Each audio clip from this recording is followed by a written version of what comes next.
Tiwana radio ਦੇ ਸਤਿਕਾਰਤ ਸਰੋਤਿਓ, ਇਹ recorded programme ਹੈ। ਮੈਂ ਪਰਮਿੰਦਰ ਸਿੰਘ ਟਿਵਾਣਾ। ਲਾਈਵ ਪ੍ਰੋਗਰਾਮ ਹੁੰਦਾ ਹੈ ਸੋਮਵਾਰ ਤੋਂ ਸ਼ਨੀਵਾਰ ਭਾਰਤੀ ਸਮਾਂ ਸਵੇਰੇ 8 ਵਜੇ ਤੋਂ ਲੈ ਕੇ 10 ਵਜੇ ਤੱਕ ਅਤੇ ਸ਼ਾਮ ਨੂੰ 7 ਵਜੇ ਤੋਂ ਲੈ ਕੇ 9 ਵਜੇ ਤੱਕ Indian time. Monday to Saturday ਸਵੇਰੇ 8 ਤੋਂ 10 ਅਤੇ ਸ਼ਾਮ ਨੂੰ 7 ਤੋਂ 9 ਉਦੋਂ ਇਹ ਲਾਈਵ ਹੁੰਦਾ। ਉਸ ਤੋਂ ਬਿਨਾਂ ਇਹ ਸਾਰੇ ਪ੍ਰੋਗਰਾਮ ਰਿਪੀਟ ਚੱਲਦੇ ਨੇ। 98 763 09655 'ਤੇ ਮੇਰੇ ਨਾਲ ਕਦੇ ਵੀ ਸੰਪਰਕ ਕਰ ਸਕਦੇ ਹੋ। ਇਸ ਪ੍ਰੋਗਰਾਮ ਦੇ ਵਿੱਚ ਕਾਲ ਵੀ ਇਸੇ ਨੰਬਰ 'ਤੇ ਹੁੰਦੀ ਹੈ।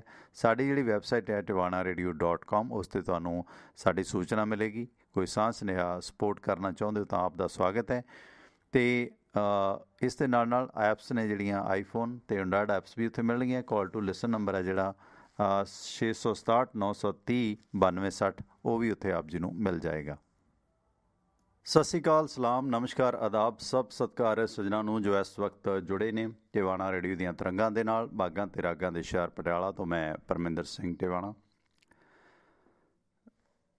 ਪ੍ਰੋਗਰਾਮਾਂ ਦੀ ਸਮਾਂ ਸਾਰਣੀ ਇਹ ਹੁੰਦੀ ਹੈ ਕਿ ਭਾਰਤੀ ਸਮਾਂ ਸਵੇਰੇ 8 ਵਜੇ ਕੇ ਸਹੀ ਟਾਈਮ 'ਤੇ ਤਾਂ ਇਹ ਸਟਾਰਟ ਨਹੀਂ ਹੁੰਦਾ। 8 ਵਜੇ ਤੋਂ ਲੈ ਕੇ 10 ਵਜੇ ਤੱਕ ਸ਼ਡਿਊਲ ਹੈ ਜੀ। ਅਤੇ ਕਿਉਂਕਿ ਬਹੁਤ ਜਿਹੜਾ ਸਕੈਜੂਅਲ ਟਾਈਟ ਹੈ ਇਸ ਸਾਰੇ ਸਿਲਸਿਲੇ ਦੇ ਮੱਦੇਨਜ਼ਰ, ਕਿਉਂਕਿ ਪ੍ਰਾਇਓਰਟੀ ਰੇਡੀਓ ਨੂੰ ਮੇਰੇ ਵੱਲੋਂ ਨਹੀਂ ਹੈ, ਬਾਕੀ ਅਦਾਰਿਆਂ ਨਾਲ ਜਿਨ੍ਹਾਂ ਨਾਲ ਮੈਂ ਕੰਮ ਕਰਦਾ ਉਹਨਾਂ ਨੂੰ ਪਹਿਲ ਦਿੱਤੀ ਜਾਂਦੀ ਹੈ। ਇਹ ਤਾਂ ਘਰ ਦੀ ਖੇਤੀ ਹੈ, ਸ਼ੌਕੀਆ ਸ਼ੁਰੂ ਕੀਤੀ ਹੈ। ਖੈਰ, ਸੋ ਇਸ ਕਰਕੇ ਲੇਟ ਹੋ ਜਾਂਦਾ। ਹੁਣ ਵੀ 7 ਮਿੰਟ ਲੇਟ ਹੈ ਕਿਉਂਕਿ ਭਾਰਤੀ ਸਮਾਂ ਇਸ ਵਕਤ ਵੀਰਵਾਰ ਦੀ ਸ਼ਾਮ ਹੈ, 4 ਫਰਵਰੀ 2021, 22 ਮਾਘ ਨਾਨਕਸ਼ਾਹੀ ਸੰਮਤ 552। ਇਸ ਵਕਤ ਸਟੂਡੀਓ ਦੀ ਘੜੀ ਮੁਤਾਬਕ ਸ਼ਾਮ ਦੇ 7:08 ਹੋ ਗਏ ਨੇ। ਹੁਣ ਤੋਂ ਲੈ ਕੇ 9 ਵਜੇ ਤੱਕ ਲਗਾਤਾਰ 2 ਘੰਟੇ ਆਪਣੀ ਇਹ ਮਜਲਿਸ ਰਹੇਗੀ, ਜਿਸ ਦੇ ਵਿੱਚ ਸ਼ਾਮਲ ਹੋ ਜਾਣਗੇ ਸਾਹ ਸੁਰਿੰਦਰ ਸਿੰਘ, ਰਾਜਨੀਤਿਕ ਮਾਮਲਿਆਂ ਦੇ ਮਾਹਰ। ਉਹ ਵੀ ਪਿਛਲੇ 1-2 ਸ਼ੋਅ ਦੇ ਵਿੱਚ ਨਹੀਂ ਆ ਸਕੇ, ਕਾਫੀ ਮਸ਼ਰੂਫੀਅਤ ਉਹਨਾਂ ਦੀ ਵੀ ਹੈ, ਉਹਨਾਂ ਨੂੰ ਨਾਲ ਜੋੜਾਂਗੇ। ਤੁਸੀਂ ਵੀ ਨਾਲ ਜੁੜਨਾ, ਉਸ ਵਾਸਤੇ ਫ਼ੋਨ ਨੰਬਰ ਹੈ 98 763 09655। ਇਸ ਨੰਬਰ 'ਤੇ ਤੁਸੀਂ ਕਾਲ ਕਰਨੀ ਹੈ ਅਤੇ ਜਾਂ ਫਿਰ ਵਟਸਐਪ ਮੈਸੇਜ ਰਿਕਾਰਡ ਕਰਕੇ ਛੱਡ ਦਿਓ ਅਤੇ ਉਸ 'ਤੇ ਔਨ ਏਅਰ ਲਿਖ ਦਿੱਤਾ ਜਾਵੇ ਤਾਂ ਜੋ ਮੈਨੂੰ ਬਾਹਲਾ ਪੜਚੋਲਣ ਦੀ ਜ਼ਰੂਰਤ ਨਾ ਪਵੇ।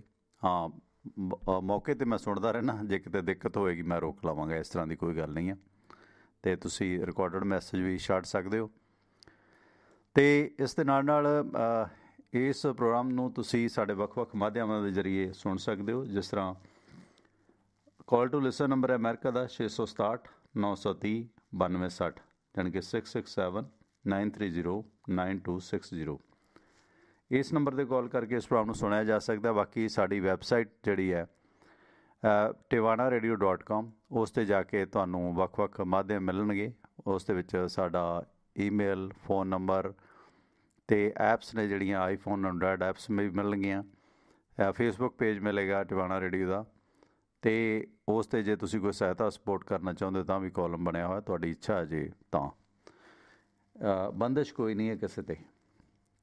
ਅਤੇ ਇਸ ਦੌਰਾਨ ਜਿਹੜੀ ਸਥਿਤੀ ਹੈ ਇਸ ਵਕਤ, ਕਿਉਂਕਿ 26 ਤਾਰੀਖ ਦੇ ਅੰਦੋਲਨ ਤੋਂ ਬਾਅਦ ਇੱਕ ਜਾਨ ਅਸੀਂ ਗਵਾ ਲਈ ਹੈ।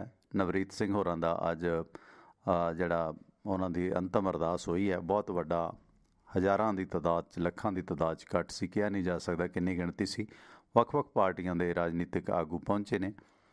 ਮੋਦੀ ਸਰਕਾਰ ਦੇ ਖਿਲਾਫ ਇੱਕ ਲਾਮਬੰਦੀ ਸ਼ੁਰੂ ਹੋਈ ਹੈ। ਪੁਲਿਸ ਨੇ ਖਾਸ ਕਰਕੇ ਇਸ ਮਾਮਲੇ ਦੇ ਵਿੱਚ ਜਿਹੜੀਆਂ ਯੂਪੀ ਦੀਆਂ ਸਿੱਖ ਪਰਸਨੈਲਿਟੀਜ਼ ਨੇ, ਭਾਵੇਂ ਉਹ ਬਾਬਾ ਅਨੂਪ ਸਿੰਘ ਹੈ ਜਾਂ ਹਰਦੀਪ ਸਿੰਘ ਡਿਪਡਵਾ, ਜਸਵੀਰ ਸਿੰਘ ਵਿਰਕ ਹੋਰੀ ਨੇ, ਜਾਂ ਜਿਹੜੇ ਦੂਸਰੇ ਆਗੂ ਨੇ ਇਸ ਖਿੱਤੇ ਦੇ, ਵਿਰਕ 2 ਨੇ, ਇੱਕ ਜਸਵੀਰ ਸਿੰਘ ਨੇ, ਇੱਕ ਦੂਸਰੇ ਨੇ, ਜਾਣੀ ਹੋਰ ਵੀ ਜਿਹੜੇ ਉੱਥੇ ਧਾਰਮਿਕ ਸਥਾਨਾਂ ਦੇ ਸੇਵਾਦਾਰ ਨੇ, ਪੰਜਾਬੀ ਨੇ, ਸਾਰਿਆਂ 'ਤੇ ਪੂਰਾ ਦਬਾਅ ਬਣਾਇਆ ਹੋਇਆ। ਮੇਰੀ ਕੋਸ਼ਿਸ਼ ਸੀਗੀ ਕਿ ਗੱਲਬਾਤ ਕੀਤੀ ਜਾਂਦੀ ਇਹਨਾਂ ਪਰਸਨੈਲਿਟੀਜ਼ ਨਾਲ, ਕਿਉਂਕਿ ਅੱਜ ਪਰਿਵਾਰ ਮੈਂਬਰ ਤਾਂ ਗੱਲ ਕਰਨ ਦੀ ਸਥਿਤੀ ਦੇ ਵਿੱਚ ਹੀ ਨਹੀਂ ਹੈ। ਅੱਛਾ ਵੀ ਨਹੀਂ ਲੱਗਦਾ ਵਾਰ-ਵਾਰ ਉਹਨਾਂ ਦੇ ਜ਼ਖਮ ਕੁਰੇਦੇ ਜਾਣ। ਪਰ ਅੱਜ ਦੀ ਜਿਹੜੀ ਸਾਰੀ ਅੰਤਮ ਅਰਦਾਸ ਹੋਈ ਹੈ, ਉਸ ਦੀ ਫੁਟੇਜ ਤੁਸੀਂ ਬਹੁਤ ਸਾਰਿਆਂ ਨੇ ਵੇਖੀ ਹੋਣੀ ਹੈ। ਇੱਕ ਗੁਰਸਿੱਖ ਜਿਹੜਾ ਕਾਫੀ ਗੱਲਾਂ ਗਰਮ ਬੋਲ ਰਿਹਾ ਸੀ, ਤਾਂ ਉਹ ਮੌਕੇ ਦੀ ਨਜ਼ਾਕਤ ਨੂੰ ਸੰਭਾਲਦਿਆਂ ਸਰਦਾਰ ਹਰਦੀਪ ਸਿੰਘ ਡਿਪਡਵਾ ਨੇ ਆਖਿਆ ਕਿ ਸਾਰਿਆਂ ਨੂੰ ਮੈਂ ਬੇਨਤੀ ਕਰਾਂਗਾ ਕਿ ਇਸ ਮੌਕੇ 'ਤੇ ਸਿਰਫ ਜਿਹੜਾ ਉਹਨਾਂ ਦੇ ਪਰਿਵਾਰ ਦਾ ਬੱਚਾ ਇਸ ਸੰਘਰਸ਼ ਦੇ ਵਿੱਚ ਆਪਣੀ ਜਾਨ ਕੁਰਬਾਨ ਕਰ ਗਿਆ, ਉਹਨਾਂ ਦੀ ਕੁਰਬਾਨੀ ਸਿਰਫ ਕਿਸਾਨਾਂ ਲਈ ਹੈ। ਇਸ ਨੂੰ ਸਿੱਖ ਜਾਂ ਹੋਰ ਚੀਜ਼ ਦੇ ਨਾਲ ਜਾਂ ਕਿਸੇ ਵੀ ਧਰਮ ਵਿਸ਼ੇਸ਼ ਨਾਲ ਜੋੜ ਕੇ ਨਾ ਪੇਸ਼ ਕੀਤਾ ਜਾਵੇ। ਉਹ ਕਿਸਾਨ ਅੰਦੋਲਨ ਦਾ ਸ਼ਹੀਦ ਹੈ। ਤੇ ਸਰਦਾਰ ਹਰਦੀਪ ਸਿੰਘ ਡਿਬੜਵਾ ਦੇ ਇਹ ਕਹਿਣ ਤੋਂ ਬਾਅਦ ਜਿਹੜੇ ਉੱਥੇ ਰੋਟੀਆਂ ਸੇਕਣ ਵਾਲੇ ਲੋਕ ਸੀ ਉਹਨਾਂ ਨੇ ਫਿਰ ਆਪਣੀ ਭਾਸ਼ਾ ਬਦਲ ਲਈ ਹੈ। ਕਿਉਂਕਿ ਤੁਸੀਂ ਵੇਖਿਆ ਹੋਣਾ ਬਾਬਾ ਅਨੂਪ ਸਿੰਘ ਹੋਰਾਂ ਨੇ ਜਿਹੜੀ ਗੱਲ ਕਹੀ ਸੀ ਕਿ ਸਾਡੇ ਨੌਜਵਾਨ ਸੀ, ਇਹਨਾਂ ਨੂੰ ਭੜਕਾਇਆ ਗਿਆ, ਉਕਸਾਇਆ ਗਿਆ ਤੇ ਜਿਸ ਦਾ ਖਮਿਆਜਾ ਸਾਨੂੰ ਭੁਗਤਣਾ ਵੀ ਪਿਆ। ਤੇ ਇਸ ਤਰ੍ਹਾਂ ਮਤਲਬ ਕਿਉਂਕਿ ਦੇਖੋ ਸੰਘਰਸ਼ ਸ਼ਾਂਤਮਈ ਵੀ ਲੜੇ ਜਾਂਦੇ ਨੇ, ਅਜੇ ਸਥਿਤੀ ਜਿਹੜੀ ਸੀਗੀ ਉਸ ਮੁਤਾਬਕ ਇਹ ਸਥਿਤੀ ਅਜੇ ਨਹੀਂ ਸੀਗੀ ਸ਼ਮਸ਼ੀਰ ਤਲਵਾਰ ਉਠਾਉਣ ਦੀ। ਤੇ ਇਸ ਕਰਕੇ ਸਾਨੂੰ ਸੰਜਮ ਸਲੀਕੇ ਤੋਂ ਕੰਮ ਲੈਣ ਦੀ ਜ਼ਰੂਰਤ ਹੈ, ਕਿਉਂਕਿ ਪੰਜਾਬ ਤੋਂ ਬਾਹਰ ਕਿੰਨੇ ਲੋਕ ਕਰੋੜਾਂ ਅਰਬਾਂ ਦੀ ਜਾਇਦਾਦ ਦੇ ਮਾਲਕ ਨੇ, ਉਹਨਾਂ ਦੀ ਇੱਜ਼ਤ ਆਬਰੂ ਵੀ ਦੁਸ਼ਮਣਾਂ ਦੇ ਵਿੱਚ ਹੈ। ਸੋ ਇਸ ਕਰਕੇ ਦੁਸ਼ਮਣ ਤਾਂ ਖੈਰ ਥੋੜ੍ਹੇ ਨੇ, ਬਾਕੀ ਬਹੁਤੇ ਤਾਂ ਆਪਣੇ ਹੀ ਲੋਕ ਹੁੰਦੇ ਨੇ, ਪਰ ਫੁੱਟ ਵਧਾ ਦਿੱਤੀ ਜਾਂਦੀ ਹੈ। ਬੜੇ ਵਧੀਆ ਸੁਨੇਹੇ ਸੀ ਉਹਨਾਂ ਦੇ। ਪਰ ਇਸ ਦੌਰਾਨ ਜੇ ਨਵਰੀਤ ਸਿਉਂ ਨੂੰ ਮੈਂ ਸਮਝਦਾ ਨਾ ਕਿ ਕੁਰਬਾਨੀ ਉਹਨੀ ਦਾ ਅਸੀਂ ਕਦਰ ਕਰਨੀ ਹੈ, ਤਾਂ ਘੱਟੋ ਘੱਟ ਕਿਸਾਨ ਅੰਦੋਲਨ ਹਰ ਹੀਲੇ ਕਾਮਯਾਬ ਹੋਣਾ ਚਾਹੀਦਾ। ਪਰ ਕਿਸਾਨ ਅੰਦੋਲਨ ਦੀ ਕਾਮਯਾਬੀ ਨੂੰ ਰੋਕਣ ਦੇ ਵਾਸਤੇ ਭਾਰਤ ਸਰਕਾਰ ਨੇ ਹਰ ਤਿਕੜਮਬਾਜ਼ੀ ਤਰੀਕਾ ਤਰੱਦਦ ਕੀਤਾ, ਕਿਉਂਕਿ ਇਹ ਉਹਨਾਂ ਦੀ ਜੋਬ ਹੈ। ਕਿਸਾਨਾਂ ਦੀ ਜੋਬ ਕਿਸਾਨ ਕਰ ਰਹੇ ਨੇ, ਪੋਲੀਟੀਕਲ ਪਾਰਟੀਆਂ ਆਪਣੀ ਜੋਬ ਕਰ ਰਹੀਆਂ ਨੇ, ਮੀਡੀਆ ਆਪਣੀ ਜੋਬ ਕਰ ਰਿਹਾ। ਤੇ ਹੁਣ ਜਿਸ ਤਰ੍ਹਾਂ ਕਿਸਾਨ ਅੰਦੋਲਨ ਦਾ 71ਵਾਂ ਦਿਨ ਹੈ, ਲਾਲ ਕਿਲ੍ਹੇ 'ਤੇ ਜਿਹੜਾ ਭੜਕਾਉਣ ਵਾਲਾ ਵਰਤੀਰਾ ਜੋ ਵੀ ਸਾਹਮਣੇ ਆਇਆ ਸੀਗਾ, ਉਸ ਮਾਮਲੇ 'ਚ ਜਿਹੜੇ ਕਾਫੀ ਲੋਕ ਅਰੈਸਟ ਕੀਤੇ ਗਏ ਨੇ। ਇਸ ਸੰਬੰਧੀ ਇੱਕ ਜਿਹੜਾ ਹੋਰ ਬੜਾ ਚਰਚਿਤ ਨਾਂ ਅੱਜ ਸਾਹਮਣੇ ਆਇਆ, ਧਰਮਿੰਦਰ ਸਿੰਘ ਹਰਮਨ। ਇਹ 26 ਜਨਵਰੀ ਨੂੰ ਟਰੈਕਟਰ ਪਰੇਡ ਦੇ ਦੌਰਾਨ ਆਪਣੀ ਕਾਰ ਵਿੱਚ ਬੈਠ ਕੇ ਕਿਸਾਨਾਂ ਨੂੰ ਉਕਸਾ ਰਿਹਾ ਸੀ। ਇਹ ਦਿੱਲੀ ਦੇ ਅਰਜਨ ਨਗਰ ਦਾ ਰਹਿਣ ਵਾਲਾ ਤੇ ਸ਼ਹੀਨ ਬਾਗ ਦੇ ਪ੍ਰਦਰਸ਼ਨ ਦੇ ਵਕਤ ਵੀ ਇਹ ਕਾਫੀ ਸਰਗਰਮ ਰਿਹਾ। ਇਸ ਤੋਂ ਦੌਰਾਨ ਜਿਹੜੇ ਲੋਕ ਖਾਸ ਕਰਕੇ ਪੋਲੀਟੀਕਲ ਪਾਰਟੀਆਂ ਦੇ ਲੋਕ ਗਾਜੀਪੁਰ ਬਾਰਡਰ ਪਹੁੰਚੇ ਨੇ, ਭਾਵੇਂ ਅਕਾਲੀ ਦਲ ਦੇ ਨੇ, ਹਰਸਿਮਰਤ ਕੌਰ ਬਾਦਲ ਸਮੇਤ 10 ਵੱਖ-ਵੱਖ ਵਿਰੋਧੀ ਪਾਰਟੀਆਂ ਦੇ 15 ਨੇਤਾ ਕਿਸਾਨਾਂ ਨੂੰ ਮਿਲਣ ਗਾਜੀਪੁਰ ਬਾਰਡਰ 'ਤੇ ਪਹੁੰਚੇ ਸਨ ਤੇ ਪੁਲਿਸ ਨੇ ਇਹਨਾਂ ਨੂੰ ਰੋਕ ਦਿੱਤਾ। ਤੇ ਉਸ ਤੋਂ ਬਾਅਦ ਭਾਰਤ ਦੇ ਰਾਸ਼ਟਰੀ ਸੁਰੱਖਿਆ ਸਲਾਹਕਾਰ ਅਜੀਤ ਡੋਵਾਲ ਦੀ ਗ੍ਰਹਿ ਮੰਤਰੀ ਅਮਿਤ ਸ਼ਾਹ ਦੇ ਨਾਲ ਉਚੇਚੀ ਮੀਟਿੰਗ ਚੱਲ ਰਹੀ ਹੈ। ਹੁਣ ਤੱਕ ਦੀ ਅਪਡੇਟ ਹੈ ਕਿ ਉਹ ਮੀਟਿੰਗ ਸ਼ਾਇਦ ਸਮਾਪਤ ਨਹੀਂ ਹੋਈ।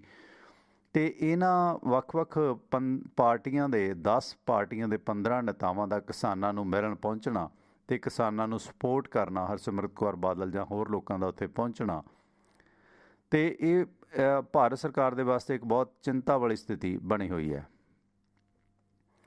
ਤੇ ਸੁਰੱਖਿਆ ਬਲਾਂ ਨੂੰ ਰੋਕਣ ਤੋਂ ਬਾਅਦ ਜਿਹੜੇ TMC ਨੇਤਾ ਨੇ ਸੰਗਤ ਰਾਏ, ਉਹ ਬੱਸ ਸਟਾਪ 'ਤੇ ਹੀ ਬੈਠ ਗਏ ਤੇ ਵਿਰੋਧੀ ਧਿਰਾਂ ਦਾ ਕਹਿਣਾ ਸੀ ਕਿ ਕਿਸਾਨਾਂ ਨੂੰ ਮਿਲਣ ਤੋਂ ਰੋਕਣ ਦਾ ਮਾਮਲਾ ਉਹ ਲੋਕ ਸਭਾ ਦੇ ਸਪੀਕਰ ਦੇ ਵੀ ਨੋਟਿਸ ਲਿਆਉਣਗੇ।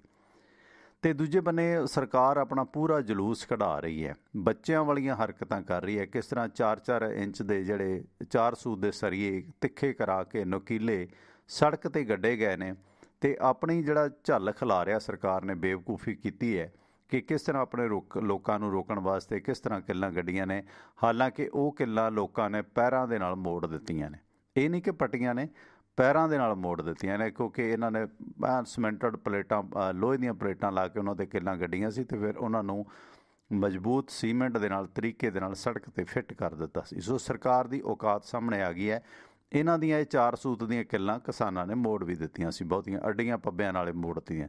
ਇਸ ਤੋਂ ਬਾਅਦ ਸਰਕਾਰ ਨੇ ਸ਼ਰਮ ਮੰਨਦਿਆਂ ਇਹਨਾਂ ਕਿੱਲਾਂ ਨੂੰ ਪਟਵਾਉਣ ਦਾ ਕੰਮ ਸ਼ੁਰੂ ਕਰ ਦਿੱਤਾ। ਸੋ ਇਹ ਔਕਾਤ ਸਰਕਾਰ ਦੀ ਸਾਹਮਣੇ ਆਈ ਹੈ। ਉਹ ਕਿਸਾਨ ਜਿਹੜਾ ਦੇਸ਼ ਦਾ ਢਿੱਡ ਭਰਦਾ ਹੈ, ਜਿਸ ਨੂੰ ਸਰਕਾਰ ਦੇ ਐਲਾਨੇ ਕਾਨੂੰਨ ਮੁਤਾਬਕ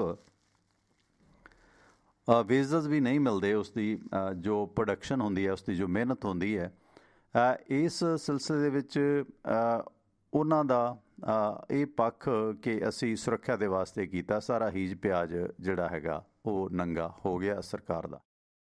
ਜੇ ਇਹ ਕਹਿ ਲਈਏ ਕਿ ਸਰਕਾਰ ਨੂੰ ਆਪਣੇ ਮੂੰਹ ਦੀ ਖਾਣੀ ਪਈ ਹੈ ਤਾਂ ਇਹਦੇ 'ਚ ਕੋਈ ਦੋਰਾਵਾਂ ਨਹੀਂ ਹੈ। ਬਾਕੀ ਦੌਰੇ ਸਿਆਸਤ ਦੇ ਵਿੱਚ ਪੰਜਾਬ ਦੇ ਵਿੱਚ ਵੀ ਜਿਸ ਤਰ੍ਹਾਂ ਨਗਰ ਨਿਗਮ ਚੋਣਾਂ ਹੋਣੀਆਂ ਨੇ, ਉਹਨਾਂ ਨੂੰ ਲੈ ਕੇ ਜਿਹੜੀ ਜਦੋਜਹਿਦ ਚੱਲ ਰਹੀ ਹੈ, ਉਸ ਮੁਤਲਕ ਵੀ ਸਥਿਤੀ ਬੜੀ ਅਜੀਬ ਬਣੀ ਜਾ ਰਹੀ ਹੈ ਸਰਕਾਰ ਦੀ। ਤੇ ਨਾਲ ਨਾਲ ਵਿਰੋਧੀ ਪਾਰਟੀਆਂ ਆਪਣੇ ਖੇਮੇ ਦੇ ਵਿੱਚ, ਜਿਸ ਤਰ੍ਹਾਂ ਪੰਜਾਬ ਦੀ ਕੈਪਟਨ ਸਰਕਾਰ ਬਹੁਤ ਸਾਰੇ ਮਾਮਲਿਆਂ 'ਚ ਘਿਰੀ ਹੈ, ਉਸ ਸਾਰੇ ਸਿਲਸਿਲੇ ਦੇ ਦੌਰਾਨ ਫਿਰ ਕਿਤੇ ਕਿਤੇ ਜਿਹੜੀ ਹਿੰਸਾ ਹੋਈ ਹੈ। ਇਸ ਮਾਮਲੇ ਦੇ ਵਿੱਚ ਅਕਾਲੀ ਆਗੂ ਨੂੰ ਵੀ ਨਾਮਜ਼ਦ ਕੀਤਾ ਗਿਆ, ਜਿਨ੍ਹਾਂ ਦਾ ਇਸ ਹਿੰਸਾ ਦੇ ਵਿੱਚ ਰੋਲ ਸੀ ਜਾਂ ਨਹੀਂ ਸੀ, ਕਿਉਂਕਿ ਉਹ ਪੈਰਲਰ ਕਾਂਗਰਸੀਆਂ ਦੇ ਪੈਰਲਰ ਕ੍ਰਾਸ ਕੇਸ ਨੇ ਜਿਹੜੇ ਉਹ ਅਕਾਲੀਆਂ 'ਤੇ ਵੀ ਦਰਜ ਹੋਏ ਨੇ। ਨਾਲ ਨਾਲ ਅੱਜ ਕੋਸ਼ਿਸ਼ ਰਹੇਗੀ ਕਿ ਇਸ ਪ੍ਰੋਗਰਾਮ ਦੇ ਵਿੱਚ ਥੋੜ੍ਹੀ ਵਿਰਾਸਤ ਦੀ ਵੀ ਗੱਲ ਕੀਤੀ ਜਾਵੇ, ਕਿਉਂਕਿ ਸਰੋਤੇ ਵੀ ਉਹਨਾਂ ਚੀਜ਼ਾਂ ਨੂੰ ਵੀ ਮਿਸ ਕਰ ਰਹੇ ਨੇ। ਅੰਦੋਲਨ ਦੇ ਵਿੱਚ ਪੂਰੀ ਇਕਜੁੱਟਤਾ ਜਿਹੜੀ ਹੈ ਉਹ ਦਿਸ ਰਹੀ ਹੈ। ਅੰਦੋਲਨ ਆਪਣੇ ਤੌਰ 'ਤੇ ਕਾਮਯਾਬ ਹੋ ਰਿਹਾ।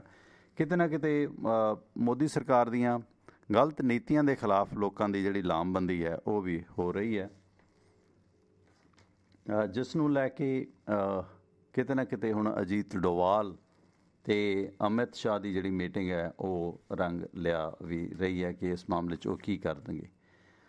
ਪੰਜਾਬ ਦੀਆਂ ਇਹਨਾਂ ਚੋਣਾਂ ਦੇ ਮੁਤਲਕ ਸਮਾਣਾ, ਪਾਤੜਾਂ, ਰਾਜਪੁਰਾ ਅਤੇ ਨਾਭੇ ਦੇ 22 ਵਾਰਡਾਂ ਦੇ ਵਿੱਚ ਅਜੇ ਤੱਕ ਭਾਜਪਾ ਨੂੰ ਆਪਣੇ ਉਮੀਦਵਾਰ ਵੀ ਨਹੀਂ ਲੱਭੇ ਅਤੇ ਉਹ ਆਪਣੇ ਖਾਸ ਕਰਕੇ ਰਾਜਪੁਰਾ ਦੇ ਵਿੱਚ ਸ਼੍ਰੋਮਣੀ ਅਕਾਲੀ ਦਲ ਵੀ ਆਪਣੇ 8 ਉਮੀਦਵਾਰ ਨਹੀਂ ਉਤਾਰ ਸਕਿਆ। ਹਾਲਾਂਕਿ ਸਰਹੰਦ, ਫਤਿਹਗੜ੍ਹ ਸਾਹਿਬ ਦੇ 23 ਵਾਰਡਾਂ ਦੇ ਵਿੱਚ 6 ਦੇ ਵਿੱਚੋਂ ਭਾਜਪਾ ਨੂੰ ਉਮੀਦਵਾਰ ਅਜੇ ਨਹੀਂ ਮਿਲੇ।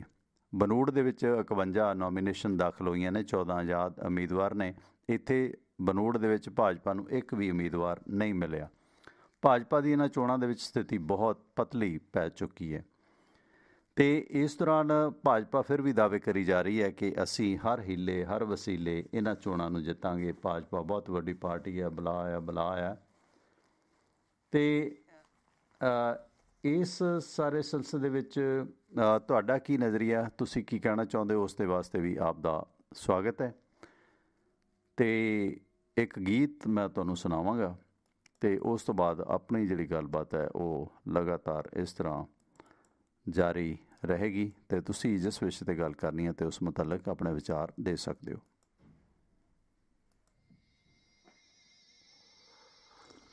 ਹੈਗੇ ਨੇ ਖੰਡਾਰੀ ਇੰਜਣ ਜੰਗਾਲ ਅਤੇ ਪੰਜਾਬ ਮੇਲ ਦੇ। ਬਿਲਕੁਲ ਇਸ ਅੰਦੋਲਨ ਦੇ ਵਿੱਚ ਜਿਹੜੇ ਪੰਜਾਬ ਮੇਲ ਦੇ ਇੰਜਣ ਨੇ ਵਾਕਈ ਜੰਗਾਲ ਦਿੱਤੇ ਆ। ਕੁਝ ਸਿਸਟਮ ਨੇ, ਕੁਝ ਸਿਆਸਤਦਾਨਾਂ ਨੇ, ਛਾਤਰਾਂ ਨੇ।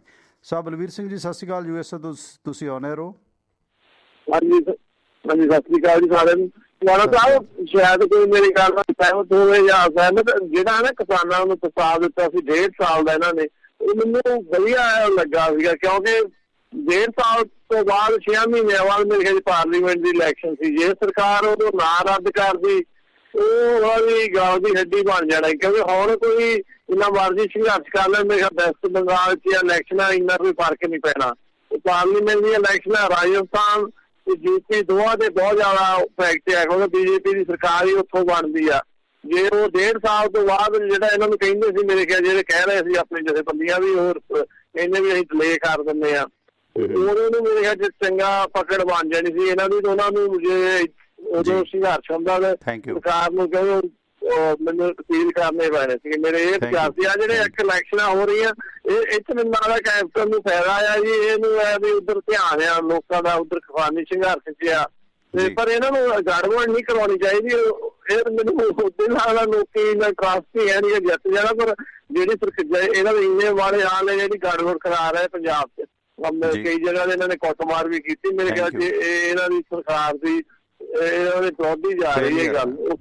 ਥੈਂਕ ਯੂ ਸਾਹਿਬ ਬਲਵੀਰ ਸਿੰਘ ਜੀ। ਦੇਖੋ, ਇਹ ਇਲੈਕਸ਼ਨ ਐਂਟੀ ਇਨਕੰਬੈਂਸੀ ਹੈ। ਜ਼ਰੂਰੀ ਨਹੀਂ ਕਿ ਕੈਪਟਨ ਹੀ ਜਿੱਤ ਜਾਣਾ। ਤੁਸੀਂ ਵੇਖੋ ਮੁੱਲਾਂਪੁਰ ਸੀਟ ਤੋਂ ਮਨਪ੍ਰੀਤ ਸਿੰਘ ਯਾਲੀ ਧੜੱਲੇ ਨਾਲ ਜਿੱਤੇ ਸੀ। ਕਪਤਾਨ ਸਾਹਿਬ ਨੇ ਭਾਵੇਂ ਬੱਸ ਦੇ ਉੱਤੇ ਸਫ਼ਰ ਕਰਦਿਆਂ ਆਪਣੀ ਪੱਗ ਵੀ ਹੈ ਜਿਹੜੀ ਉਹਨਾਂ ਦੀ ਤਾਰ 'ਚ ਫਸ ਗਈ ਸੀਗੀ। ਅਤੇ ਐਂਟੀ ਇਨਕੰਬੈਂਸੀ ਹੁੰਦੀ ਹੈ, ਸੱਤਾਧਾਰੀ ਪਾਰਟੀ ਦਾ ਜਿੱਤਣਾ ਤੈਅ ਹੀ ਹੁੰਦਾ, ਪਰ ਐਂਟੀ ਇਨਕੰਬੈਂਸੀ ਉਹਨਾਂ ਦੇ ਜਿਹੜੀ ਵਿਰੋਧ ਹੈ ਉਹ ਕਈ ਵਾਰੀ ਨੁਕਸਾਨ ਵੀ ਕਰਦਾ। ਕੈਪਟਨ ਸੰਦੀਪ ਸੰਧੂ ਹਾਰੇ ਸੀਗੇ ਮਨਪ੍ਰੀਤ ਤੇ ਆਲੀ ਤੋਂ, ਜਿਹਦੇ ਵਿੱਚ ਉਹ ਕਹਿੰਦੇ ਸੀ ਕਿ ਸੰਦੀਪ ਨਹੀਂ ਮੈਂ ਖੜਾ। ਸੋ ਇਹਦੇ ਵਿੱਚ ਐਡਾ ਵੀ ਸੁਖਾਲਾ ਨਹੀਂ ਹੈ। ਅਕਾਲੀ ਦਲ ਅਤੇ ਆਮ ਆਦਮੀ ਪਾਰਟੀ ਵੀ ਪੂਰੀ ਟੱਕਰ ਦੇ ਰਿਹਾ, ਖਾਸ ਕਰਕੇ ਅਕਾਲੀ ਦਲ। ਕਈਆਂ ਨੂੰ ਇਹ ਲੱਗਣਾ ਕਿ ਨਹੀਂ ਅਕਾਲੀ ਦਲ ਤੇ ਬੇਅਦਬੀ ਜਾਂ ਹੋਰ ਮਾਮਲਿਆਂ 'ਚ ਘਿਰ ਗਿਆ। ਇਹਨਾਂ ਦਾ ਜਿਹੜਾ ਕੇਡਰ ਹੈ ਨਾ ਸਾਈਲੈਂਟ ਹੈ, ਵੋਟ ਬੈਂਕ ਅਕਾਲੀਆਂ ਦਾ ਹੈਗਾ। ਇਹ ਇਸੇ ਕਰਕੇ ਪੂਰੀ ਟੱਕਰ ਦੇ ਕੇ ਬੂਥ ਪੱਧਰ 'ਤੇ ਆਪਣੇ ਆਪ ਨੂੰ ਕਮਜ਼ੋਰ ਜਿਹੜੇ ਸੀਗੇ ਉਹ ਸਟਰੋਂਗ ਵੀ ਕਰ ਰਹੇ ਨੇ। ਇਸੇ ਕਰਕੇ ਅਕਾਲੀ ਦਲ ਵੀ ਪੂਰਾ ਜਾਨ ਜੋਖਮ ਦੇ ਵਿੱਚ ਪਾ ਕੇ ਇਹਨਾਂ ਨਾਲ ਇੱਟ ਖੜੱਕਾ ਲੈ ਰਿਹਾ। ਜਲਾਲਾਬਾਦ ਦੇ ਵਿੱਚ ਸੁਖਬੀਰ ਦੀ ਗੱਡੀ 'ਤੇ ਅਟੈਕ ਕਰਨਾ ਵੀ ਇਹਨਾਂ ਨੂੰ ਰਾਸ ਆ ਰਿਹਾ। ਬਾਈ ਜੀ ਤੁਸੀਂ ਆਉਣੇ ਰਹੋ, ਫਟਾਫਟ ਆ ਜਾਓ, ਫਿਰ ਆਪਾਂ ਸੁਰਿੰਦਰ ਜੀ ਹੋਲਡ 'ਤੇ ਨੇ ਜੀ। ਸਤਿ ਸ਼੍ਰੀ ਅਕਾਲ ਜੀ। ਸਤਿ ਸ਼੍ਰੀ ਅਕਾਲ ਜੀ। ਹਾਂਜੀ, ਦਿਦਾਰ ਸਿੰਘ ਬੋਲ ਰਿਹਾ ਸੀਗਾ ਜੀ। ਹਾਂ, ਦਿਦਾਰ ਸਿੰਘ ਜੀਰਕਪੁਰ ਤੋਂ ਕੀ ਕਹਿਣਾ ਚਾਹੁੰਦੇ ਹੋ? ਭਾਜੀ 2014 ਤੋਂ ਪਹਿਲਾਂ ਇੱਕ ਜਿਹੜੀ ਸੀਗੀ ਆਪਣਾ ਜਿਹੜੇ ਸੀਗੇ ਲਿਬਰਲ, ਸਾਰੇ ਲਿਬਰਲ ਹੀ ਬਹੁਤ ਮੰਨਦੇ ਸੀਗੇ ਜੀ। ਤੇ ਮੈਂ ਉਹ ਦੇਖਿਆ ਜੀ ਜਿਹੜਾ ਵੀ ਬੰਦਾ ਲਿਬਰਲ ਹੈ ਜਾਂ ਉਦਾਰਵਾਦੀ ਹੈ ਉਹਨੂੰ ਕੋਈ ਹਰ ਬੰਦਾ ਉਹਨੂੰ ਭੰਡਣ ਲੱਗ ਗਿਆ। ਕਿਉਂਕਿ ਹੁਣ ਜਿਹੜੀ ਚੱਲ ਰਹੀ ਹੈ ਜੀ ਕਾਮਰੇਡ ਵਰਸਸ ਸਿੱਖ, ਤੁਸੀਂ ਮੰਨੋਗੇ ਨਹੀਂ ਇਹ ਗੱਲ ਇੰਨੀ ਇਨਫਲੂਐਂਸ ਹੋ ਗਈ ਨਾ ਜੀ। ਮੇਰਾ ਖਾਸ ਮਿੱਤਰ ਜਿਹੜਾ ਮੇਰੇ ਨਾਲ ਰਹਿੰਦਾ ਹੈ ਉਹਨੇ ਤੁਹਾਡਾ ਕਮੈਂਟ ਪੜਿਆ ਜੀ, ਜਿਹੜਾ ਤੁਸੀਂ ਰਵੀ ਸਿੰਘ ਖਾਲਸਾ ਦੀ ਪੋਸਟ ਤੇ ਕੀਤਾ ਜੀ, ਠੀਕ ਹੈ ਜੀ। ਤੇ ਉਸ ਤੋਂ ਬਾਅਦ ਉਹ ਬੰਦਾ ਮੈਨੂੰ ਕਹਿੰਦਾ, ਮੈਂ ਉਹਨੂੰ ਤੁਹਾਡੇ ਦਾ ਰੈਫਰੈਂਸ ਪਹਿਲਾਂ ਵੀ ਇਹ ਬੰਦਾ ਸੁਣਿਆ ਕਰ, ਉਹ ਕਹਿੰਦਾ ਇਹ ਬੰਦਾ ਕਾਮਰੇਡ ਹੈ। ਤੇ ਮੈਂ ਉਹਨੂੰ ਇਹ ਗੱਲ ਕਹੀ, ਸੋਰੀ ਮੈਂ ਨਾ ਇਹ ਗੱਲ ਉਹਨੂੰ ਪਹਿਲਾਂ ਕਹੀ ਸੀ, ਉਹ ਮੈਨੂੰ ਕਹਿੰਦਾ ਵੀ ਤੂੰ ਵੀ ਕਾਮਰੇਡ ਹੀ ਸੋਚਦਾ ਹੋ ਗਿਆ, ਵੀ ਕਾਮਰੇਡ ਹੋਣਾ ਪਹਿਲੀ ਗੱਲ ਤਾਂ ਮਾੜਾ ਨਹੀਂ ਹੈ ਜੀ, ਠੀਕ ਹੈ ਜੀ। ਤੇ ਦੂਜੀ ਗੱਲ ਇਹ ਹੋ ਗਈ ਵੀ ਇਸ ਜਿਹੜਾ ਆਪਣਾ ਅੰਦੋਲਨ ਹੈ ਇਸ ਵਿੱਚ ਸਭ ਕੁਝ ਹੋ ਗਿਆ, ਸਿੱਖ ਖਾਲਿਸਤਾਨੀ ਹੋ ਗਏ ਜੀ ਪੁਰਾਣਾ, ਪਰ ਜਿਹੜਾ ਹੁਣ ਕਾਮਰੇਡ ਵਾਲੀ ਸਿੱਖ ਹੋ ਗਿਆ ਜੀ, ਇਹ ਕਿੰਨਾ ਭਾਰੀ ਪਊਗਾ ਜੀ। ਮੈਨੂੰ ਲੱਗਦਾ ਜੀ ਇਹੀ ਹੈ ਜਿਹੜਾ ਇਸ ਅੰਦੋਲਨ ਢਾਹ ਲਾ ਸਕਦਾ ਜੀ। ਤੁਸੀਂ ਕੀ ਕਹਿੰਦੇ ਇਸ ਬਾਰੇ? ਥੈਂਕ ਯੂ, ਮਿਹਰਬਾਨੀ ਮਿਹਰਬਾਨੀ। ਮੈਂ ਪਹਿਲਾਂ ਬੜੀ ਵਾਰੀ ਕਹਿ ਚੁੱਕਾ, ਧੰਨਵਾਦ ਵਸੀ ਸਾਹਿਬ, ਧੰਨਵਾਦ। ਕਿ ਨਕਸਲ ਮੂਵਮੈਂਟ ਨੂੰ ਖ਼ਤਮ ਕਿਹਨੇ ਕੀਤਾ? ਉਸ ਵਕਤ ਪ੍ਰਕਾਸ਼ ਸਿੰਘ ਬਾਦਲ ਦੀ ਸਰਕਾਰ ਸੀ, CI ਸੈਂਟਰ ਬਣੇ, ਗਦਰੀ ਬਾਬਿਆਂ ਦੇ ਵਿੱਚ ਸ਼ਾਮਲ ਬਾਬਾ ਬੂਝਾ ਸਿੰਘ ਵਰਗੀਆਂ ਮਹਾਨ ਰੂਹਾਂ, ਝੂਠੇ ਮੁਕਾਬਲਿਆਂ 'ਚ ਬੁੜੇ ਬੰਦਿਆਂ ਦੇ ਮੁਕਾਬਲੇ ਹੋਏ, ਬਜ਼ੁਰਗਾਂ ਦੇ ਭੱਠਿਆਂ 'ਚ ਲੋਕੀ ਸਾੜੇ ਗਏ ਨੇ। ਆਹ CI ਸੈਂਟਰ ਜਿਹੜੇ ਤੁਹਾਡੇ ਸ਼ਹਿਰਾਂ 'ਚ ਨੇ ਇਹ ਉਦੋਂ ਬਣੇ ਨੇ। ਇਹਨਾਂ CI ਸੈਂਟਰਾਂ ਦਾ ਤਸ਼ੱਦਦ ਬਹੁਤ ਨੇ ਚੱਲਿਆ, ਅਸੀਂ ਵੀ ਦਾ ਆਲਾ ਦੁਆਲਾ ਵੇਖਿਆ, ਬੜਾ ਕੁਛ ਚੱਲਿਆ। ਸੁਰਿੰਦਰ ਸਿੰਘ ਹੋਰਾਂ ਨੇ ਤਾਂ ਬਹੁਤ ਹੀ ਜ਼ਿਆਦਾ ਝੱਲਿਆ, ਅਤੇ 7-7 ਮਹੀਨੇ ਪਿੰਡੇ ਨੂੰ ਪਾਣੀ ਨਹੀਂ ਲੱਗਣ ਦਿੱਤਾ ਅਗਲਿਆਂ ਨੇ, ਬਹੁਤ ਕੁਛ ਕੀਤਾ। ਇਸ ਦੌਰਾਨ ਇਹ ਜਿਹੜਾ ਦੇਖੋ, ਜਿਹੜੇ ਅਸਲੀ ਕਾਮਰੇਡ ਨੇ ਉਹ ਵੀ ਹਕੂਕ ਦੀ ਗੱਲ ਕਰਦੇ ਨੇ, ਉਹਨਾਂ ਨੇ ਵੀ ਕੋਈ ਵੱਖਰਾ ਮੁਲਕ ਨਹੀਂ ਸੀ ਮੰਗਿਆ। ਜਿਹੜੇ ਉਦੋਂ ਵਿਸਵੇਦਾਰ ਜਗੀਰਦਾਰ ਸੀ, ਸਾਰਾ ਕੁਛ ਸੀ, ਉਹਨਾਂ ਦੇ ਖਿਲਾਫ ਉਹਨਾਂ ਨੇ ਮੂਵਮੈਂਟ ਲੜੀ। ਆ ਪਟਿਆਲੇ ਦੇ ਨੇੜੇ ਕਿਸ਼ਨਗੜ੍ਹ ਪਿੰਡ ਹੈ, ਇੱਥੇ ਪਟਿਆਲਾ ਰਿਆਸਤ ਦਾ ਕੈਪਟਨ ਸਾਹਿਬ ਦੇ ਪਿਤਾ ਜੀ ਜਦੋਂ ਦੇਸ਼ ਆਜ਼ਾਦ ਹੋਣ ਤੋਂ ਬਾਅਦ ਵੀ ਚੀਫ ਮਿਨਿਸਟਰ ਸਨ, ਪੈਪਸੂ ਦੇ ਪ੍ਰਮੁੱਖ ਸਨ ਯਾਦਵਿੰਦਰ ਸਿੰਘ ਮਹਾਰਾਜਾ, ਉਦੋਂ ਪਟਿਆਲਾ ਸਟੇਟ ਨੇ ਟੈਂਕ ਤੱਕ ਭੇਜਦੇ ਸੀ ਕਿਸ਼ਨਗੜ੍ਹ ਪਿੰਡ ਦੇ ਵਿੱਚ ਸਰਦਾਰਾਂ ਦੇ ਹੱਕ 'ਚ। ਅਤੇ ਉਹ ਜਿਹੜੀ ਮੁਜ਼ਾਰਿਆਂ ਦੀ ਜ਼ਮੀਨ ਸੀ, ਆਮ ਲੋਕਾਂ ਦੀ ਜ਼ਮੀਨ ਸੀ, ਉਹ ਸਰਦਾਰ ਆਪਣੇ ਨਾਂ ਕਰਵਾ ਰਿਹਾ ਸੀ ਪੂਰੇ ਪੰਜਾਬ ਦੇ ਵਿੱਚ। ਉਸ ਤੋਂ ਬਾਅਦ ਲੋਕਾਂ ਦਾ ਦਬਾਅ ਬਣਿਆ ਅਤੇ ਪੈਪਸੂ ਜਿਹੜੀ ਸਟੇਟ ਪ੍ਰਮੁੱਖ 5-6 ਸਟੇਟਾਂ ਨੂੰ ਬਣਾਈ ਸੀ, ਉਹ ਵੀ ਤੋੜਨੀ ਪਈ। ਸੋ ਇਸ ਕਰਕੇ ਇਹ ਕਾਮਰੇਡ ਬਨਾਮ ਸਿੱਖ ਦਾ ਜਿਹੜਾ ਝਗੜਾ ਖੜਾ ਕੀਤਾ ਜਾ ਰਿਹਾ, ਇਹ ਕੱਟੜ ਲੋਕਾਂ ਨੂੰ ਰਾਸ ਆ ਰਿਹਾ, ਕੱਟੜ ਸਿੱਖਾਂ ਨੂੰ, ਮਲਕ ਭਾਗੋ ਸਿੱਖਾਂ ਨੂੰ, ਮਲਕ ਭਾਗੋ ਹਿੰਦੂਆਂ ਨੂੰ, ਮਲਕ ਭਾਗੋ ਮੁਸਲਮਾਨਾਂ ਨੂੰ। ਕਾਮਰੇਡ ਮੂਵਮੈਂਟ ਖਤਮ ਹੋਈ, ਉਸ ਤੋਂ ਬਾਅਦ ਸਿੱਖ ਮੂਵਮੈਂਟ ਸ਼ੁਰੂ ਹੋਈ ਬੇਇਨਸਾਫੀਆਂ ਦੇ ਖਿਲਾਫ। ਉਹ ਜਦੋਂ ਸ਼ੁਰੂ ਹੋਈ ਤਾਂ ਉਸ ਨੂੰ ਭੰਡਣ ਦੇ ਵਾਸਤੇ ਆਹੀ ਜਿਹੜੇ ਅੱਜ ਕੱਲ੍ਹ ਸਰਦਾਰ ਅਜਮੇਰ ਸਿੰਘ ਹੋਰੀ ਬਣੇ ਨੇ, ਇਹਨਾਂ ਨੇ ਪੈਗਾਮ ਮੈਗਜ਼ੀਨ ਕੱਢੇ, ਹੋਰ ਬੜਾ ਕੁਛ ਕੀਤਾ, ਅਤੇ ਸੰਤ ਭੰਡਰਾਂ ਵਾਲੇ ਜਾਂ ਸਿੱਖ ਮੂਵਮੈਂਟ ਦੇ ਖਿਲਾਫ ਬੜਾ ਕੁਛ ਲਿਖਿਆ ਗਿਆ ਇਹਨਾਂ ਲੋਕਾਂ ਵੱਲੋਂ। ਅਤੇ ਉਸ ਮੂਵਮੈਂਟ ਦੇ ਵਿੱਚ ਕਈ ਜਾਅਲੀ ਸਰਕਾਰੀ ਕਾਮਰੇਡ ਪੱਤਰਕਾਰ ਵੀ ਆਏ। ਜਲੰਧਰ ਦਾ ਇੱਕ ਅਖਬਾਰ ਹੈ, ਜ਼ਮਾਨੇ ਨਵਿਆਂ ਦੀਆਂ ਗੱਲਾਂ ਕਰਦਾ, ਉਹ ਵੀ ਇਸ ਦੇ ਖਿਲਾਫ ਸਿੱਧਾ ਇਨਵੋਲਵ ਰਿਹਾ। ਉਹਨਾਂ ਦੀ ਵਿਚਾਰਧਾਰਾ ਸੀ ਕਿ ਜੇ ਹਿੰਦੂ ਰਾਸ਼ਟਰ ਬਣਾਉਣਾ ਗਲਤ ਹੈ ਅਤੇ ਸਿੱਖ ਰਾਸ਼ਟਰ ਬਣਾਉਣਾ ਵੀ ਗਲਤ ਹੈ। ਭਾਰਤ ਸਭ ਦਾ ਸਾਂਝਾ, ਇਹ ਸਾਂਝਾ ਰਹਿਣ ਦਿੱਤਾ ਜਾਵੇ, ਕਿਉਂਕਿ ਜਦੋਂ ਧਰਮ ਦੇ ਨਾਂ 'ਤੇ ਹਿੰਦੁਸਤਾਨ ਅਤੇ ਪਾਕਿਸਤਾਨ ਦੀ ਵੰਡ ਹੋਈ ਅਤੇ ਉਦੋਂ ਬਥੇਰੀ ਕਤਲੋ ਗਾਰਤ ਹੋਈ। ਸੋ ਇਸ ਕਰਕੇ ਉਹ ਜਿਹੜੇ ਲੋਕ ਸੀਗੇ, ਉਹ ਗੁਰੂ ਨਾਨਕ ਸਾਹਿਬ ਦੇ ਫਲਸਫੇ ਦੇ ਮੁਤਾਬਕ, ਠੀਕ ਹੈ ਉਹ ਲੋਕ ਬੀੜੀਆਂ ਪੀਂਦੇ ਹੋਣਗੇ, ਦਾੜੀਆਂ ਕਟਾਉਂਦੇ ਹੋਣਗੇ, ਪਰ ਉਹ ਇਨਸਾਨੀਅਤ ਦੀ ਗੱਲ ਕਰਨ ਵਾਲੇ ਲੋਕ ਸੀ, ਵੱਖਰਾ ਰਾਜ ਨਹੀਂ ਸੀ ਚਾਹੁੰਦੇ। ਇਸ ਕਰਕੇ ਇਹ ਅਖੌਤੀ ਕਾਮਰੇਡ ਬਨਾਮ ਸਿੱਖ ਦੀ ਲੜਾਈ ਹੈ ਨਾ ਜਿਹੜੀ, ਇਹ ਅਖੌਤੀ ਕਾਮਰੇਡ ਬਨਾਮ ਅਖੌਤੀ ਸਿੱਖਾਂ ਨੇ ਖੜੀ ਕੀਤੀ ਹੈ। ਕਾਮਰੇਡ ਚਾਹੇ ਗਲਤ ਵੀ ਹੈ, ਉਹ ਧਰਮ ਦਾ ਅਪਮਾਨ ਨਹੀਂ ਕਰਦਾ। ਜਿਹੜਾ ਜਾਅਲੀ ਕਾਮਰੇਡ ਹੈ ਉਹ ਛੱਡਦਾ ਕਿਸੇ ਨੂੰ ਨਹੀਂ, ਜਿਸ ਤਰ੍ਹਾਂ ਜਾਅਲੀ ਸਿੱਖ ਨਹੀਂ ਛੱਡਦਾ। ਸੋ ਇਸ ਲੜਾਈ ਨੇ, ਇਸ ਮੂਵਮੈਂਟ ਨੂੰ ਜਿਹੜੀ ਸੈਂਟਰ ਸਰਕਾਰ ਹੈ ਉਸਨੇ ਸਿੱਖ ਬਨਾਮ ਕਾਮਰੇਡ ਦੀ ਲੜਾਈ ਬਣਾ ਕੇ ਪੇਸ਼ ਕੀਤਾ। ਇਹਦੇ ਨਾਲ ਇਹ ਵੰਡੇ ਗਏ ਨੇ ਕਿ ਦੇਖੋ ਸਾਡੇ ਨਿਸ਼ਾਨ ਸਾਹਿਬ ਦਾ ਅਪਮਾਨ ਕਰ ਦਿੱਤਾ, ਇਹ ਕਾਮਰੇਡ ਲਾਲ ਕੱਛੇ ਪਾਉਂਦੇ ਨੇ, ਉਹ ਭਾਈ ਉਹ ਕੱਛੇ ਦਾ ਤੁਸੀਂ ਵੀ ਪਾਉਂਦੇ ਹੋ, ਕੋਈ ਚਿੱਟਾ ਪਾਉਂਦਾ, ਕੋਈ ਦੂਜਾ ਪਾਉਂਦਾ। ਅਤੇ ਇਹ ਚੀਜ਼ਾਂ ਨੇ ਨਾ, ਇਹ ਬਹੁਤ ਨਿੰਦਣਯੋਗ ਨੇ। ਇਹ ਇਸ ਅੰਦੋਲਨ ਨੂੰ ਢਾਹ ਲਾਉਣਗੀਆਂ। ਕਾਮਰੇਡ ਬਨਾਮ ਸਿੱਖ ਦੀ ਲੜਾਈ ਖੜੀ ਕਰਕੇ ਵਿਚਲਾ ਦੁਸ਼ਮਣ ਦੋਨਾਂ ਨੂੰ ਲੜਾ ਕੇ ਸਫਲ ਹੁੰਦਾ। ਅਫਸੋਸ ਕਿ ਇਹ ਦੋਨੇ ਬੇਵਕੂਫ ਤਰ੍ਹਾਂ ਇਸ ਲੜਾਈ ਨੂੰ ਵਧਾ ਰਹੀਆਂ ਨੇ। ਮੈਂ 1000 ਵਾਰੀ ਕਹਿ ਦਿੱਤਾ, ਮੈਂ ਪਹਿਲਾ ਬੰਦਾ ਹੂੰ ਜਿਹੜਾ ਇਹ ਗੱਲ 'ਤੇ ਦਾਅਵਾ ਕਰਦਾ, ਕਿਉਂਕਿ ਕਿਤਾਬਾਂ ਇਤਿਹਾਸ ਪੜ੍ਹਿਆ। ਸਰਦਾਰ ਕਪੂਰ ਸਿੰਘ ਤੋਂ ਵੱਡਾ ਕੋਈ ਫਲਾਸਫਰ ਗਰਮ ਖਿਆਲੀਆਂ ਖਾਲਿਸਤਾਨੀਆਂ ਕੋਲ ਨਾ ਹੋਇਆ ਨਾ ਹੋਣਾ। ਉਹ ਬੰਦਾ ਵੀ ਕਹਿ ਗਿਆ ਕਿ ਜੋ ਫਲਸਫਾ ਗੁਰੂ ਨਾਨਕ ਸਾਹਿਬ ਨੇ ਸ਼ੁਰੂ ਕੀਤਾ, ਉਸ ਫਲਸਫੇ ਦੇ ਅੱਗੇ ਮਾਰਕਸ ਅਤੇ ਪਰੂਤੋਨ ਵੀ ਚੱਲੇ ਨੇ। ਅਤੇ ਫਿਰ ਇਹਨਾਂ ਘਟੀਆ ਕਿਸਮ ਦੇ ਲੋਕਾਂ ਤੋਂ, ਘਟੀਆ ਕਿਸਮ ਦੇ ਸਰਦਾਰਾਂ ਤੋਂ ਕੀ ਸੇਧ ਲੈਣ ਦੀ ਲੋੜ ਹੈ ਸਾਨੂੰ? ਜੇ ਉਹ ਪੰਦਰੀਕ ਕਿਤਾਬ ਕਹਿੰਦੀ ਹੈ ਜਿਹੜੀ ਸੱਚੀ ਸਾਖੀ ਵਾਲੇ ਸਰਦਾਰ ਕਪੂਰ ਸਿੰਘ ਦੀ ਪੜ੍ਹ ਲਓ, ਪਰ ਤੁਸੀਂ ਪੜ੍ਹਨਾ ਨਹੀਂ, ਇਹ ਪ੍ਰੋਬਲਮ ਹੈ। ਖੈਰ ਸੁਰਿੰਦਰ ਸਿੰਘ ਜੀ, ਥੋੜ੍ਹੀ ਜਿਹੀ ਕਾਮਰੇਡ ਬਨਾਮ ਸਿੱਖੋ ਤੋਂ ਹੀ ਆਪਾਂ ਗੱਲ ਕਰਦੇ ਹਾਂ ਸ਼ੁਰੂ, ਕਿ ਜਿਹੜੀ ਕਾਮਰੇਡ ਬਨਾਮ ਸਿੱਖ ਜਿਹੜੀ ਲੜਾਈ ਹੈ, ਇਸ ਨੇ ਸਿੱਖ ਮੂਵਮੈਂਟ ਖਤਮ ਕੀਤੀ, ਇਸ ਨੇ ਕਾਮਰੇਡ ਮੂਵਮੈਂਟ ਖਤਮ ਕੀਤੀ, ਅਤੇ ਹੁਣ ਇਸ ਨੇ ਕਿਸਾਨੀ ਮੂਵਮੈਂਟ ਦਾ ਵੀ ਕਬਾੜਾ ਕਰਨਾ ਹੈ। ਇੱਕ ਤਾਂ ਇਹ ਸਵਾਲ ਹੈ, ਤੇ ਦੂਸਰਾ ਸਵਾਲ ਬਲਬੀਰ ਸਿੰਘ ਬਾਈ ਜੀ ਦਾ ਆਇਆ ਸੀ ਕਿ ਜੇ 1.5 ਸਾਲ ਵਾਲੀ ਮੰਗ ਹੀ ਮੰਨ ਲੈਂਦੇ ਇਹਨਾਂ ਨੂੰ ਬੀਜੇਪੀ ਦਾ ਸਮਾਂ ਪੂਰਾ ਹੋ ਜਾਣਾ ਸੀ। ਮਤਲਬ ਲੋਕ ਕਹਿਣ ਲੱਗ ਗਏ ਹੁਣ ਇਹ ਦਬਾਅ, ਜਿਵੇਂ ਬਲਬੀਰ ਸਿੰਘ ਨੇ ਆਖਿਆ ਕਿ ਲੋਕ ਸੋਚਣ ਲੱਗ ਗਏ ਕਾਹਨੂੰ ਨਵਰੀਤ ਸਿੰਘ ਵਰਗੇ ਪੁੱਤ ਮਰਾਉਣੇ ਆ, ਆਪਾਂ ਜਾਂ 1.5 ਸਾਲ ਹੀ ਮਨਾ ਲਓ। ਤੇ ਕਿਸਾਨਾਂ ਤੇ ਦਬਾਅ ਪੈਣਾ ਤਾਂ ਲਾਜ਼ਮੀ ਹੈ, ਕਿਸਾਨਾਂ ਤੇ ਦਬਾਅ ਪੈ ਗਿਆ 1.5 ਸਾਲ ਦਾ, ਫਿਰ ਕਹਿਣਗੇ ਕਿਸਾਨ ਵਿਕ ਗਏ। ਜਾਣ ਤਾਂ ਜਾਣ ਕਿੱਧਰ ਆਗੂ ਜੀ? Surinder Singh ji continue please. ਟਵਾਣਾ ਸਾਹਿਬ ਦੋਨੋਂ ਪਾਰਟ ਅਲੱਗ ਅਲੱਗ ਲੈਣੇ ਪੈਣਗੇ। ਪਹਿਲਾ ਸਵਾਲ ਮੈਂ ਲਵਾਂ ਜਿਹੜਾ ਵੀ 1.5 ਸਾਲ ਵਾਲਾ, ਉਹਦੇ ਤੋਂ ਫਿਰ ਮੈਂ ਕਾਮਰੇਡ ਬਨਾਮ ਸਿੱਖ ਤੇ ਆਵਾਂਗਾ। ਗੱਲ ਇਹ ਆ ਕਿ ਜੇ ਉਹ 1.5 ਸਾਲ ਵਾਲੇ ਤੇ ਮੰਨ ਕੇ ਆਉਂਦੇ ਨੇ ਫਿਰ ਕਹਿਣਗੇ ਕਿ ਆਗੂ ਵੇਖ ਕੇ ਆ ਗਏ ਨੇ। ਜੇ ਉਹ ਨਹੀਂ ਮੰਨਦੇ ਤੇ ਸਪੋਜ਼ ਕਰੋ ਕਿ ਮੂਵਮੈਂਟ ਜਿਹੜੀ ਉਹ ਫੇਲ ਹੋ ਜਾਵੇ ਤਾਂ ਫਿਰ ਉਹਨਾਂ ਤੇ ਐਲੀਗੇਸ਼ਨ ਲੱਗਣਗੇ ਕਿ ਤੁਸੀਂ ਉਦੋਂ ਕਿਉਂ ਨਹੀਂ ਮੰਨੀ। ਠੀਕ ਹੈ, ਉਹ ਦੋਨੋਂ ਬੰਨੇ ਫਸੇ ਨੇ। ਟਵਾਣਾ ਸਾਹਿਬ ਪਰਿਵਾਰ ਦੇ 5 ਮੈਂਬਰ ਹੁੰਦੇ ਨੇ, ਕਿਸੇ ਟਾਈਮ 40 ਮੈਂਬਰ ਵੀ ਸੀ, ਅਗਲੇ 40 ਨੂੰ ਵੀ ਚਲਾ ਲੈਂਦੇ ਸੀ। ਅੱਜ ਘਰ ਦੇ 4 ਜਾਂ 5 ਮੈਂਬਰਾਂ ਨੂੰ ਇਕੱਠੇ ਚਲਾਉਣਾ ਮੁਸ਼ਕਲ ਆ ਤੇ ਉਹ ਲੱਖਾਂ ਦੇ ਇਕੱਠ ਨੂੰ ਲੈ ਕੇ ਬੈਠੇ ਆ ਤੇ ਲੱਖਾਂ ਦੀ ਤਰਜਮਾਨੀ ਕਰਦੇ ਆ। ਉਹਨਾਂ ਦੇ ਹਾਵ ਭਾਵ ਜਾਣਨੇ, ਉਹਨਾਂ ਮੁਤਾਬਕ ਫੈਸਲੇ ਲੈਣੇ, ਸਰਕਾਰਾਂ ਨਾਲ ਟੱਕਰ ਲੈਣੀ, ਇਹ ਕੋਈ ਛੋਟੇ ਕੰਮ ਨਹੀਂ। ਸਰਕਾਰਾਂ ਹਰ ਹੱਥ ਕੰਡਾ ਅਪਣਾਉਂਦੀਆਂ ਨੇ ਜੀ। ਆਪਾਂ ਨਾਲ ਨਾਲ ਸੰਖੇਪ 'ਚ ਛੋਟੇ ਸਵਾਲ ਲਪੇਟਦੇ ਜਾਣੇ ਆ। ਇੱਕ ਗੱਲ ਇਹ ਵੀ ਪ੍ਰਚਾਰੀ ਜਾ ਰਹੀ ਹੈ, ਉਦੋਂ ਕਿ ਵੀ ਕਹਿੰਦਾ ਕਿ ਇਹ ਅੰਦੋਲਨ ਲੀਡਰਲੈਸ ਹੋ ਗਿਆ, ਤੇ ਕੁਛ ਲੋਕਾਂ 'ਚ ਇਹ ਭਰਮਾਇਆ ਜਾ ਰਿਹਾ ਕਿ ਇਹ ਅੰਦੋਲਨ ਲੀਡਰਲੈਸ ਹੋ ਗਿਆ, ਜਾਣੀ ਨਵੇਂ ਕੱਚਕੜ ਲੀਡਰ ਇਹਦੇ 'ਚ ਹੋਰ ਵਾੜੋ। ਜਾਂ ਰਾਕੇਸ਼ ਟਕੈਤ 'ਤੇ ਵੀ ਕੁਝ ਸਵਾਲ ਖੜੇ ਕਰ ਰਹੇ ਨੇ ਕਿ ਇਹ ਕਿਤੇ ਯੂਪੀ ਦਾ ਆਪਣਾ ਮੁੱਦਾ ਕੈਸ਼ ਕਰਕੇ ਲਾਂਭੇ ਨਾ ਹੋ ਜਾਵੇ। ਇਹ ਕੀ ਅੰਦੋਲਨ ਵਾਕਈ ਲੀਡਰਲੈਸ ਹੋ ਗਿਆ? ਤੇ ਸਰੋਤਿਆਂ ਨੂੰ ਬੇਨਤੀ ਹੈ ਕਿ ਜੇ ਖਾਸ ਸਵਾਲ ਸੁਰਿੰਦਰ ਸਿੰਘ ਹੋਰਾਂ ਨੂੰ ਹੈ ਜਾਂ ਇਸ ਵਿਸ਼ੇ ਨਾਲ ਰਲਦਾ ਤਾਂ ਜ਼ਰੂਰ ਸ਼ਮੂਲੀਅਤ ਕੀਤੀ ਜਾਵੇ। ਮੈਨੂੰ ਵਾਰ-ਵਾਰ ਰੋਕਣਾ ਵੀ ਅੱਛਾ ਨਹੀਂ ਲੱਗਦਾ। ਜੀ ਸੁਰਿੰਦਰ ਜੀ ਕੰਟੀਨਿਊ ਪਲੀਜ਼। ਕੀ ਅੰਦੋਲਨ ਲੀਡਰਲੈਸ ਹੈ? ਨਹੀਂ, ਮੈਂ ਇਹਦੇ ਨਾਲ ਬਿਲਕੁਲ ਸਹਿਮਤ ਨਹੀਂ ਹਾਂ। ਦੇਖੋ, ਲੀਡਰਲੈਸ 26 ਤਰੀਕ 25 ਦੀ ਰਾਤ ਤੋਂ 26 ਤੱਕ ਲੀਡਰਲੈਸ ਕਰਨ ਦੀ ਕੋਸ਼ਿਸ਼ ਕੀਤੀ ਗਈ, ਜਿਹਦੀ ਪਲਾਨਿੰਗ ਕਿ ਬੜੀ ਦੇਰ ਤੋਂ ਮਿਤੀ ਹੋਈ ਸੀ। ਉਹ ਜਿਹੜੀ ਪਲਾਨਿੰਗ ਸੀ ਉਹ ਟਵਾਣਾ ਸਾਹਿਬ ਤਕਰੀਬਨ 25 ਸਤੰਬਰ ਨੂੰ ਉਹਦੀ ਜਿਹੜੀ ਸਕ੍ਰਿਪਟ ਸੀ ਉਹ ਲਿਖ ਦਿੱਤੀ ਗਈ ਸੀ ਕਿ ਅਸੀਂ ਅੱਗੇ ਜਾ ਕੇ ਕੀ ਕਰਨਾ। 25 ਸਤੰਬਰ ਤੋਂ ਚੱਲਦੀ 4-5 ਅਕਤੂਬਰ ਨੂੰ ਸ਼ੰਭੂ ਬੈਠਣਾ, ਸ਼ੰਭੂ ਤੋਂ ਬਾਅਦ ਚੱਲਦੇ ਮੁੜ ਕੇ ਜੋ ਕੁਛ ਹੁਣ ਤੱਕ ਕੜੀ ਕੋਲੀ ਗਈ ਆ ਉਹ ਸਾਰਿਆਂ ਦੇ ਸਾਹਮਣੇ ਸੀ। ਉਹ ਅਸੀਂ ਸ਼ੁਰੂ ਤੋਂ ਤੌਖਲਾ ਯਾਰ ਕਰਦੇ ਸੀ ਵੀ ਇਹ ਕੁਛ ਹੋਣਾ ਹੀ ਹੋਣਾ ਤੇ ਉਹ ਕੁਛ ਹੋਇਆ। ਹੁਣ ਇਹ ਪਾਉਣੇ ਜਿਨ੍ਹਾਂ ਨੇ ਇਹ ਪੋਸਟਾਂ ਪਾਈਆਂ ਉਹਨਾਂ ਨੂੰ ਪੁੱਛ ਲਓ ਵੀ ਤੁਹਾਡੇ ਨਾਲ ਕਿੰਨੀ ਜਣੀਆਂ, ਤੁਹਾਡਾ ਰੋਲ ਕੀ ਆ, ਤੁਸੀਂ ਕਿੰਨੀਆਂ ਟਰਾਲੀਆਂ ਲੈ ਕੇ ਗਏ ਹੋ, ਸਵਾਏ ਉੱਥੇ ਜਾ ਕੇ ਇੱਕ ਅਖਬਾਰ ਕੱਢਣ ਤੋਂ ਇਲਾਵਾ ਹੋਰ ਕੀਤਾ ਕੀ ਆ। ਅਖਬਾਰ ਦੇ ਵਿੱਚ ਵੀ ਕੀ ਕਰਦੇ ਹੋ?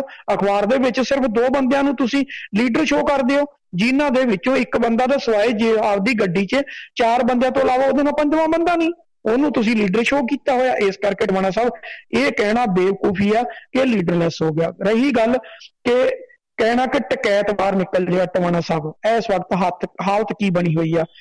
ਦੇਖੋ, ਰਾਕੇਸ਼ ਟਕੈਤ ਦਾ ਵੀ ਜਾਣਾ ਐਡਾ ਸੌਖਾ ਨਹੀਂ, ਉੱਥੇ ਗੁਰਨਾਮ ਸਿੰਘ ਚੜੂਨੀ ਦਾ ਵੀ ਜਾਣਾ ਐਡਾ ਸੌਖਾ ਨਹੀਂ, ਤੇ ਪੰਜਾਬ ਵਾਲੇ ਬੱਤੀਆਂ ਦੀ ਤੇ ਨਹੀਂ ਮੈਂ ਗਰੰਟੀ ਲੈਂਦਾ, ਲੇਕਿਨ 31 ਨਹੀਂ ਨਿਕਲ ਰਹੇ। ਇੱਕ ਤਾਂ ਵੱਖਰਾ ਹੋ ਹੀ ਚੁੱਕਿਆ, ਬਾਕੀ 31 ਵੀ ਨਹੀਂ ਭੱਜ ਸਕਦੇ। ਉਹਨਾਂ ਨੂੰ ਪਤਾ ਸਾਡਾ ਹਸ਼ਰ ਕੀ ਹੋਣਾ। ਇਸ ਕਰਕੇ ਟਵਾਣਾ ਸਾਹਿਬ ਇਹ ਕਹਿਣਾ ਕਿ ਲੀਡਰਲੈਸ ਹੋ ਗਿਆ, ਲੀਡਰਲੈਸ ਨਹੀਂ ਹੋਇਆ। ਜਿਹੜਾ ਇਹ ਅਲੱਗ ਹੋਇਆ, ਥੋੜਾ ਜਿਹਾ ਇਹਨੂੰ ਵੀ ਸ਼ੋਅ ਲਿਓ ਕਿ ਇਹ ਹੁਣ ਚੱਕੀ ਹੋਈ ਲੰਬੜਾਂ ਦੀ ਥਾਣੇਦਾਰ ਦੇ ਬਰਾਬਰ ਬੋਲੇ, ਇਹ ਕਾਮਯਾਬ ਹੋ ਜਾਏਗਾ ਸਰਵਣ ਪੰਧੇਰ? ਟਵਾਣਾ ਸਾਹਿਬ ਦੇਖੋ, ਗੱਲ ਇਹ ਆ ਕਿ ਜਿਸ ਵੇਲੇ ਇਹ ਜਥੇਬੰਦੀਆਂ ਇਕੱਠੀਆਂ ਹੋਣੀਆਂ ਸ਼ੁਰੂ ਹੋਈਆਂ ਸੀ ਪੰਜਾਬ 'ਚ, ਉਸ ਵੇਲੇ 3 ਗਰੁੱਪ ਬਣੇ ਸੀ, ਇੱਕ 7 ਦਾ, ਇੱਕ 10 ਦਾ ਤੇ ਇੱਕ 13 ਦਾ। ਠੀਕ ਆ, ਉਹਦੇ ਵਿੱਚੋਂ ਇਹ ਇਕੱਲਾ ਬਾਹਰ ਨਿਕਲਿਆ ਰਿਹਾ। 29 ਇਕੱਠੀਆਂ ਚੱਲੀਆਂ, ਹੌਲੀ ਹੌਲੀ ਕਰਦੇ ਛੋਟੇ ਗਰੁੱਪ ਹੋਰ ਰਲ ਗਏ ਤੇ ਕੁੱਲ ਮਿਲਾ ਕੇ ਇਹ 32 ਹੋ ਗਈਆਂ। 32 ਚੋਂ ਇੱਕ ਜਥੇਬੰਦੀ ਸੀ ਜਿਹੜੀ ਨੇ 15 ਦਿਨਾਂ ਬਾਅਦ ਹੀ ਕਿਨਾਰਾ ਕਰ ਲਿਆ, ਜਿਹੜੀ ਇਹਨਾਂ ਦੇ ਨਾਲ ਨਹੀਂ ਚੱਲੀ। ਜਦੋਂ ਕੇਂਦਰ ਨਾਲ ਮੀਟਿੰਗ ਹੁੰਦੀ ਸੀ ਇਹ ਕਹਿੰਦੇ ਸੀ ਅਸੀਂ ਨਹੀਂ ਜਾਣਾ, ਜਿਹੜੀ ਚੰਡੀਗੜ੍ਹ ਤੇ ਸਾਰੀਆਂ ਪਾਰਟੀਆਂ ਦੀ ਮੀਟਿੰਗ ਹੁੰਦੀ ਸੀ ਇਹ ਕਹਿੰਦੇ ਅਸੀਂ ਉਹਦੇ 'ਚ ਵੀ ਨਹੀਂ ਜਾਣਾ। ਇਹ ਹਰ ਆਪੋ ਆਪਣਾ ਪ੍ਰੋਗਰਾਮ ਅਲੱਗ ਦਿੰਦੇ ਸੀ। ਉਹ ਕਹਿੰਦੇ ਸੀ ਟਰੈਕ ਖਾਲੀ ਕਰ ਦਿਓ, ਇਹ ਕਹਿੰਦੇ ਸੀ ਅਸੀਂ ਟਰੈਕ ਨਹੀਂ ਖਾਲੀ ਕਰਨੇ, ਅਸੀਂ ਤਾਂ ਟਰੈਕ ਤੇ ਬੈਠਣਾ। ਇੱਥੋਂ ਤੱਕ ਕਿ ਅੰਮ੍ਰਿਤਸਰ ਨੂੰ ਜਾਣ ਵਾਲੀ ਟ੍ਰੇਨ ਜਿਹੜੀ ਆ ਉਹ ਵਾਇਆ ਤਰਨਤਾਰਨ ਅੰਮ੍ਰਿਤਸਰ ਤੱਕ ਪਹੁੰਚਾਉਣੀ ਪਈ ਪ੍ਰਸ਼ਾਸਨ ਨੂੰ। ਉਹ ਵੀ ਇਹਨਾਂ ਦੀ ਚਲਾਕੀ ਸੀ। ਜੋ ਸਾਰੀਆਂ ਜਥੇਬੰਦੀਆਂ ਉੱਠ ਗਈਆਂ, ਭਾਈ ਤੁਸੀਂ ਕਿਉਂ ਉੱਠੇ, ਉਹ ਨਹੀਂ ਉੱਠੇ, ਜਾਂ ਫਿਰ ਬੈਠੇ ਰਹਿੰਦੇ ਅਨਪੜ੍ਹ। ਕੋਈ ਫਾਇਦਾ ਸੈਂਟਰ ਨੂੰ ਹੋਇਆ ਜਾਂ ਨੁਕਸਾਨ ਹੋਇਆ ਪੰਜਾਬ ਨੂੰ? ਨਹੀਂ, ਪੰਜਾਬ ਨੂੰ ਵੀ ਨੁਕਸਾਨ ਹੋਇਆ ਤੇ ਸੈਂਟਰ ਨੂੰ ਵੀ ਫਾਇਦਾ ਹੋਇਆ, ਦੋਨੋਂ ਚੀਜ਼ਾਂ ਹੋਈਆਂ। ਜਦੋਂ ਟਵਾਣਾ ਸਾਹਿਬ ਤੁਹਾਡਾ ਘਰ ਪਾਟਦਾ, ਪਾਟੇ ਹੋਏ ਘਰ ਦੇ ਵਿੱਚ ਨੁਕਸਾਨ ਬਹੁਤ ਹੁੰਦਾ ਹੈ, ਭਾਵੇਂ ਦੁਸ਼ਮਣ ਬਹੁਤ ਛੋਟਾ ਹੋਵੇ, ਇਹ ਹਮੇਸ਼ਾ ਹੀ ਉਹ ਚੱਲਦਾ ਆਇਆ ਵਾ।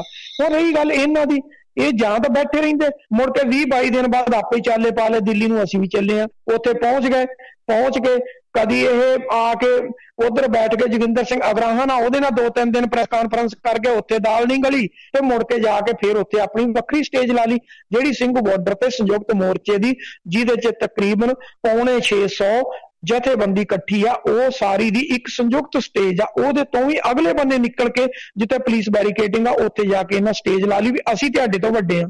ਤੇ ਨਿਹੰਗ ਸਿੰਘ ਜਥੇਬੰਦੀਆਂ ਨੇ ਉਸ ਤੋਂ ਵੀ ਅੱਗੇ ਜਾ ਕੇ ਲਾ ਲਈ। ਹੁਣ ਗੱਲ ਤਾਂ ਇਹ ਸੀ ਕਿ ਜਿਹੜੇ ਹੱਥ ਕੰਡੇ ਅਪਣਾਏ ਜਾ ਰਹੇ ਸੀ, ਅਸੀਂ ਸ਼ੁਰੂ ਤੋਂ ਕਹਿੰਦੇ ਸੀ ਕਿਸਾਨੀ ਅੰਦੋਲਨ, ਇਹਨੂੰ ਕਿਸਾਨੀ ਅੰਦੋਲਨ ਰਹਿਣ ਦਿਓ, ਇਹਦੇ 'ਚ ਜਿਹਨੇ ਸ਼ਮੂਲੀਅਤ ਕਰਨੀ ਸ਼ਮੂਲੀਅਤ ਕਰੇ, ਪਰ ਉੱਥੇ ਲੀਡਰੀ ਨਾ ਚਮਕਾਵੇ। ਪਰ ਬਦਕਿਸਮਤੀ ਇਹ ਤੇ ਉਦੋਗੇ ਸਾਹਿਬ ਵੀ ਸ਼ੁਰੂ ਤੋਂ ਕਹੀ ਗਏ, ਇਹ ਕਾਮਰੇਡਾਂ ਨੇ ਇਹਦੇ 'ਚੋਂ ਦੇਖਿਓ ਇਹ ਸਿਆਸਤ ਕਰਦੇ ਤੁਹਾਨੂੰ ਦਿਖਾਵਾਂਗੇ। ਉਹ ਭੋਲੇ ਮਾਨਸ ਉਹ ਤੇ ਜਦੋਂ ਸਿਆਸਤ ਕਰਨਗੇ ਤੁਸੀਂ ਤਾਂ ਅੱਜ ਕਰ ਰਹੇ ਹੋ, ਜਦੋਂ ਉਹ ਕਰਨਗੇ ਉਦੋਂ ਦੇਖੀ ਜਾਊਗੀ ਉਹ ਜੋ ਹਵਾਵੇ ਲਾਊਗਾ।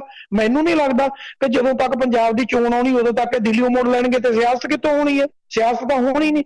ਟਵਾਣਾ ਸਾਹਿਬ ਜਾਣ ਬੁੱਝ ਕੇ ਕੇਂਦਰ ਸਰਕਾਰ ਜੋ ਕੁਝ ਚਾਹੁੰਦੀ ਸੀ, ਜੋ ਕੁਝ ਉਹਦੀਆਂ ਏਜੰਸੀਆਂ ਚਾਹੁੰਦੀਆਂ ਸੀ, ਉਹ ਉਹਦੇ 'ਚ ਅਜੇ ਤੱਕ ਕਾਮਯਾਬ ਹੋ ਰਹੀਆਂ। ਪਰ ਰਹੀ ਗੱਲ ਲੀਡਰਲੈਸ ਦੀ, ਲੀਡਰਲੈਸ ਮੂਵਮੈਂਟ ਨਹੀਂ ਹੋਈ। ਚਾਹੇ ਉਹਦੇ 'ਚ ਸਰਵਣ ਸਿੰਘ ਪੰਧੇਰ ਨੇ ਕੜੀ ਘੋਲੀ ਹੈ ਤੇ ਸਰਵਣ ਸਿੰਘ ਪੰਧੇਰ ਨੇ ਵੀ ਜੇ ਇਸ ਤਰ੍ਹਾਂ VM ਸਿੰਘ ਹਾਸ਼ੀਏ ਤੇ ਗਿਆ ਉਸੇ ਤਰ੍ਹਾਂ ਹਾਸ਼ੀਏ ਤੇ ਜਾਣਾ ਹੀ ਜਾਣਾ। ਤੁਹਾਡੇ ਸਾਹਮਣੇ ਆ, ਜੋ ਮਰਜ਼ੀ ਕਹਿ ਲੈ, ਜੋ ਮਰਜ਼ੀ ਸਪਸ਼ਟੀਕਰਨ ਦੇਈ ਜਾਵੇ। ਜੇਕਰ ਸਤਨਾਮ ਸਿੰਘ ਪੰਨੂ ਤੇ ਸਰਵਣ ਸਿੰਘ ਪੰਧੇਰ ਅਲੱਗ ਆਪਣੀ ਜਿਹੜੀ ਸਟੇਜ ਸੀ ਉਹਨਾਂ ਨੂੰ ਨਾ ਦਿੰਦੇ, ਅਲੱਗ ਰੂਟ ਨਾ ਦਿੰਦੇ, ਤੇ ਜਿਹੜੀ ਕੜੀ 26 ਜਨਵਰੀ ਨੂੰ ਘੋਲੀ ਗਈ ਉਹ ਨਹੀਂ ਸੀ ਘੋਲੀ ਜਾਣੀ। ਜੋ ਮਰਜ਼ੀ ਕਹੀ ਜਾਣ, ਇਹ ਬੇਵਕੂਫੀਆਂ ਵਾਲੇ ਫੈਸਲੇ ਸੀ, ਇਹਨਾਂ ਨੇ ਲੈ ਲਏ। ਉਹਦਾ ਨੁਕਸਾਨ ਜੋ ਹੋਣਾ ਸੀਗਾ ਹੋ ਗਿਆ। ਇਸ ਕਰਕੇ ਟਵਾਣਾ ਸਾਹਿਬ ਇਹ ਗੱਲਾਂ ਕਹਿਣੀਆਂ ਸੌਖੀਆਂ ਤਾਂ ਅਸੀਂ ਆਪਣੇ ਅੰਦਰ ਜਿਹੜਾ ਬੈਠਾ ਜਿਹਨੂੰ ਆਪਣਾ ਆਵਾ ਉਹਨੂੰ ਹੀ ਦੁਸ਼ਮਣ ਸਮਝ ਕੇ ਉਹਨੂੰ ਭੰਡੀ ਜਾਂਦੇ ਆ। ਲੀਡਰਲੈਸ ਹੋ ਗਿਆ, ਲੀਡਰਲੈਸ ਕਿੱਦਾਂ ਹੋ ਗਿਆ? ਭਾਈ ਤੁਹਾਡੇ ਹੀ ਪੋਸਟਾਂ ਪਾਉਂਦੇ ਸੀ ਕਿ ਗੁਰਨਾਮ ਸਿੰਘ ਚੜੂਨੀ ਨੂੰ ਜਥੇਦਾਰ ਗੁਰਨਾਮ ਸਿੰਘ ਚੜੂਨੀ ਬਣਾ ਦਿਓ। ਮੁੜ ਕੇ ਜਦੋਂ ਰਕੇਸ਼ ਟਕੈਤ ਆਇਆ ਫਿਰ ਕਿਹਾ ਰਕੇਸ਼ ਟਕੈਤ ਨੂੰ ਸਾਰੀ ਦੀ ਸਾਰੀ ਵਾਗਡੋਰ ਦੇ ਦਿਓ। ਜਦੋਂ ਰਕੇਸ਼ ਟਕੈਤ ਨੇ ਵੀ ਤੁਹਾਡੇ ਦੀਪ ਸਿੱਧੂ ਦੀ ਤਹਿ ਲਾ ਕੇ ਰੱਖ ਦਿੱਤੀ, ਅੱਜ ਉਹਨੇ ਕਹਿ ਦਿੱਤਾ ਕਿ ਇਹ ਗਿਆ ਲਾਲ ਕਿਲੇ ਤੇ ਇਹਨੇ ਸਾਰਾ ਪੁਆੜਾ ਪਾਇਆ ਅਗਲੇ ਨੇ।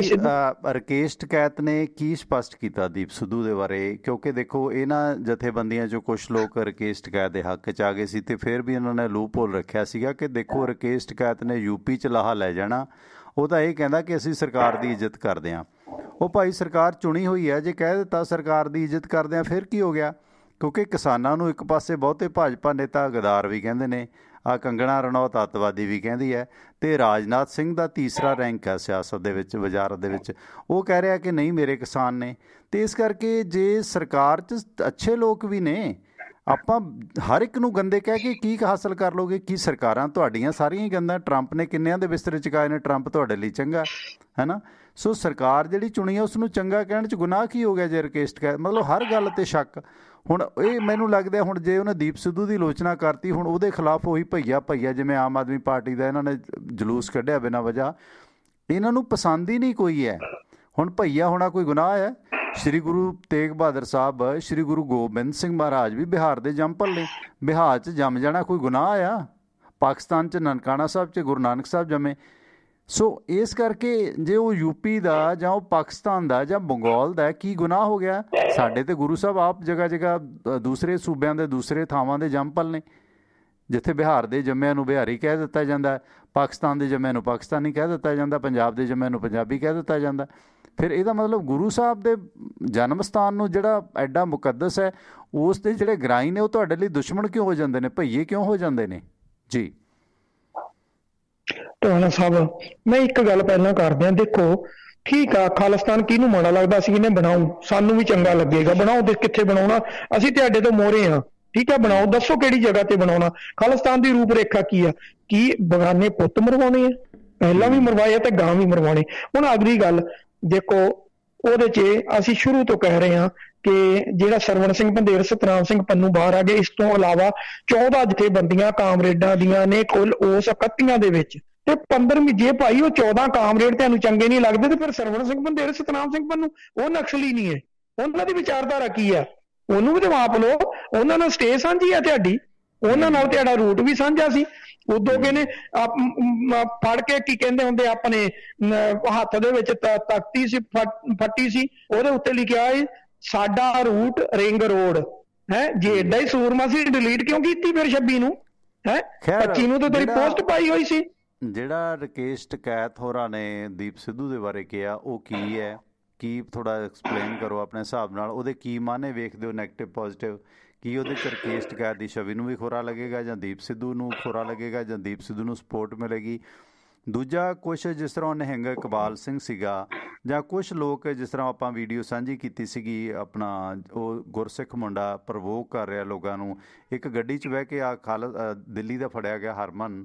ਤਾਂ ਇਹ ਹੁਣ ਇਹਨਾਂ ਦੇ ਖਿਲਾਫ ਜਿਵੇਂ ਸਰਕਾਰ ਪੈਣ ਲੱਗੀ ਹੈ, ਇਹ ਜਿਵੇਂ ਧਰਮਿੰਦਰ ਸਿੰਘ ਹਰਮਨ ਹੈ, ਟਰੈਕਟਰ ਪਰੇਡ ਦੇ ਦੌਰਾਨ ਕਾਰ 'ਚ ਬੈਠ ਕੇ ਲੋਕਾਂ ਨੂੰ ਉਕਸਾ ਰਿਹਾ ਸੀਗਾ। ਦਿੱਲੀ ਦੇ ਅਰਜਨ ਨਗਰ ਰਹਿਣ ਦਾ ਵਾਲਾ ਹੈਗਾ, ਸ਼ਹੀਨ ਬਾਗ ਦੇ ਵਿੱਚ ਵੀ ਫੁਟੇਜ ਹੈ।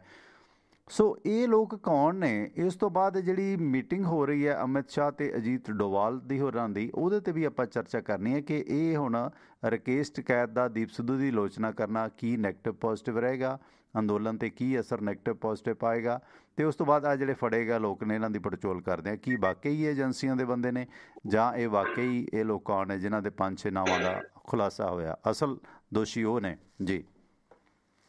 ਟਵਾਣਾ ਸਾਹਿਬ ਦੇਖੋ, ਜਿੰਨੀਆਂ ਕੱਟੜ ਵਿਚਾਰਧਾਰਾ ਵਾਲੇ ਲੋਕ ਨੇ ਉਹ ਰੋਲਦਾ ਸਿੰਘ ਨੂੰ ਬਹੁਤ ਵਧੀਆ ਮੰਨਦੇ ਸੀ। ਰੋਲਦਾ ਸਿੰਘ ਨੇ ਵੀ ਦੀਪ ਸਿੱਧੂ ਦੀ ਆਲੋਚਨਾ ਕੀਤੀ ਆ, ਵੀਡੀਓ ਉਹਨਾਂ ਦੀ ਸਾਹਮਣੇ ਆ, ਔਰ ਰਕੇਸ਼ ਟਕੈਤ ਨੇ ਕੀਤੀ ਕਿ ਸਾਡਾ ਰੂਟ ਕੁਛ ਹੋਰ ਸੀ, ਲੇਕਿਨ ਇਹ ਜਾਣ ਬੁੱਝ ਕੇ ਉੱਥੇ ਲੈ ਗਏ। ਤੇ ਉਹਦੇ 'ਚ ਦੀਪ ਸਿੱਧੂ ਦਾ ਉਹਨਾਂ ਨੇ ਖਾਸ ਵਰਣਨ ਕੀਤਾ, ਹੈਡਿੰਗ ਵੀ ਉਹਦੇ 'ਚ ਦੀਪ ਸਿੱਧੂ ਦਾ ਲੱਗਾ ਹੋਇਆ ਕਿ ਇਹਨਾਂ ਨੇ ਜਾਣ ਬੁੱਝ ਕੇ ਬੱਚਿਆਂ ਨੂੰ ਪ੍ਰਵੋਕ ਕਰਕੇ ਲਿਜਾ ਕੇ ਆਪਣੇ ਤੇ ਲਾਲ ਕਿਲੇ ਤੇ ਜਿਹੜਾ ਉਹ ਵਾੜ ਦਿੱਤਾ। ਇਹ ਸਾਰਾ ਕੁਛ ਉਹਨਾਂ ਨੇ ਸਪਸ਼ਟ ਕੀਤਾ ਹੋਇਆ। ਰਹੀ ਗੱਲ ਖੋਰਾ ਲੱਗਣ ਦੀ, ਦੇਖੋ ਉਹਦਾ ਆਧਾਰ ਕਿੱਥੇ ਆ? ਉਹਦਾ ਜਿੰਨੀ ਜਾਟ ਬੈਲਟ ਆ, ਚਾਹੇ ਉਹ ਹਰਿਆਣੇ ਵਾਲੀ ਆ ਤੇ ਚਾਹੇ ਉੱਤਰ ਪ੍ਰਦੇਸ਼ ਦੀ, ਚਾਹੇ ਰਾਜਸਥਾਨ ਦੀ, ਉੱਥੇ ਉਹਨਾਂ ਦਾ ਆਧਾਰ ਆ। ਤੇ ਜਾਟਾਂ ਦੀਆਂ ਜਿਹੜੀਆਂ ਮਹਾਂਸਭਾ ਤੇ ਖਾਪ ਪੰਚਾਇਤਾਂ ਨੇ ਉਹ ਸਾਰੀ ਦੀਆਂ ਸਾਰੀਆਂ ਉਸ ਪਰਿਵਾਰ ਦੇ ਮਗਰ ਖੜੀਆਂ ਨੇ, ਕਿਉਂਕਿ ਪਹਿਲਾਂ ਉਹਦੇ ਪਿਓ ਦੇ ਮਗਰ ਖੜੀਆਂ ਸੀ, ਅੱਜ ਕੱਲ੍ਹ ਰਕੇਸ਼ ਟਕੈਤ ਉਹਦੇ ਖੜੀਆਂ। ਇਸ ਕਰਕੇ ਸਾਡੇ ਵਾਲਿਆਂ ਦੇ ਕਹਿਣ ਨਾਲ ਉਹਨੂੰ ਕੋਈ ਡੈਂਟ ਨਹੀਂ ਪੈਣਾ। ਦੂਸਰੀ ਗੱਲ, ਜੇ ਅੱਜ ਉਹਨੂੰ ਡੈਂਟ ਪਾਉਣ ਦੀ ਕੋਸ਼ਿਸ਼ ਕਰਨਗੇ, ਟਵਾਣਾ ਸਾਹਿਬ 26 ਤਰੀਕ ਨੂੰ ਜਿਸ ਦਿਨ ਉਹਨੇ ਸਿੱਧਾ ਕਹਿਤਾ ਸੀ ਕਿ ਮੈਂ ਸੁਸਾਈਡ ਕਰ ਲਾਂਗਾ, ਮੈਂ ਫਾਂਸੀ ਲਗਾ ਕੇ ਮਰ ਜਾਵਾਂਗਾ ਜੇ ਮੇਰੇ ਸਰਦਾਰ ਭਾਈਆਂ ਦੇ ਲਈ ਕੁਝ ਬੋਲ ਦਿੱਤਾ ਜਾਂ ਲੰਗਰ ਚਕਾਉਣ ਦੀ ਕੋਸ਼ਿਸ਼ ਕੀਤੀ, ਤੇ ਜਿਸ ਤਰ੍ਹਾਂ ਖਾਪ ਪੰਚਾਇਤਾਂ ਤੇ ਪੂਰੀ ਜਾਟ ਬਰਾਦਰੀ ਜਿਹੜੀ ਉਹਨਾਂ ਦੀ ਬਾਹਰ ਨਿਕਲ ਕੇ ਆਈ ਆ, ਕੀ ਉਹ ਛੋਟਾ ਮੈਸੇਜ ਸੀ? ਉਹਨੂੰ ਇਗਨੋਰ ਕਰ ਦਿਓਗੇ? ਟਵਾਣਾ ਸਾਹਿਬ, ਅਸੀਂ ਸੱਜਰਾ ਲਿਪਿਆ ਜਿਹੜਾ ਉਹੀ ਦੇਖਦੇ ਆ। ਇਹ ਸਾਡੀਆਂ ਮਜਬੂਰੀਆਂ ਨੇ, ਇਸੇ ਕਰਕੇ ਸਾਰਾ ਕੁਝ ਹੋ ਰਿਹਾ। ਰਹੀ ਗੱਲ ਹੁਣ 26 ਵਾਲੀ, ਟਵਾਣਾ ਸਾਹਿਬ 122 ਦੀ ਹੁਣ ਤੱਕ ਜਿਹੜੀ ਡਿਟੇਲ ਆਈ ਆ, ਉਹ ਵਿਅਕਤੀ ਨੇ ਜਿਹੜੇ ਰਸਤੇ ਭੁੱਲ ਕੇ ਦਿੱਲੀ 'ਚ ਐਂਟਰ ਹੋ ਗਏ ਸੀ, ਇਹ ਉਹ ਅਰੈਸਟ ਹੋਏ ਨੇ। ਇਹਨਾਂ ਦਾ ਲਾਲ ਕਿਲੇ ਵਾਲੀ ਘਟਨਾ ਨਾਲ ਕੋਈ ਸੰਬੰਧ ਨਹੀਂ, ਪਰ ਉਹ ਵੱਖਰੀ ਗੱਲ, ਉਹਨਾਂ ਨੇ 70 ਕੋ ਟਰੈਕਟਰ ਤੇ ਬਾਕੀ ਇਹ 122 ਜਿਹੜੇ ਉਹਨਾਂ ਨੂੰ ਅਰੈਸਟ ਕਰਕੇ ਤਕਰੀਬਨ ਸਾਰਿਆਂ ਨੂੰ 307 ਦੇ ਵਿੱਚ ਉਹਨਾਂ ਨੇ ਲੈ ਲਿਆ ਹੋਇਆ ਵਾ। ਠੀਕ ਹੈ, ਉਹ ਚਲੋ ਆਉਣ ਵਾਲੇ ਦਿਨਾਂ 'ਚ ਉਹਨਾਂ ਦੀਆਂ ਜ਼ਮਾਨਤਾਂ ਹੋ ਜਾਣਗੀਆਂ।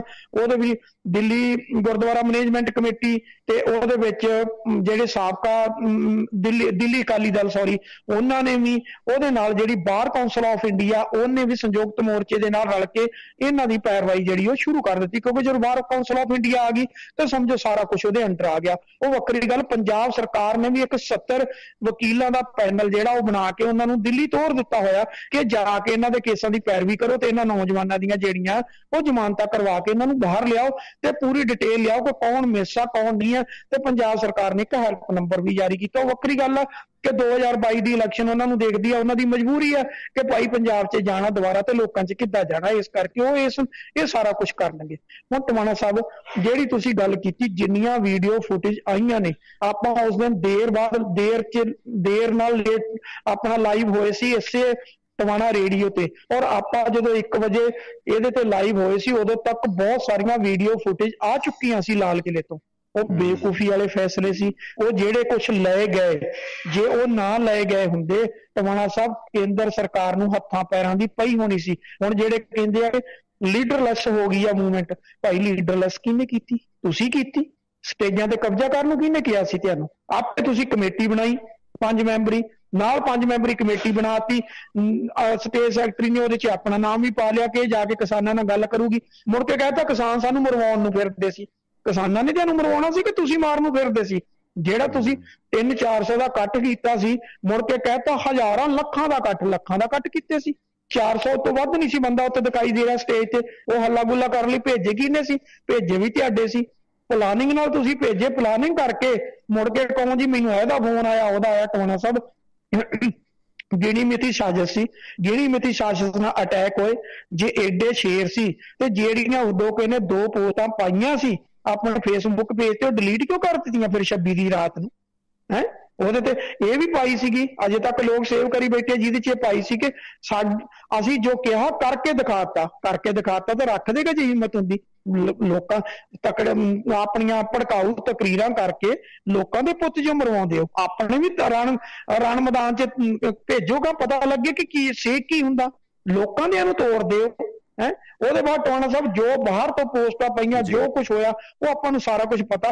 ਪਰ ਜੇ ਇਹਦੇ ਨਾਲ ਕਹੀਏ ਕਿ ਅੰਦੋਲਨ ਲੀਡਰਲੈਸ ਹੋ ਗਿਆ, ਲੀਡਰਲੈਸ ਕੁਛ ਨਹੀਂ ਹੋਇਆ। ਸਿਰਫ ਇਹ ਆ ਕਿ ਕੇਂਦਰ ਸਰਕਾਰ ਨੂੰ ਮੌਕਾ ਮਿਲ ਗਿਆ ਬੈਰੀਕੇਟਿੰਗ ਕਰਨ ਦਾ। ਉਹਨਾਂ ਨੇ ਵੱਖਰੇ ਅੰਦਾਜ਼ 'ਚ ਸਾਰੀ ਬੈਰੀਕੇਟਿੰਗ ਕਰਕੇ ਦਿੱਲੀ ਵੱਲੋਂ ਸਾਰੀ ਸਪਲਾਈ ਇਹਨਾਂ ਨੂੰ ਆਉਂਦੀ ਜਿਹੜੀ ਆ ਸਾਰੇ ਬਾਰਡਰਾਂ ਤੇ ਤਕਰੀਬਨ ਰੋਕ ਦਿੱਤੀ ਆ। ਪਰ ਇਹ ਆ ਹਰਿਆਣੇ ਵੱਲੋਂ ਤੇ ਯੂਪੀ ਵੱਲੋਂ ਤੇ ਪੰਜਾਬ ਵੱਲੋਂ ਜਿਹੜੀ ਸਪਲਾਈ ਆ ਉਹ ਨਿਰੰਤਰ ਚੱਲਦੀ ਰਹਿਣੀ ਆ। ਹਾਂ ਇਹ ਦੇਖਣਾ ਪਊਗਾ ਜੇ ਆਉਣ ਵਾਲੇ ਦਿਨ ਪੰਜਾਬ ਨਾਲ ਲੱਗਦੇ ਬਾਰਡਰ ਸੀਲ ਕਰਦੇ ਨੇ, ਕੀ ਕਰਦੇ, ਜੇ ਕਰਨਗੇ ਤਾਂ ਫਿਰ ਹਰਿਆਣੇ ਵਾਲੇ ਜਿਹੜੇ ਆ ਉਹ ਖੁੱਲਾ ਰਹੂਗਾ, ਉੱਥੋਂ ਬਹੁਤ ਕੁਛ ਜਾਊਗਾ। ਮਤਲਬ ਅਜੇ ਤੱਕ ਜਿਹੜਾ ਕੇਂਦਰ ਸਰਕਾਰ ਆ ਉਹ ਇਸ ਪੂਰੇ ਅੰਦੋਲਨ ਦੇ ਨਾਲ ਟਕਰਾਅ ਵਾਲੀ ਸਥਿਤੀ ਜਿਹੜੀ ਆ ਉਹਦੇ 'ਚ ਨਜ਼ਰ ਆ ਰਿਹਾ। ਇਹ ਵੱਖਰੀ ਗੱਲ ਆ ਕਿ ਅੰਦਰੋਂ ਡਰਿਆ ਹੋਇਆ ਤੇ ਡਰਿਆ ਹੋਇਆ ਵਿਅਕਤੀ ਜਿਹੜਾ ਉਹ ਹਮੇਸ਼ਾ ਟਵਾਣਾ ਸਾਹਿਬ ਵੱਧ ਨੁਕਸਾਨ ਜਿਹੜਾ ਉਹ ਕਰਦਾ ਹੁੰਦਾ। ਪਰ ਨੁਕਸਾਨ ਕਰਾਉਣ ਲਈ ਸਾਡੇ ਆਪਣੇ ਜ਼ਿੰਮੇਵਾਰ ਆ। ਜਿਹੜੇ ਇਹਦੇ 'ਚੋਂ ਮੂਵਮੈਂਟ ਕੱਢਣੀ ਚਾਹੁੰਦੇ ਆ, ਉਹ ਮੂਵਮੈਂਟ ਦਾ ਹਾਜ਼ਰ ਕੀ ਹੋਣਾ ਕੀ ਨਹੀਂ ਹੋਣਾ ਉਹ ਬਾਅਦ ਦੀ ਗੱਲ। ਦੇਖੋ ਸੁਰਿੰਦਰ ਜੀ, ਮੈਂ ਪਹਿਲਾਂ ਹੀ 1000 ਵਾਰੀ ਆਪਾਂ ਦੋਨਾਂ ਨੇ ਆਖਿਆ ਕਿ ਇਸ ਕਾਨੂੰਨ ਦਾ ਸਭ ਤੋਂ ਨੁਕਸਾਨਦਾਇਕ ਅਸਰ ਸਿੱਖੀ ਤੇ ਹੋਣਾ, ਪੰਜਾਬ ਤੇ ਹੋਣਾ। ਇੰਡੀਆ ਦੇ ਵਿੱਚ 25 ਫਸਲਾਂ ਦੀ MSP ਮਿਲਦੀ ਹੈ, ਜਿਨ੍ਹਾਂ 'ਚੋਂ 2 ਤੇ ਲਾਗੂ ਹੁੰਦੀ ਹੈ ਕਣਕ ਤੇ ਝੋਨਾ। ਟੋਟਲ ਇੰਡੀਆ 'ਚੋਂ ਕਣਕ ਤੇ ਝੋਨਾ ਪੈਦਾ ਕਰਨ ਵਾਲੇ ਸਿਰਫ ਪੰਜਾਬ, ਹਰਿਆਣਾ ਤੇ MP ਦੀ ਕਣਕ ਹੈ ਜਿਹੜੀ 3000 ਰੁਪਏ ਕੁਇੰਟਲ ਹੈ। ਇਹਨਾਂ ਨੂੰ ਸਿਰਫ 6% ਲੋਕਾਂ ਨੂੰ, ਜਾਣੀ ਕਿ 100 ਦੇ ਵਿੱਚੋਂ 6% ਲੋਕਾਂ ਨੂੰ ਕਣਕ ਤੇ ਝੋਨੇ ਤੇ MSP ਮਿਲਦੀ ਹੈ। ਸ਼ਰੇਆਮ ਲੋਕਾਂ ਦੇ ਹਕੂਕ ਨਾਲ ਧੱਕਾ ਹੈ। ਪਰ ਹੁਣ ਇਹ ਦੇਖੋ ਬਹੁਤ ਵੱਡਾ ਕਿਸਾਨੀ ਅੰਦੋਲਨ ਆ ਜਿਹੜਾ ਰਾਜਸੀ ਨਹੀਂ ਹੈ।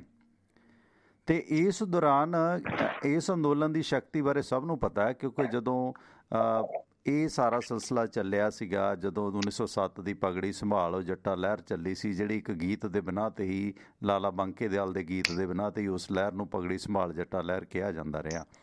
ਜਦੋਂ ਉਹ ਲਹਿਰ ਕਾਮਯਾਬ ਹੋਈ ਤਾਂ ਕਰਮਚੰਦ, ਮੋਹਨਦਾਸ ਗਾਂਧੀ ਵਰਗੇ ਲੋਕ ਮਹਾਤਮਾ ਬਣ ਗਏ ਨੇ ਉਸ ਲਹਿਰ ਦੇ ਸਿਰ 'ਤੇ। ਉਹ ਸਾਰਾ ਢਾਂਟਵਾਂ ਛੱਡ ਕੇ ਆ ਗਏ ਨੇ। ਸੋ ਪੰਜਾਬ ਦੀ ਦ੍ਰਿੜਤਾ ਇੰਨੀ ਹੈ ਕਿ ਉਹ ਅੰਗਰੇਜ਼ ਜਿਹਦਾ ਬੋਲਿਆ ਕਾਨੂੰਨ ਵਾਪਸ ਨਹੀਂ ਸੀ ਹੁੰਦਾ, ਇਹ ਪੰਜਾਬੀ ਜੁਝਾਰੂਆਂ ਨੇ, ਗੁਰੂਆਂ ਦੇ ਸਿੱਖਾਂ ਨੇ ਵਾਪਸ ਕਰਾ ਲਿੱਤਾ ਸੀ। ਸਰਦਾਰ ਅਜੀਤ ਸਿੰਘ ਜਾਂ ਹੋਰ ਲੋਕਾਂ ਦੇ, ਬਾਕੀ ਅੱਗੋਂ ਜਾ ਕੇ ਜਥੇਦਾਰ ਚੱਬਰ ਸਾਹਿਬ ਜਾਂ ਹੋਰ ਬਹੁਤ ਲੋਕ ਜੁੜੇ। ਇਹ ਸਾਰੇ ਸਿਲਸਿਲੇ ਦੇ ਵਿੱਚ ਹੁਣ ਇਸ ਅੰਦੋਲਨ 'ਚੋਂ ਵੀ ਪੋਲੀਟੀਕਲ ਪਾਰਟੀਆਂ ਆਪਣਾ ਪੱਖ ਵੇਖਦੀਆਂ ਨੇ, ਇਹ 'ਚ ਕੋਈ ਦੋ ਰਾਵਾਂ ਨਹੀਂ ਹੈ। ਸੁਰਿੰਦਰ ਜੀ, ਮੈਂ ਇੱਕ ਕਾਲ ਲੈ ਲਾਂ ਵਿੱਚ ਪਲੀਜ਼ ਹੋਲਡ ਰੱਖੋ ਤੁਸੀਂ। ਤੇ ਹੁਣ ਪੋਲੀਟੀਕਲ ਪਾਰਟੀਆਂ ਵੀ ਆਪਣੀਆਂ ਗੋਟੀਆਂ ਫਿੱਟ ਕਰਦੀਆਂ ਨੇ। ਅੱਜ ਜਿਸ ਤਰ੍ਹਾਂ 10 ਦਲਾਂ ਦੇ 15 ਵੱਡੇ ਨੇਤਾਵਾਂ ਨੂੰ ਸਮੇਤ ਹਰਸਿਮਰਤ ਪੁਲਿਸ ਨੇ ਮਿਲ ਨਹੀਂ ਦਿੱਤਾ। ਐਜੀਟੇਸ਼ਨ ਬਹੁਤ ਸਟਰੋਂਗ ਹੋ ਰਹੀ ਹੈ। BJP ਸਰਕਾਰ ਕਿੱਲਾਂ ਪੱਟਣ ਲੱਗ ਗਈ ਹੈ, ਆਪੇ ਹੀ ਫੇਲ ਹੋਈ ਹੈ, ਫੇਲ ਹੋਏਗੀ। ਜਿੰਨਾ ਇਹ ਜ਼ੁਲਮ ਕਰਨਗੇ ਉਨਾ ਫੇਲ ਹੋਣਗੇ। ਨਵਰੀਤ ਸਿੰਘ ਦੀ ਕੁਰਬਾਨੀ ਅਜਾਈ ਨਹੀਂ ਜਾਏਗੀ। ਉਹਦੇ ਦਾਦਾ ਨੇ ਸਭ ਨੂੰ ਵਰਜ ਦਿੱਤਾ ਜੋ ਕੁਛ ਕਹਿੰਦੇ ਸੀਗੇ ਕਿ ਭਾਈ ਉਹ ਕਿਸਾਨੀ ਵਾਸਤੇ ਸ਼ਹੀਦ ਹੋਇਆ ਪੁੱਤਰ ਸਾਡਾ। ਸੋ ਪਹਿਲਾਂ ਕਿਸਾਨੀ ਹੈ, ਜੇ ਸਾਡੀ ਕਿਸਾਨੀ ਬਚ ਗਈ ਜਵਾਨੀ ਬਾਜੂ, ਜਵਾਨੀ ਬਾਜੂ ਤੇ ਤੁਹਾਡਾ ਖਾਲਿਸਤਾਨ ਵੀ ਮਿਲ ਜੂ, ਜਿਹਨੇ ਲੈਣਾ ਲੈ ਲਿਓ ਜਦੋਂ ਵਕਤ ਆਊਗਾ, ਜੇ ਲੋਕ ਚਾਹਣਗੇ। ਪਰ ਅਜੇ ਟਿੰਡ 'ਚ ਕਰਨਾ ਪਲੀਜ਼ ਨਾ ਪਾਓ, ਅਜੇ ਦਾਣਿਆਂ ਦੀ ਲੜਾਈ ਲੜ ਲੈਣ ਦਿਓ। ਸਵਾਗਤ ਸਰ, ਵੈਲਕਮ, ਤੁਸੀਂ ਆਨਰ ਹੋ।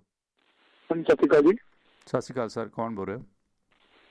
ਟਵਾਣਾ ਸਾਹਿਬ, ਇੱਕ ਸਵਾਲ ਸੀਗਾ ਜਿਹੜਾ ਤੁਸੀਂ ਉਹਨੇ ਕਿਹਾ ਨਾ ਵੀ ਆਪਣਾ ਜਿਹੜੀ ਇਸ ਖੇਤੀ ਕਾਨੂੰਨਾਂ ਦੀ ਜਿਹੜੀ ਮਾਰ ਪੈਣੀ ਹੈ ਉਹ ਪੈਣੀ ਹੈ ਪੰਜਾਬ ਤੇ ਹਰਿਆਣੇ ਨੂੰ ਮੇਨਲੀ।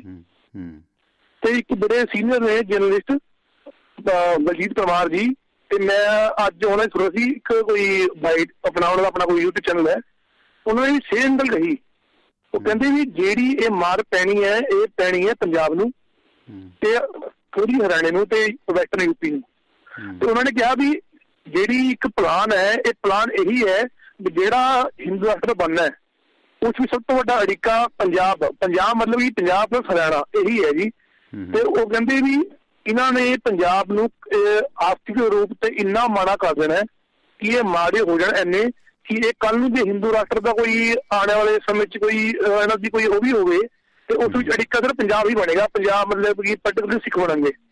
ਤੇ ਉਹਨਾਂ ਨੇ ਕਿਹਾ ਵੀ ਇਹ ਗੱਲ ਪੱਕੀ ਹੈ ਕਿ ਇਹਨਾਂ ਨੇ ਇਹ ਜਿਹੜਾ ਪਲਾਨ ਸੀਗਾ, ਵੈਸੇ ਤਾਂ ਇਹ WTO ਤੋਂ ਉੱਪਰ ਚੱਲਦਾ ਆ ਰਿਹਾ, ਪਰ ਜਿਹੜੇ ਆਸ ਦੀ ਕਹਾਣੀ ਇਹੀ ਹੈ ਵੀ ਹਿੰਦੂ ਰਾਸ਼ਟਰ ਨੂੰ ਬਣਾਉਣ ਵਿੱਚ ਸਭ ਤੋਂ ਵੱਡਾ ਅੜਿੱਕਾ ਸਿੱਖ ਨੇ, ਸਿੱਖ ਪਲੱਸ ਪੰਜਾਬ। ਬਿਲਕੁਲ ਉਹੀ ਗੱਲ ਤੁਹਾਡੀ ਦਰੁਸਤ ਹੈ। ਥੈਂਕ ਯੂ, ਮਿਹਰਬਾਨੀ। ਮੈਂ ਪਹਿਲੇ ਦਿਨ ਤੋਂ ਹੀ ਗੁਜ਼ਾਰਿਸ਼ ਕਰਦਾ ਕਿ ਭਾਈ ਇਹ ਗੇਮ ਬਹੁਤ ਖਤਰਨਾਕ ਹੈ, ਪਰ ਇਸ ਗੇਮ ਨੂੰ ਅਸੀਂ ਸਿੱਖ ਬਨਾਮ ਪੰਜਾਬ ਬਨਾਮ ਕੇਂਦਰ ਨਹੀਂ ਲੜ ਸਕਾਂਗੇ। ਲੜਾਂਗੇ ਤਾਂ ਫੇਲ ਹੋਵਾਂਗੇ। ਫਿਰ ਆਹ ਖਾਲਿਸਤਾਨ ਜਾਂ ਹੈ ਜਾਂ ਨਹੀਂ ਹੈ, ਇਸ ਤਰ੍ਹਾਂ ਦੀ ਝੂਠੀ ਵਾਇਲੈਂਸ ਫੈਲਾਈ ਜਾਵੇਗੀ। ਕੁਛ ਹਿੰਦੂਆਂ ਦਾ ਕਤਲ ਹੋ ਗਿਆ, ਕੁਛ ਸਿੱਖਾਂ ਦਾ ਹੋ ਗਿਆ, ਲੋਕਾਂ ਦਾ ਰੋਸ ਫੈਲੇਗਾ। ਜਿਵੇਂ ਇੱਕ ਪੱਤਰਕਾਰ ਕਹਿੰਦਾ ਇਹਦੇ 'ਚ ਆਪਾਂ ਦੋ ਚੀਜ਼ਾਂ ਮਿੱਥੀਆਂ ਨੇ, ਇਹ ਮਿੱਥੀਆਂ ਦੱਸਦਾ ਉਹ ਪੱਤਰਕਾਰ, ਮੈਂ ਨਾਂ ਨਾ ਲਵਾਂ, ਜੇ ਲੋੜ ਪਈ ਲੈ ਵੀ ਦੇਵਾਂਗਾ, ਤੁਸੀਂ ਆਪ ਹੀ ਲੱਭ ਲਿਓ, ਜੋ ਕੌਮ ਦੀਆਂ ਚੜ੍ਹਦੀ ਕਲਾ ਦੀਆਂ ਗੱਲਾਂ ਕਰਦੇ ਨੇ। ਕਹਿੰਦਾ ਇਹਦੇ 'ਚ ਦੋ ਗੱਲਾਂ ਮਿੱਥੀਆਂ ਨੇ, ਜੇ ਤਾਂ ਅੰਦੋਲਨ ਸਫਲ ਹੋ ਜਾਂਦਾ, ਕਿਸਾਨ ਆਤਮ ਜਿਹੜਾ ਸਮਰੱਥ ਹੋਣਗੇ, ਜੇ ਫੇਲ ਵੀ ਹੋ ਜਾਂਦਾ ਤਾਂ ਇਹਦੇ ਵਿੱਚੋਂ ਖਾਲਿਸਤਾਨ ਸੰਘਰਸ਼ ਵਾਸਤੇ ਤੇਜ਼ ਲੜਾਈ ਹੋਏਗੀ। ਇਹ ਚੀਜ਼ਾਂ ਇਹ ਵਿਦੇਸ਼ ਬੈਠੇ ਭਾਲਦੇ ਨੇ। ਹੋਰ ਉਹਨਾਂ ਦੀ ਕੀ ਔਕਾਤ ਤੁਸੀਂ ਵੇਖਣਾ ਚਾਹੁੰਦੇ ਹੋ? ਧੰਨਵਾਦ। ਜੋਗਿੰਦਰ ਸਿੰਘ ਮਲੇਸ਼ੀਆ ਤੋਂ। ਜੋਗਿੰਦਰ ਜੀ ਸਵਾਗਤ ਹੈ, ਤੁਸੀਂ ਆਨ 에ਅਰ ਹੋ। ਸੰਖੇਪ 'ਚ ਪਲੀਜ਼ ਵੈਲਕਮ। ਸਤਿ ਸ਼੍ਰੀ ਅਕਾਲ ਸਰ ਜੀ। ਸਤਿ ਸ਼੍ਰੀ ਅਕਾਲ।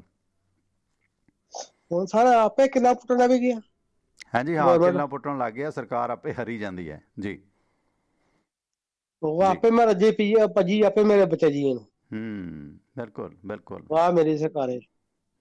Okay sir, thank you. Thank you.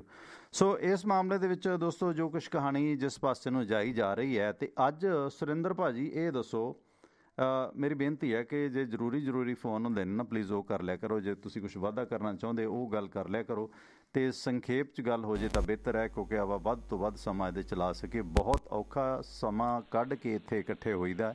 ਤੁਸੀਂ ਆਨ 에ਅਰ ਹੋ ਸਰ, ਵੈਲਕਮ। ਹਾਂਜੀ, ਤੁਹਾਡਾ ਜੀ ਜਾਸ ਤੋਂ ਬੋਲ ਰਿਹਾ ਸੀਗਾ ਜੀ। ਤੁਹਾਡਾ ਇੱਕ ਸਵਾਲ ਬਹੁਤ ਜ਼ਰੂਰੀ ਸੀਗਾ। ਤੁਹਾਡਾ ਜੀ ਇੱਕ ਨਾ ਆਪਣਾ ਜਨਰਲ ਸੈਕਟਰੀ ਸੀਗੇ ਰੌ ਦੇ, ਆਪਣਾ GS ਸਿੱਧੂ ਜੀ, ਤੇ ਉਹਨਾਂ ਨੇ ਇੱਕ ਗੱਲ ਕਹੀ ਸੀਗੀ ਵੀ ਜਿਹੜਾ ਖਾਲਿਸਤਾਨ ਦਾ ਮੇਨ ਮੁੱਦਾ ਸੀਗਾ ਉਹ ਲੈ ਕੇ ਆਈ ਸੀਗੀ ਇੰਦਰਾ ਗਾਂਧੀ 1984-85 ਇਲੈਕਸ਼ਨ ਜਿੱਤਣ ਤੇ। ਠੀਕ ਹੈ ਜੀ। ਸੋ ਮੇਰਾ ਇੱਕ ਸਵਾਲ ਹੈ ਵੀ ਤੁਹਾਨੂੰ ਕੀ ਲੱਗਦਾ ਹੈ ਵੀ ਜਿਹੜਾ ਇਹ 2024 ਚ ਇਲੈਕਸ਼ਨ ਆਣੇ ਹੈ, ਤੁਹਾਨੂੰ ਕੀ ਲੱਗਦਾ ਵੀ ਜਿਹੜੀ ਆਪਣਾ ਸਰਕਾਰ ਹੈ BJP ਦੀ ਸੇਮ ਇਹੀ ਮੁੱਦਾ ਲੈ ਕੇ ਆਉਣ ਜਾਂਦੀ ਹੈ? ਤੁਸੀਂ ਕਿੱਦਾਂ? ਮੇਰਾ ਸਵਾਲ ਸੀਗਾ, ਆਪਣਾ ਫੋਨ ਕੱਟ ਗਿਆ। Thank you. ਬਿਲਕੁਲ, ਉਹ ਮਿਸਟਰ ਸਿੱਧੂ ਨੇ ਜਿਹੜੇ ਉਹ ਪਰਮ ਬਖਸ਼ੀਸ਼ ਇੱਥੇ ਰਜਿਸਟਰਾਰ ਹੁੰਦੇ ਸੀ, ਉਹਨਾਂ ਦੇ ਭਰਾ ਨੇ।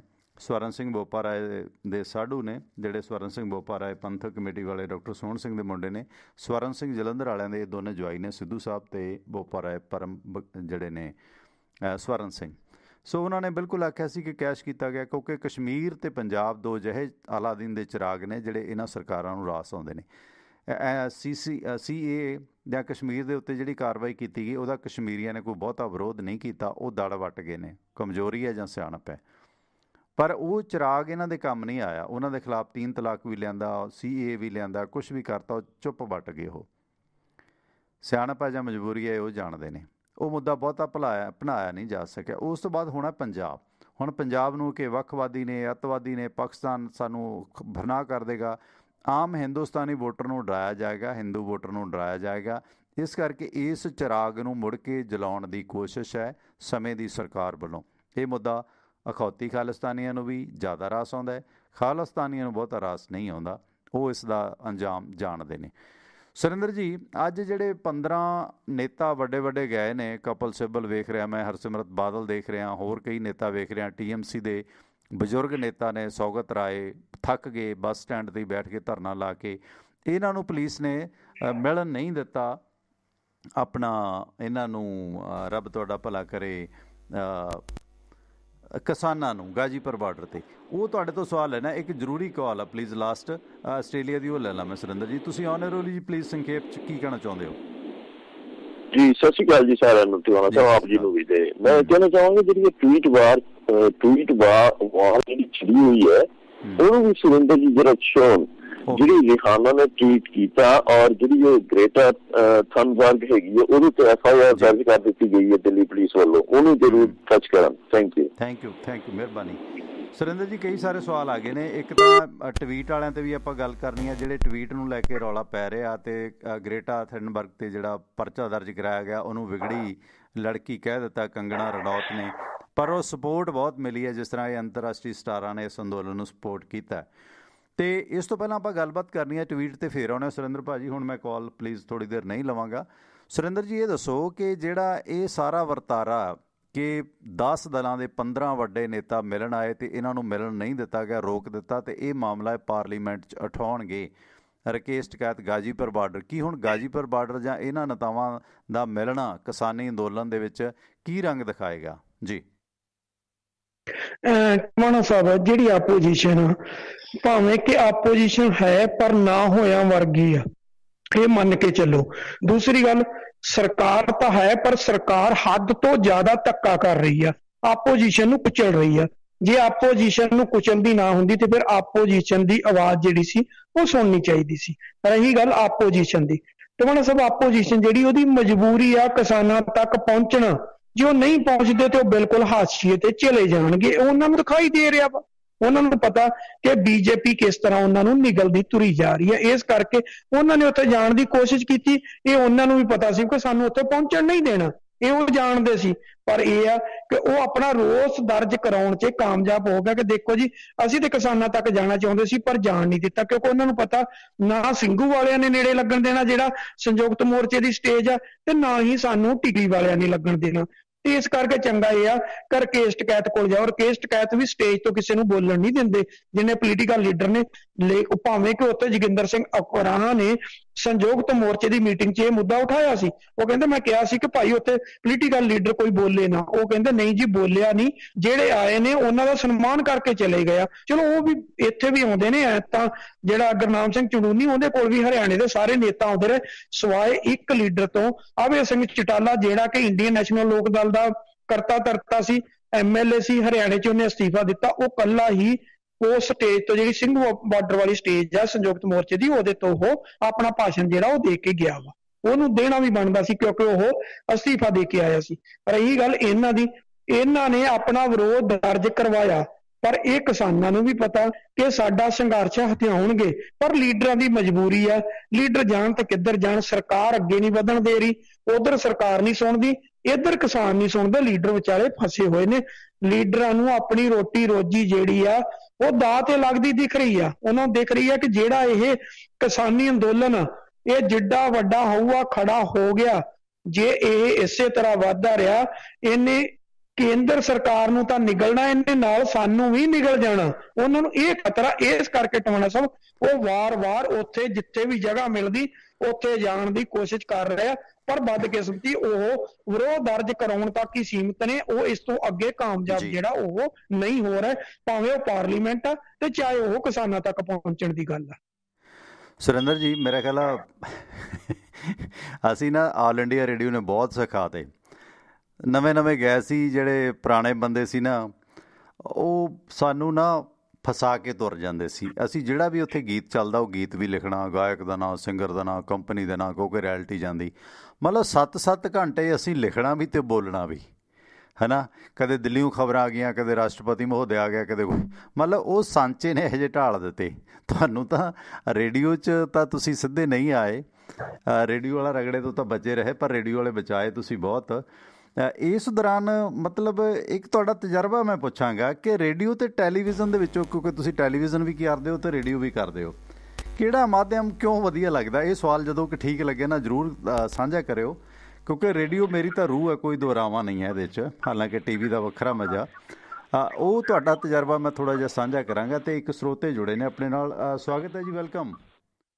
ਹਾਂਜੀ ਟਵਾਣਾ ਵੀਰ ਜੀ, ਮੈਂ ਗੁਰਪ੍ਰੀਤ ਕਾਲੋ ਬੋਲਦੀ ਹਾਂ। ਗੁਰਪ੍ਰੀਤ ਕਾਲੋ, ਸਵਾਗਤ ਆਪਣਾ ਵੈਟਰਨਰੀ ਆਫਿਸਰ। ਹਾਂਜੀ ਹਾਂਜੀ ਹਾਂਜੀ, ਸਤਿ ਸ਼੍ਰੀ ਅਕਾਲ। ਸਤਿ ਸ਼੍ਰੀ ਅਕਾਲ ਜੀ। ਅੱਜ ਮੈਂ ਇੱਕ ਡਿਸਕਸ਼ਨ ਸੁਣੀ ਸੀ, ਅਭੈ ਦੁਬੇ ਜਿਹੜੇ ਪੱਤਰਕਾਰ ਹੈ ਸੀਨੀਅਰ ਮੋਸਟ ਦੇ ਜੀ, ਉਹਨਾਂ ਨੇ ਕਿਹਾ ਸੀ ਵੀ ਜਦੋਂ ਜੇ ਮਤਲਬ ਜਿਵੇਂ BJP ਨੂੰ ਲੱਗ ਰਿਹਾ ਉਹਨਾਂ ਦੇ ਵੋਟਾਂ ਨੂੰ ਖੋਰਾ ਲੱਗ ਰਿਹਾ, ਤੇ ਜਦੋਂ ਮੋਦੀ ਸਾਹਿਬ ਨੂੰ ਲੱਗਾ ਵੀ ਐਕਸਟ੍ਰੀਮ ਹੋ ਗਿਆ, ਤੇ ਉਹ ਜਿਵੇਂ ਉਹਨਾਂ ਨੇ ਨੋਟਬੰਦੀ ਬੰਦ ਕੀਤੀ, ਇੱਕ ਦਿਨ ਸ਼ਾਮ ਨੂੰ ਅਨਾਊਂਸ ਕਰਕੇ ਉਹ ਬੰਦ ਕਰ ਦੇਣਗੇ। ਭੈਣੇ ਥੋੜਾ ਜਿਹਾ ਨਾ ਤੁਹਾਡਾ ਸਪੀਕਰ ਲਾਇਆ ਜਾਂ ਮੈਨੂੰ ਪੂਰਾ ਸਮਝ ਨਹੀਂ ਆ ਰਿਹਾ ਤੁਹਾਡਾ ਸਵਾਲ ਡਾਕਟਰ ਗੁਰਪ੍ਰੀਤ। ਸਪੀਕਰ ਬੰਦ ਕਰ। ਹਾਂ ਹਾਂਜੀ ਵੀਰ ਜੀ, ਮੈਂ ਇੱਕ ਅਵੇ ਡੂਬੇ ਦੀ ਡਿਸਕਸ਼ਨ ਸੁਣੀ ਸੀ। ਜੀ ਜੀ ਹੈਨਾ, ਉਹਦੇ ਚ ਉਹਨਾਂ ਨੇ ਕਿਹਾ ਸੀਗਾ ਵੀ ਜਿਵੇਂ ਬੀਜੇਪੀ ਦੀਆਂ ਵੋਟਾਂ ਵੱਲੋਂ ਇਸ ਅੰਦੋਲਨਾਂ ਘੱਟ ਰਹੀਆਂ ਤੇ ਜਿਸ ਦਿਨ ਮਤਲਬ ਬੀਜੇਪੀ ਨੂੰ ਲੱਗੂਗਾ ਵੀ ਐਕਸਟ੍ਰੀਮ ਤੇ ਵੋਟਾਂ ਨੂੰ ਖੋਰਾ ਲੱਗ ਰਿਹਾ ਤੇ ਉਸ ਦਿਨ ਪ੍ਰਧਾਨ ਮੰਤਰੀ ਜਿਵੇਂ ਉਹਨਾਂ ਨੇ ਨੋਟਬੰਦੀ ਦਾ ਅਨਾਉਂਸ ਕੀਤਾ, ਇਸ ਤਰ੍ਹਾਂ ਸ਼ਾਮ ਨੂੰ ਇੱਕ ਦਿਨ ਦੇ ਵਿੱਚ ਅਨਾਉਂਸ ਕਰ ਦੇਣਗੇ ਵੀ ਇਹ ਕਾਨੂੰਨ ਰੱਦ ਹੋ ਜਾਣਗੇ। ਓਕੇ, ਹਾਂ ਗੱਲ ਤਾਂ ਵਾਜਬ ਹੈ। ਕਿਵੇਂ ਇਹ ਚੀਜ਼ ਪੋਸੀਬਲ ਹੋ ਸਕਦੀ? ਥੈਂਕ ਯੂ, ਗੱਲ ਕਰਦੇ ਹਾਂ ਗੁਰਪ੍ਰੀਤ ਭੈਣੇ ਦੇ। Thank you. So veterinary officer ਨੇ ਡਾਕਟਰ ਗੁਰਪ੍ਰੀਤ ਕਾਹਲੋਂ। ਸੁਰਿੰਦਰ ਜੀ ਤੋਂ ਜਾਣਕਾਰੀ ਲੈਂਦੇ ਹਾਂ। ਸੁਰਿੰਦਰ ਜੀ, ਭੈਣ ਰਾਣੀ ਗੁਰਪ੍ਰੀਤ ਕਾਹਲੋਂ ਦਾ ਸਵਾਲ ਆਇਆ ਕਿ ਉਹਨਾਂ ਨੇ ਮਿਸਟਰ ਦੂਬੇ ਜਿਹੜੇ ਜਰਨਲਿਸਟ ਨੇ ਉਹਨਾਂ ਦੀ ਇੰਟਰਵਿਊ ਸੁਣੀ ਹੈ ਕਿ ਜਿਸ ਤਰ੍ਹਾਂ ਬੀਜੇਪੀ ਨੂੰ ਜਦੋਂ ਲੱਗੇਗਾ ਕਿ ਬਹੁਤ ਵੱਡਾ ਖੋਰਾ ਸਾਨੂੰ ਲੈ ਗਿਆ, ਕਿਉਂਕਿ ਯੂਪੀ ਇਹਨਾਂ ਦੀ ਬੈਕਬੋਨ ਹੈ, ਜੇ ਯੂਪੀ 'ਚ ਜਿਸ ਤਰ੍ਹਾਂ ਇਹ ਨਵਰੀਤ ਦੀ ਸ਼ਹਾਦਤ ਹੋਈ ਹੈ ਜਾਂ ਯੂਪੀ ਦੇ ਵਿੱਚ ਜਿਵੇਂ ਵਿਰੋਧ ਉੱਠ ਰਿਹਾ ਹੈ, ਕਿਉਂਕਿ ਇਸ ਨਵਰੀਤ ਦੇ ਮਾਮਲੇ 'ਚ ਜਿੰਨੇ ਇਲਾਕੇ ਦੇ ਸਿੱਖ ਆਗੂ ਨੇ, ਭਾਵੇਂ ਉਹ ਬਾਬਾ ਅਨੂਪ ਸਿੰਘ ਹੋਵੇ ਜਾਂ ਵਿਰਕ ਸਾਹਿਬ ਹੋਣ, ਹਰਦੀਪ ਸਿੰਘ ਡਿਵੜਵਾ, ਸਾਰਿਆਂ 'ਤੇ ਬਹੁਤ ਪ੍ਰੈਸ਼ਰ ਹੈ, ਸਿੱਖਾਂ ਅਤੇ ਪੰਜਾਬੀਆਂ 'ਤੇ। ਅਤੇ ਰਕੇਸ਼ ਟਕੈਤ ਪੈਰਲਰ ਧਿਰ ਖੜ੍ਹੀ ਹੋ ਗਈ ਹੈ। ਹਾਲਾਂਕਿ ਇਹ ਭਾਵੇਂ ਅਜੇ ਨਵਰੀਤ ਦੇ ਮਾਮਲੇ ਨੂੰ ਉਹਨਾਂ ਨਹੀਂ ਚੁੱਕ ਰਹੇ। ਕੀ ਬੀਜੇਪੀ ਦਾ ਵੱਡਾ ਵੋਟ ਬੈਂਕ ਖੋਰਾ ਜੇ ਯੂਪੀ 'ਚ ਜਾਂ ਪੂਰੇ ਭਾਰਤ ਦੇ ਵਿੱਚ ਪ੍ਰੈਸ਼ਰ ਬਣਦਾ ਹੈ, ਕਿ ਮੋਦੀ ਸਾਹਿਬ ਫਿਰ ਯਕਦਮ ਫੈਸਲਾ ਲਿਆ ਸਕਦੇ ਆ? ਕਿਉਂਕਿ ਕਿਸਾਨਾਂ ਨੇ ਹੁਣ ਕਹਿ ਦਿੱਤਾ ਕਿ ਹੁਣ ਅਸੀਂ ਤੋਮਰ ਹੋਰਾਂ ਨਾਲ ਗੱਲ ਨਹੀਂ ਕਰਨੀ, ਹੁਣ ਤਾਂ ਜੇ ਮੋਦੀ ਗੱਲ ਕਰੂ ਤਾਂ ਕਰਾਂਗੇ, ਨਹੀਂ ਤਾਂ ਅਸੀਂ ਖੜ੍ਹੇ ਹਾਂ। ਕੀ ਲੱਗਦਾ ਕਿ ਬੀਜੇਪੀ ਦਾ ਵੋਟ ਬੈਂਕ ਜਦੋਂ ਖੁਰਦਾ ਨਜ਼ਰ ਆਊ, ਜਿਵੇਂ ਅੱਜ ਅਮਿਤ ਸ਼ਾਹ ਦੀ ਮੀਟਿੰਗ ਅਜੀਤ ਡੋਵਾਲ ਦੇ ਨਾਲ ਹੋ ਰਹੀ ਹੈ, ਕਿਉਂਕਿ ਜਿਹੜੀਆਂ CID ਜਿਹੜੀਆਂ ਰਿਪੋਰਟਸ ਨੇ ਸਾਰੀਆਂ ਇਹਨਾਂ ਨੂੰ ਪਹੁੰਚ ਰਹੀਆਂ ਨੇ, ਸਾਊਥ ਦੇ ਆਗੂ ਆ ਰਹੇ ਨੇ, ਅਤੇ ਪ੍ਰਿਅੰਕਾ ਦਾ ਇੱਥੇ ਜਾਣਾ, ਕਾਂਗਰਸ ਪਾਰਟੀ ਦੀ ਸਿੱਧੀ ਇਨਵੋਲਵ 15 ਨੇਤਾਵਾਂ ਦਾ ਉੱਥੇ ਕਿਸਾਨਾਂ ਕੋਲ ਜਾਣਾ, ਕਿਉਂਕਿ ਜਾ ਇੱਧਰ ਵੀ ਸਕਦੇ ਨੇ ਸੰਯੁਕਤ ਮੋਰਚਾ ਵਾਲੇ, ਇਹਨਾਂ ਨੂੰ ਨੇੜੇ ਨਹੀਂ ਲੱਗਣ ਦਿੰਦੇ। ਇਹ ਇੱਕ ਕਮਜ਼ੋਰੀ ਵੀ ਹੈ ਇਸ ਅੰਦੋਲਨ ਦੀ। ਅਤੇ ਦੂਸਰੇ ਪਾਸੇ ਉਹ ਰਕੇਸ਼ ਟਕੈਤ ਵੱਲ ਜਾਣ ਲੱਗੇ ਨੇ, ਉੱਧਰ ਸਵਾਗਤ ਵੀ ਹੋ ਰਿਹਾ। ਕੀ ਬੀਜੇਪੀ ਨੂੰ ਜਦੋਂ ਲੱਗਿਆ ਕਿ ਖੋਰਾ ਲੱਗ ਰਿਹਾ ਤਾਂ ਮੋਦੀ ਸਾਹਿਬ ਰੱਦ ਕਰ ਸਕਦੇ ਆ ਕਾਨੂੰਨ? ਜੀ ਸੁਰਿੰਦਰ ਭਾਜੀ। ਟਵਾਣਾ ਸਾਹਿਬ, ਜਦੋਂ ਤਾਂ ਅੰਦੋਲਨ ਸ਼ੁਰੂ ਹੋਇਆ ਇੱਕ ਗੱਲ ਤਾਂ ਦੇਖ ਲਈ ਆ, ਇਸ ਅੰਦੋਲਨ ਵਿੱਚ ਕਿਸਾਨਾਂ ਨੇ ਜਿਹੜੀ ਤੈਅ ਕਰ ਲਈ ਉਸ ਤੋਂ ਤਕਰੀਬਨ ਪਿੱਛੇ ਨਹੀਂ ਹਟੇ। ਹੁਣ ਇਹਦੇ 'ਚ ਵੀ ਕੋਈ ਦੋ ਰਾਇਆਂ ਨਹੀਂ ਕਿ ਨਰਿੰਦਰ ਤੋਮਰ ਅਗਲੀ ਮੀਟਿੰਗ 'ਚ ਸ਼ਾਮਲ ਨਹੀਂ ਹੋਏਗਾ, ਨਾ ਹੀ ਕਿਸਾਨ ਉਹਨੂੰ ਐਕਸੈਪਟ ਕਰਨਗੇ। ਠੀਕ ਹੈ, ਪਿਊਸ਼ ਗੋਇਲ ਵੀ ਸ਼ਾਮਲ ਨਹੀਂ ਹੋਏਗਾ। ਹੁਣ ਜਦੋਂ ਹੋਏਗੀ ਸਿੱਧੀ ਅਮਿਤ ਸ਼ਾਹ ਨਾਲ ਜਾਂ ਨਰਿੰਦਰ ਮੋਦੀ ਨਾਲ ਹੋਏਗੀ। ਅਗਲੀ ਗੱਲ ਇਹ ਹੋਏਗੀ ਕਦੋਂ? ਜਦੋਂ ਜਿਹੜੇ 122 ਨੌਜਵਾਨ ਤੇ 70 ਟਰੈਕਟਰ ਅੰਦਰ ਨੇ ਉਹਨਾਂ ਸਾਰਿਆਂ ਨੂੰ ਰਿਹਾ ਕੀਤਾ ਗਿਆ। ਜਿਹੜੇ ਕਿਸਾਨ ਆਗੂ ਤਕਰੀਬਨ 45-48 ਨੇ ਉਹਨਾਂ ਤੇ ਜਿਹੜੇ ਪਰਚੇ ਦਰਜ ਕੀਤੇ ਗਏ, ਉਹ ਸਾਰਾ ਕੁਝ ਵਾਪਸ ਹੋਏਗਾ। ਗੱਲਬਾਤ ਉਸ ਤੋਂ ਬਾਅਦ ਤੁਰਨੀ ਹੈ, ਉਸ ਤੋਂ ਪਹਿਲਾਂ ਨਹੀਂ ਤੁਰਨੀ। ਇਹ ਮਾਹੌਲ ਕਿਹਨੇ ਸਿਰਜਣਾ? ਕੇਂਦਰ ਸਰਕਾਰ ਨੇ। ਅਜੇ ਜਿਹੜੀ ਅਮਿਤ ਸ਼ਾਹ ਤੇ ਅਜੀਤ ਡੋਵਾਲ ਦੀ ਮੀਟਿੰਗ ਆ ਟਵਾਣਾ ਸਾਹਿਬ, ਉਹ ਤਾਂ ਗੋਟੀਆਂ ਫਿੱਟ ਕਰਨ ਦੀ ਹੋ ਰਹੀ ਹੋਏਗੀ ਕਿ ਕਿਹੜੀ ਗੋਟੀ ਕਿੱਥੇ ਫਿੱਟ ਕਰਨੀ ਆ, ਕਿਹੜਾ ਫੀਲਾ ਕਿੱਧਰੋਂ ਫੜਨਾ, ਤੇ ਉਹ ਫੀਲਾ ਜਿਹੜਾ ਉਹਦਾ ਧਮਾਕਾ ਕਿੰਨਾ ਕੁ ਹੋ ਸਕਦਾ, ਕਿ ਫੀਲਾ ਜਿਹੜਾ ਉਹ ਕਿਤੇ ਫੁੱਸ ਕਰਨ ਵਾਲਾ ਤਾਂ ਨਹੀਂ। ਇਹ ਸਾਰਾ ਕੁਛ ਰਹੀ ਗੱਲ ਤੁਸੀਂ ਏਜੰਸੀਆਂ ਦੀਆਂ ਰਿਪੋਰਟਾਂ ਦੀ ਕੀਤੀ ਟਵਾਣਾ ਸਾਹਿਬ। ਇਹ ਲੋਕ ਜਦੋਂ ਸਵੇਰੇ ਉੱਠਦੇ ਨੇ, ਜਦੋਂ ਇਹਨਾਂ ਦਾ ਚਾਹ ਦਾ ਕੱਪ ਜਾਂਦਾ, ਉਹਦੇ ਵਿੱਚ ਹੀ ਪੂਰੀ ਸਟੇਟ ਦੀ ਰਿਪੋਰਟ ਜਿਹੜੀ ਆ ਉਹ ਰੱਖ ਕੇ ਇਹਨਾਂ ਦੇ ਮੂਹਰੇ ਪੇਸ਼ ਕੀਤੀ ਜਾਂਦੀ ਆ ਕਿ ਆਹ ਕੁਛ ਆ। ਚਾਹ ਦੇ ਕੱਪ ਨੂੰ ਬਾਅਦ 'ਚ ਹੱਥ ਲਾਉਂਦੇ ਆ, ਸਭ ਤੋਂ ਪਹਿਲਾਂ ਉਹ ਰਿਪੋਰਟ ਦੇਖ ਲੈਂਦੇ ਆ ਕਿ ਭਾਈ ਸਾਡੀ ਕਿੰਨੀ ਕੁ ਲੱਸੀ ਹੋਈ ਆ ਤੇ ਕਿਹੜੀ ਅਸੀਂ ਕੜੀ ਜਿਹੜੀ ਉਹ ਘੋਲੀ ਆ, ਉਹ ਉਹਦੇ 'ਚ ਸਾਰਾ ਕੁਛ ਜਿਹੜਾ ਉਹ ਅੰਕਿਤ ਕੀਤਾ ਹੁੰਦਾ। ਪਰ ਉਹ ਏਜੰਸੀਆਂ ਤੇ ਆ ਕਿ ਏਜੰਸੀਆਂ ਇਹਨਾਂ ਦੀ ਕੜੀ ਇਹਨਾਂ ਨੂੰ ਦਿਖਾਉਂਦੇ ਆ ਕਿ ਨਹੀਂ ਦਿਖਾਉਂਦੇ, ਇਹਨਾਂ ਦੀ ਕੀਤੀ ਹੋਈ ਲੱਸੀ ਜਿਹੜੀ ਹੋਈ ਉਹ ਦਿਖਾਉਂਦੇ ਕਿ ਨਹੀਂ ਦਿਖਾਉਂਦੇ। ਇਹ ਏਜੰਸੀਆਂ ਤੇ ਡਿਪੈਂਡ ਆ। ਹਾਂ, ਉਹ ਵੱਖਰੀ ਗੱਲ ਆ ਕਿ ਏਜੰਸੀਆਂ ਇਹਨਾਂ ਨੂੰ ਨਾ ਦਿਖਾਉਣ, ਜਦੋਂ ਐਂਡ ਤੇ ਸਿਰ ਤੋਂ ਪਾਣੀ ਲੰਘ ਗਿਆ ਤੇ ਫਿਰ ਕਹਿ ਦੇਣਗੇ ਭਾਈ ਹੁਣ ਮੈਦਾਨ 'ਚ ਨਿਕਲਿਆ ਤੇ ਬਾਹਰ ਨਿਕਲ ਕੇ ਹੱਥ ਜੋੜ ਲਓ, ਚਲੋ ਭਾਈ ਸਿੰਘੂ ਵਾਲੀ ਆਪਣੇ ਬਾਰਡਰ ਤੇ ਜਿਹੜੀ ਉਹ ਸਟੇਜ ਆ, ਉਹਦੇ ਸਟੇਜ ਤੇ ਜਾ ਕੇ ਕਹਿ ਦਿਓ ਜੀ ਅਸੀਂ ਤੁਹਾਡਾ ਸਾਰਾ ਕੁਝ ਮੰਨ ਲਿਆ, ਅਸੀਂ ਸਪੈਸ਼ਲ ਸੈਸ਼ਨ ਸੱਦਣ ਲੱਗੇ ਆ ਭਾਈ, ਉਹਦੇ 'ਚ ਸਾਰਾ ਕੁਝ ਤੁਹਾਡਾ ਜਿਹੜਾ ਇਹ ਕਰ ਦਿੰਦੇ, ਉਹਦੇ ਬਾਅਦ ਤੁਸੀਂ ਘਰੋਂ ਘਰੀ ਚੱਲ ਜਾਓ। ਫਿਰ ਇਹ ਵੀ ਹੋ ਸਕਦਾ। ਪਰ ਅਜੇ ਟਵਾਣਾ ਸਾਹਿਬ ਉਹ ਸਮਾਂ ਨਹੀਂ ਹੈ, ਉਹ ਪ੍ਰੈਸ਼ਰ ਬਿਲਡ ਹੋਇਆ। ਪਰ ਜਿਹੜੇ ਹਾਲਾਤ ਚੱਲ ਰਹੇ ਨੇ ਉਹ ਗੋਟੀਆਂ ਫਿੱਟ ਕਰ ਕਰਕੇ ਇਹ ਪੂਰਾ ਕੁਝ ਖੰਡਾਉਣਾ ਚਾਹਣਗੇ ਔਰ ਆਖਰੀ ਦਮ ਤੱਕ ਖੰਡਾਉਣਗੇ। ਆਪਾਂ ਕਿਹਾ ਸੀ ਫਨੀ ਯਾਰਾ ਐਡਾ ਸੌਖਾ ਕਾਬੂ ਨਹੀਂ ਆਉਣਾ, ਸਿਰ ਕੁਚਲਣਾ ਪੈਣਾ। ਸਿਰ ਕੁਚਲਿਆ ਗਿਆ ਸੀ ਵੱਧ ਕਿਸਮ ਦੀ, ਕੁਛ ਆਪਣਿਆਂ ਨਹੀਂ ਹੱਥ ਚੋਂ ਕੱਢ ਕੇ ਉਹਨੂੰ ਭਜਾਤਾ, ਉਹ ਦੁਬਾਰਾ ਜਾ ਕੇ ਜਿਹੜਾ ਉਹ ਚੜ੍ਹ ਇਹੋ ਜੀ ਟੀਸੀ ਤੇ ਗਿਆ ਜਿੱਥੋਂ ਉਹਨੂੰ ਲਾਉਣਾ ਹਾਲ ਦੀ ਘੜੀ ਔਖਾ ਹੋਇਆ ਪਿਆ ਵਾ। ਜੇ ਆਪਣੇ ਬੇਵਕੂਫੀਆਂ ਨਾ ਕਰਦੇ, ਲਾਲ ਕਿਲੇ ਵੱਲ ਨੂੰ ਨਾ ਜਾਂਦੇ, ਉਹ ਸ਼ਾਇਦ ਆਉਣ ਵਾਲੇ ਸਮੇਂ 'ਚ ਟਵਾਣਾ ਸਾਹਿਬ ਇੱਕ ਇਤਿਹਾਸ ਲਿਖ ਦੇਣ ਕਿ ਦੇਖੋ ਜੀ 26 ਜਨਵਰੀ 2021 ਦੇ ਇੰਨਾ ਯੋਧਿਆਂ ਨੇ ਲਾਲ ਕਿਲੇ ਦੇ ਉੱਤੇ ਵੀ ਕੇਸਰੀ ਨਿਸ਼ਾਨ ਸਾਹਿਬ ਚਲਾ ਦਿੱਤਾ ਸੀ। ਉਹਦਾ ਵੀ ਇਤਿਹਾਸ ਲਿਖਣਗੇ। ਪਰ ਇਹ ਨਹੀਂ ਲਿਖਣਗੇ ਕਿ ਭਾਈ ਜਿਹੜੀ ਸਾਡੀ ਮੇਨ ਮੰਗ ਸੀ, ਕਿਸਾਨੀ ਦੇ ਜਿਹੜੇ ਕਾਨੂੰਨ ਸੀ ਕਿਸਾਨ ਵਿਰੋਧੀ ਆਏ ਜਿਹੜੇ ਅਸੀਂ ਰੱਦ ਕਰਾਉਣੇ ਸੀ, ਉਹ ਕਾਨੂੰਨਾਂ ਦੇ ਮੁੱਦੇ ਦੇ ਵਿੱਚ ਨਾ ਰਿੰਗ ਰੋਡ ਸੀ ਤੇ ਨਾ ਹੀ ਸਾਡੀ ਸੀਗੀ ਦੂਸਰਾ ਲਾਲ ਕਿਲਾ ਸੀ, ਤੇ ਉਹ ਕਿੱਥੋਂ ਘੁਸਿਆ, ਕਿੰਨੇ ਕੁ ਹੋਇਆ, ਕੀ ਨੁਕਸਾਨ ਹੋਇਆ, ਉਹਦੇ ਤੇ ਕੋਈ ਨਹੀਂ ਆਏਗਾ। ਇਸ ਕਰਕੇ ਟਵਾਣਾ ਸਾਹਿਬ ਉਹ ਅਜੇ ਤੱਕ ਸਮਾਂ ਨਹੀਂ ਆਇਆ, ਸਮਾਂ ਆਏਗਾ। ਜਿਸ ਤਰ੍ਹਾਂ ਲੰਬੇ ਸਮੇਂ ਦੇ ਲਈ ਕਿਸਾਨ ਜਿਹੜੇ ਉਹ ਅੜ ਕੇ ਬੈਠੇ ਆ, ਉਹ ਬੈਠੇ ਰਹਿਣਗੇ ਤੇ ਇਹਦਾ ਕੋਈ ਨਾ ਕੋਈ ਰਿਜ਼ਲਟ ਜਿਹੜਾ ਉਹ ਨਿਕਲੇਗਾ।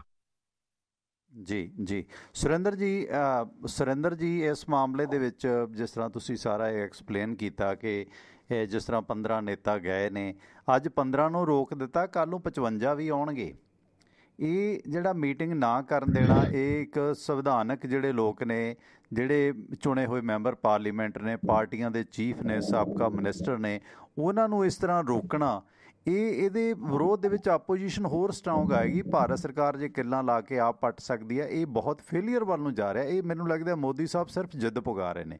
ਚੱਲ ਅਮਿਤ ਸ਼ਾਹ ਤੇ ਅਜੀਤ ਡੋਵਾਲ ਸਾਹਿਬ ਦੀ ਵੀ ਨਹੀਂ, ਜਿਸ ਤਰ੍ਹਾਂ ਆਰਾ ਦੇ ਮੁਖੀ ਨੇ ਜਿਹੜੇ AS ਦੁਲਟ ਨੇ ਆਖਿਆ ਸੀਗਾ, ਮੋਦੀ ਸਾਹਿਬ ਆਪਣੀ ਜਿੱਦ ਪੁਗਾ ਰਹੇ ਨੇ। ਇਸ ਜਿੱਦ 'ਚ ਮੈਨੂੰ ਲੱਗਦਾ ਕਿਤੇ ਨਾ ਕਿਤੇ ਮੋਦੀ ਸਾਹਿਬ ਹੁਣ ਪਿੱਛੇ ਕਰ ਦਿੱਤੇ ਜਾਣਗੇ ਤੇ ਅਮਿਤ ਸ਼ਾਹ ਹੋਰੀ ਉਭਰਨਗੇ, ਕਿਉਂਕਿ ਮੋਦੀ ਸਾਹਿਬ ਦਾ ਜਿਹੜਾ ਆਪਣੀ ਹੈਂਕੜ ਹੈ, ਹੰਕਾਰ ਹੈ, ਉਹ ਉਹਨਾਂ ਦੀ ਹਾਰ ਦਾ ਕਾਰਨ ਬਣ ਰਿਹਾ। ਜਿਹੜੀ ਸਟ੍ਰੈਟਜੀ ਹੈ, ਦਿੱਲੀ ਪੁਲਿਸ ਨੇ ਆਪਣੇ ਤੌਰ 'ਤੇ ਕਿੱਲਾਂ ਨਹੀਂ ਲਾ ਦਿੱਤੀਆਂ, ਇਹ ਸਾਰਾ ਰਾਏ ਨਾਲ ਲੱਗਿਆ ਤੇ ਜਦੋਂ ਆਲੋਚਨਾ ਹੋਈ ਤੇ ਬਖਲਾਏ ਹੋਏ ਨੇ ਉਹ ਲੋਕ।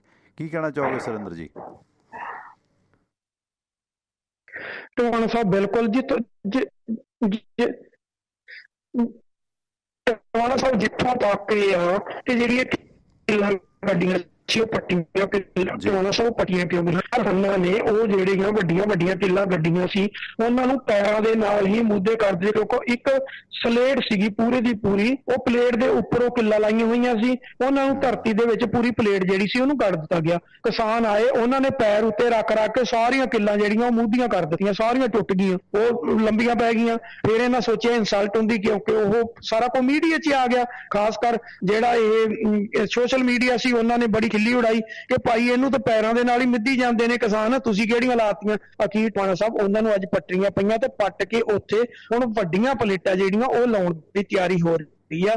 ਇਸ ਕਰਕੇ ਇਹ ਗੱਲ ਤਾਂ ਇੱਕ ਬੜੀ ਸਪਸ਼ਟ ਆ। ਦੂਸਰੀ ਗੱਲ ਕਿ ਕੀ ਹੋਏਗਾ ਆਉਣ ਵਾਲੇ ਸਮੇਂ 'ਚ, ਨੋ ਡਾਊਟ ਕਿ ਟਵਾਣਾ ਸਾਹਿਬ, ਮੋਦੀ ਸਾਹਿਬ ਬਹੁਤ ਜਿਹੜੇ ਆ ਉਹ ਕੱਟੜ ਨੇ, ਬਹੁਤ ਜਿੱਦੀ ਨੇ, ਤੇ ਜਿੱਦੀ ਹੋਣ ਕਰਕੇ ਹੀ ਇੱਥੋਂ ਤੱਕ ਇਹ ਅੜ ਕੇ ਖੜੇ ਨੇ। ਨਹੀਂ ਤੇ ਹੋ ਸਕਦਾ ਇਹ ਸੰਘਰਸ਼ ਜਿਹੜਾ ਸੀ ਇਹਦਾ ਪਹਿਲਾਂ ਕੋਈ ਨਿਰਣਾ ਹੋ ਜਾਂਦਾ ਤੇ ਠੋਸ ਮੰਗਾਂ ਜਿਹੜੀਆਂ ਸੀ ਜ਼ਰੂਰੀ ਸੀ ਉਹ ਮੰਗੀਆਂ ਜਾਂਦੀਆਂ, ਮੰਨ ਕੇ ਇਹਦਾ ਕੋਈ ਨਾ ਕੋਈ ਰਿਜ਼ਲਟ ਜਿਹੜਾ ਉਹ ਕਰ ਦਿੱਤਾ ਜਾਂਦਾ। ਪਰ ਬਦਕਿਸਮਤੀ ਇਹਨੂੰ ਇੱਥੋਂ ਤੱਕ ਲਿਆਉਣ ਦੇ ਵਿੱਚ ਕੇਂਦਰ ਸਰਕਾਰ ਤੇ ਉਹਦੀਆਂ ਏਜੰਸੀਆਂ ਦਾ ਬਹੁਤ ਵੱਡਾ ਰੋਲ ਆ, ਜਿਨ੍ਹਾਂ ਨੇ ਬੇਵਕੂਫੀ ਭਰੇ ਫੈਸਲੇ ਲਏ ਤੇ ਬੇਵਕੂਫੀ ਭਰੇ ਫੈਸਲੇ ਜਿਹੜੇ ਸੀ ਉਹਨਾਂ ਨੇ ਇਸ ਸੰਘਰਸ਼ ਨੂੰ ਇਸ ਕੰਗਾਰ ਤੇ ਲੈ ਆਂਦਾ, ਜਿਹਦੇ 'ਚ ਬਹੁਤ ਸਾਰੀਆਂ ਜਾਨਾਂ ਜਿਹੜੀਆਂ ਉਹ ਵੀ ਚਲੀਆਂ ਗਈਆਂ। ਹੁਣ ਐਂਡ ਕੀ ਹੋਏਗਾ?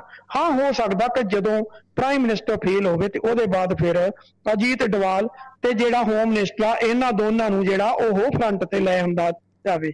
ਇਸ ਕਰਕੇ ਇਹ ਕੁਛ ਚੱਲਦਾ, ਰਾਜਨੀਤੀ ਜੇ ਚੱਲਦਾ, ਕਿਉਂਕਿ ਰਾਜਨੀਤੀ ਜੇ ਆਪੋਜੀਸ਼ਨ ਨਾਲ ਕੀਤੀ ਜਾ ਸਕਦੀ ਆ, ਜੇ ਪਬਲਿਕ ਨਾਲ ਕੀਤੀ ਜਾ ਸਕਦੀ ਆ, ਗੁਆਂਢੀ ਦੇਸ਼ ਨਾਲ ਰਾਜਨੀਤੀ ਕੀਤੀ ਜਾ ਸਕਦੀ, ਤੇ ਵਿਦਨ ਪਾਰਟੀ ਦੇ ਪਰਿਵਾਰ ਦੇ ਅੰਦਰ ਵੀ ਰਾਜਨੀਤੀ ਕੀਤੀ ਜਾ ਸਕਦੀ ਹੈ। ਇਹ ਸਾਰਾ ਕੁਝ ਜਾਇਜ਼ ਆ, ਇਹ ਚੱਲਦੀ ਆ। ਇਸ ਕਰਕੇ ਇਸ ਗੱਲ ਦਾ ਮੈਂ ਸਹਿਮਤ ਹਾਂ ਕਿ ਆਉਣ ਵਾਲੇ ਸਮੇਂ 'ਚ ਹੋ ਸਕਦਾ, ਪਰ ਹਾਲ ਦੀ ਘੜੀ ਕਿਉਂਕਿ ਸਾਰੀ ਕਿਸਾਨੀ ਦਾ ਧੁਰਾ ਜਿਹੜਾ ਇਹ ਸੰਘਰਸ਼ ਦਾ ਸੀ ਉਹ ਪੰਜਾਬ ਸੀ, ਕਿਉਂਕਿ ਪੰਜਾਬ ਨੂੰ ਅਜੀਤ ਡੋਵਾਲ ਤੋਂ ਚੰਗਾ ਕੋਈ ਨਹੀਂ ਜਾਣਦਾ, ਕਿਉਂਕਿ ਹੜਕੂ ਮੂਵਮੈਂਟ ਨੂੰ ਸਾਰੇ ਦਾ ਐਂਡ ਜਿਹੜਾ ਕਰਨ ਵਾਲੇ ਇਹ ਸੀ। ਇਸ ਕਰਕੇ ਮੈਨੂੰ ਨਹੀਂ ਲੱਗਦਾ ਕਿ ਅਜੇ ਐਡੀ ਜਲਦੀ ਜਾਂ ਉਹ ਹਥਿਆਰ ਸੁੱਟਣਗੇ, ਸਮਾਂ ਲੱਗੇਗਾ ਜਦੋਂ ਜੀ, ਕਿਉਂਕਿ ਉਹਨਾਂ ਕੋਲ ਪੰਜਾਬ ਦੇ ਲਾਈਨ ਕੱਟ ਰਹੀ ਹੈ, ਨੈਟਵਰਕ ਦਿੱਕਤ ਬਹੁਤ ਕਰਦੇ ਅੱਜ ਕੱਲ੍ਹ, ਸੋ ਉਹਨਾਂ ਕੋਲ ਬਹੁਤ ਲੰਮਾ ਚੌੜਾ ਤਜਰਬਾ ਹੈਗਾ ਅਜੀਤ ਡੋਵਾਲ ਹੋਰਾਂ ਕੋਲ ਸਿੱਖ ਸੰਘਰਸ਼ ਦਾ। ਸਿੱਖ ਸੰਘਰਸ਼ ਨਾਲ ਜੁੜੇ ਜਿਹੜੇ ਲੋਕ ਨੇ ਉਹਨਾਂ ਦੇ ਬਾਰੇ ਉਹ ਬੜਾ ਕੁਛ ਜਾਣਦੇ ਨੇ, ਬੜਾ ਕੁਛ ਉਹਨਾਂ ਦਾ ਰਿਕਾਰਡ ਪਿਆ।